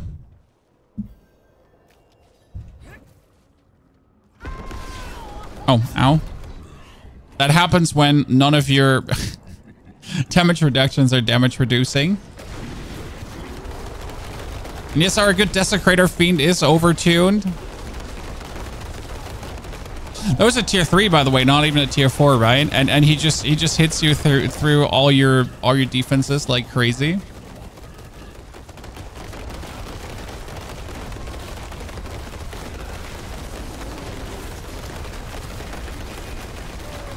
I really want to see the math behind these dudes. Like how much more damage are they actually doing on their stat sheet than other things?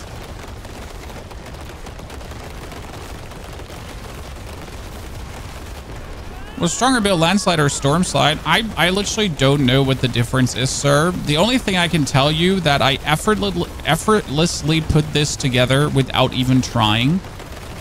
So starting with only Storm calling has been very fun for leveling. I mean, it felt so good in Helltide. You were pooping on everything.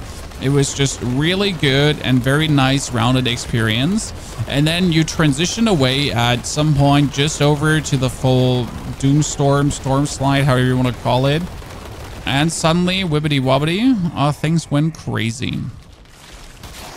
And it was all a very natural progression without much struggle, without tryharding, without having to find certain items. And obviously I went then a bit lucky and I now have 3 items that the build already needs. So just due to leveling, I got that. But keep in mind that Estelle, so the seasonal lady, drops you actually uniques for certain builds. And I think in this case, it's for storm builds, isn't it? Like, I think I got my boots from her, so the boots are also supposed to drop from her every time. Like, so you gotta understand that Blizzard hard codes a certain build they want this season to succeed, and that build will then also be supported with class uniques from Estelle. I don't know which one that was for Druid this season. It was Pulverized last season, which is actually funny that they would feed Pulverized, like, right?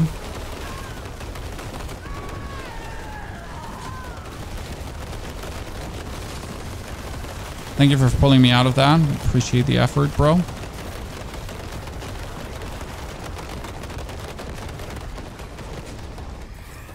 Do you prefer T-Rails or T-Bolts? I mean, I'm like, but T-Bolts is achievable while T-Rails is a mythic. Like, the reality of things is that you just simply might never get a mythic. Like, no matter how hard you try, right? You might just simply never get a mythic. Again, 50 tormented bosses down, no mythic unique for Ponyhoff. I mean, if you do obviously already have a mythic, right? But my recommendations will always be non-mythic items over mythics, simply because as achievable as they might be. I mean, this is now my third character to level up, so I'm also getting a third Resplendent Spark. I can soon craft my first mythic item, actually. Yup, Chad. So the more characters you level up, the more Resplendent Sparks you get. I mean, I could literally, like, you could literally boost yourself and your friend and in 2 hours just make max level characters, right? And get that reputation grind out of the way. Make 4 chars and you've secured a mythic. Yeah, but even if every char leveling for the average player takes around 8 hours. So let's say if you're doing it really fast, right? You can do it in 6. But if we're assuming that it takes 8 hours for the average player regardless still, right? Or even 10 hours, then just making a couple of level 100 characters is still quite the time investment.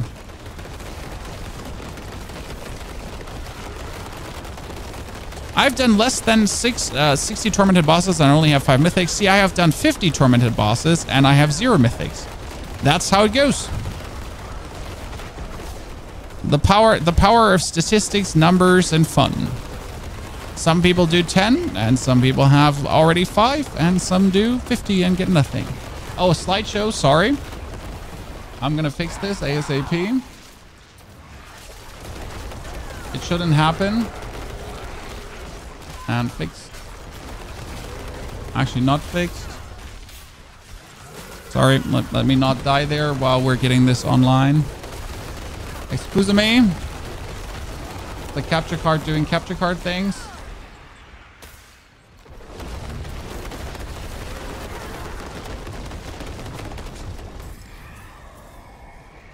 Thank you very much.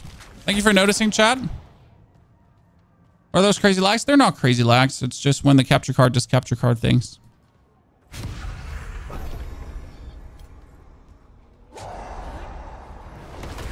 Like, you know, when you're running very many streams over one graphic card, many streams. Graphic card at some point might be, ooh, hi. I think it's actually more CPU related on that PC because at some point the CPU is getting clogged. And it's like, nah, I don't want to work anymore because like, as you can see, like the stream is like fine for the, like for hours upon hours upon hours, right? And then at some point it's like, nah, I mean, like, yeah. Does anyone remember the pause button for my timer? I think the pause button for my timer was, because I need to check upstairs if the family's actually back already.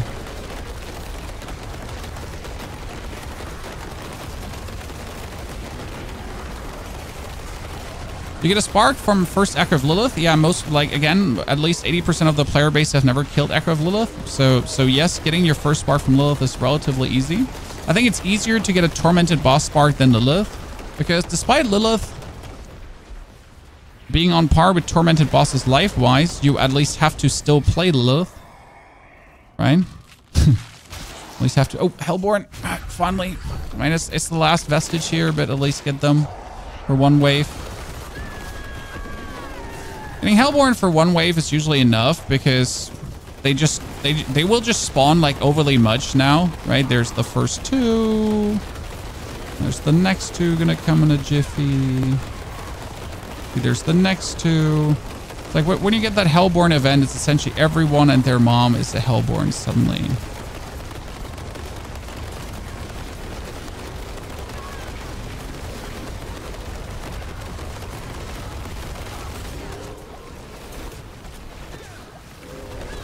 It definitely gave us vastly more XP than the tier 4. I mean, the tier 4 feels good, but I probably want to pick up a whiffy bit more loot. And technically, I actually don't want to do the tier 4, right? Technically, I just want to straight up jump to the tier 6. Because, again, doing a tier 4 gives you, like, nothing, right? So giving you a tier, doing a tier 4 doesn't give you more, like, boss working materials or blah or whatever. I want to actually straight up jump to tier 5.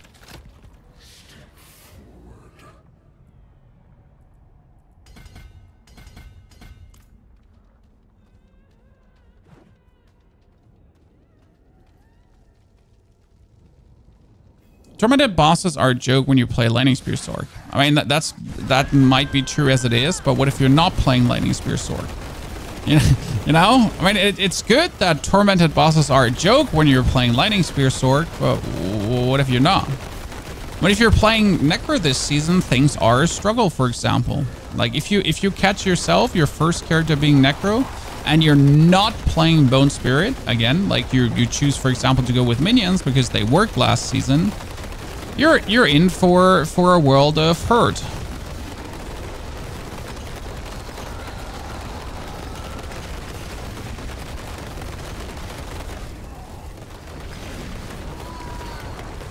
You're in for a world of hurt. Weep. Haven't gotten a unique in a while, huh, chat?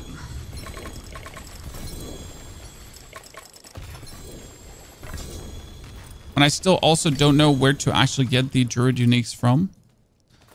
I need to figure that out.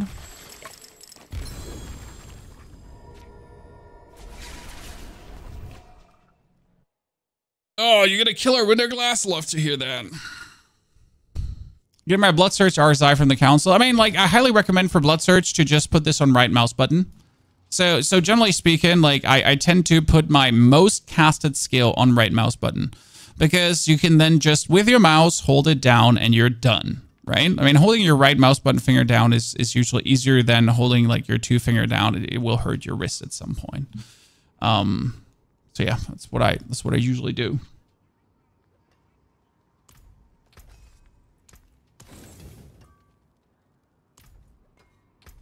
Okay, so we get the multiplier from Thunderstruck now. That's the 35% multiplier. And we also have the Earthen Devitation with currently only a 33% multiplier because we need more damage with crowd controlled, right?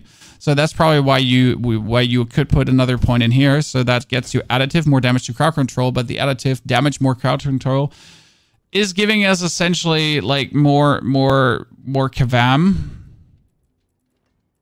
Same goes actually here, like just pick up more damage to crowd control as well. And you're getting, like, again, that's more percentual, more damage multiplier, which is actually really, really cool.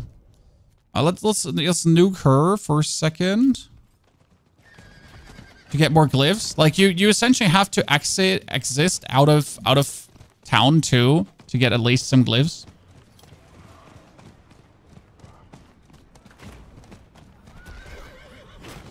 Lightning Spear Sword is low boss damage until you have a few mythic. I mean, like, just get a few mythics, right? Forehand.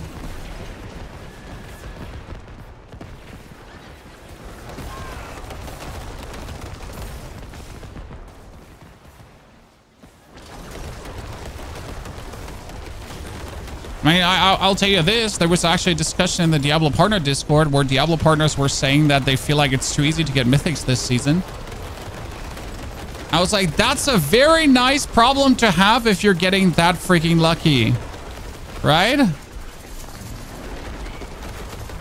I don't want to say that yelled so much out of touch. I can't even believe how much out of touch it yelled. Especially because they like two or three partners felt the same. I was like, lads, like how can you like how can you say I'm out of touch like without saying I'm out of touch, right?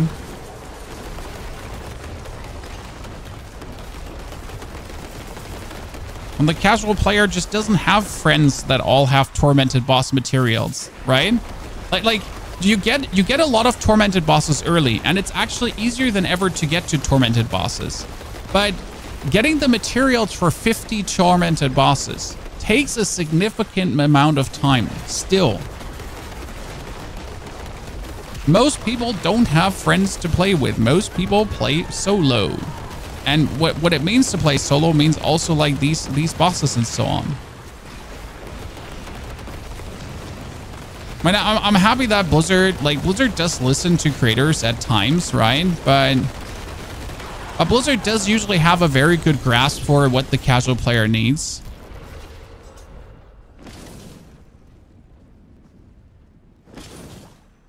Okay, we get another, like, I get a razor blade. Cool. Oh, we finally get a 925 weapon. I've been actually running around. No, we still don't have it. Wait, how have I been running around without a 925 weapon the whole time? Oops. I completely forget that. No wonder we're doing not enough damage in a tier 4, chat. Honestly, if I pick up a 925 weapon, do you think we can do a tier 5 straight away? Just gonna stand AFK here. Stygian stones. You can actually get Stygian stones here.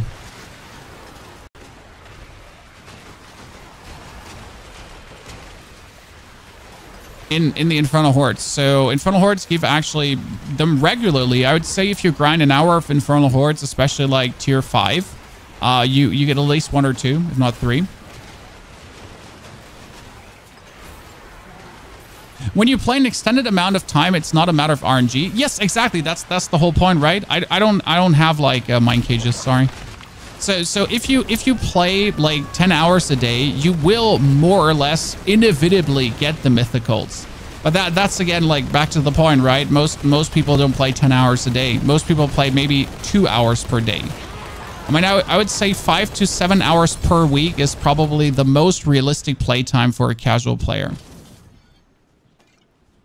Right? 5 to 7 hours, I'd say. Okay, we need to do a tier. So I need to hold this. I need to check upstairs.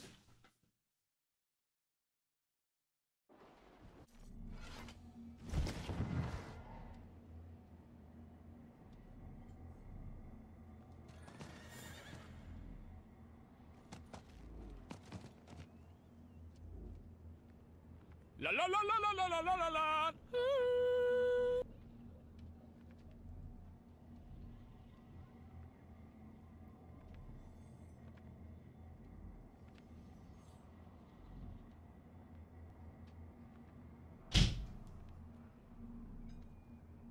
Okay, Chad.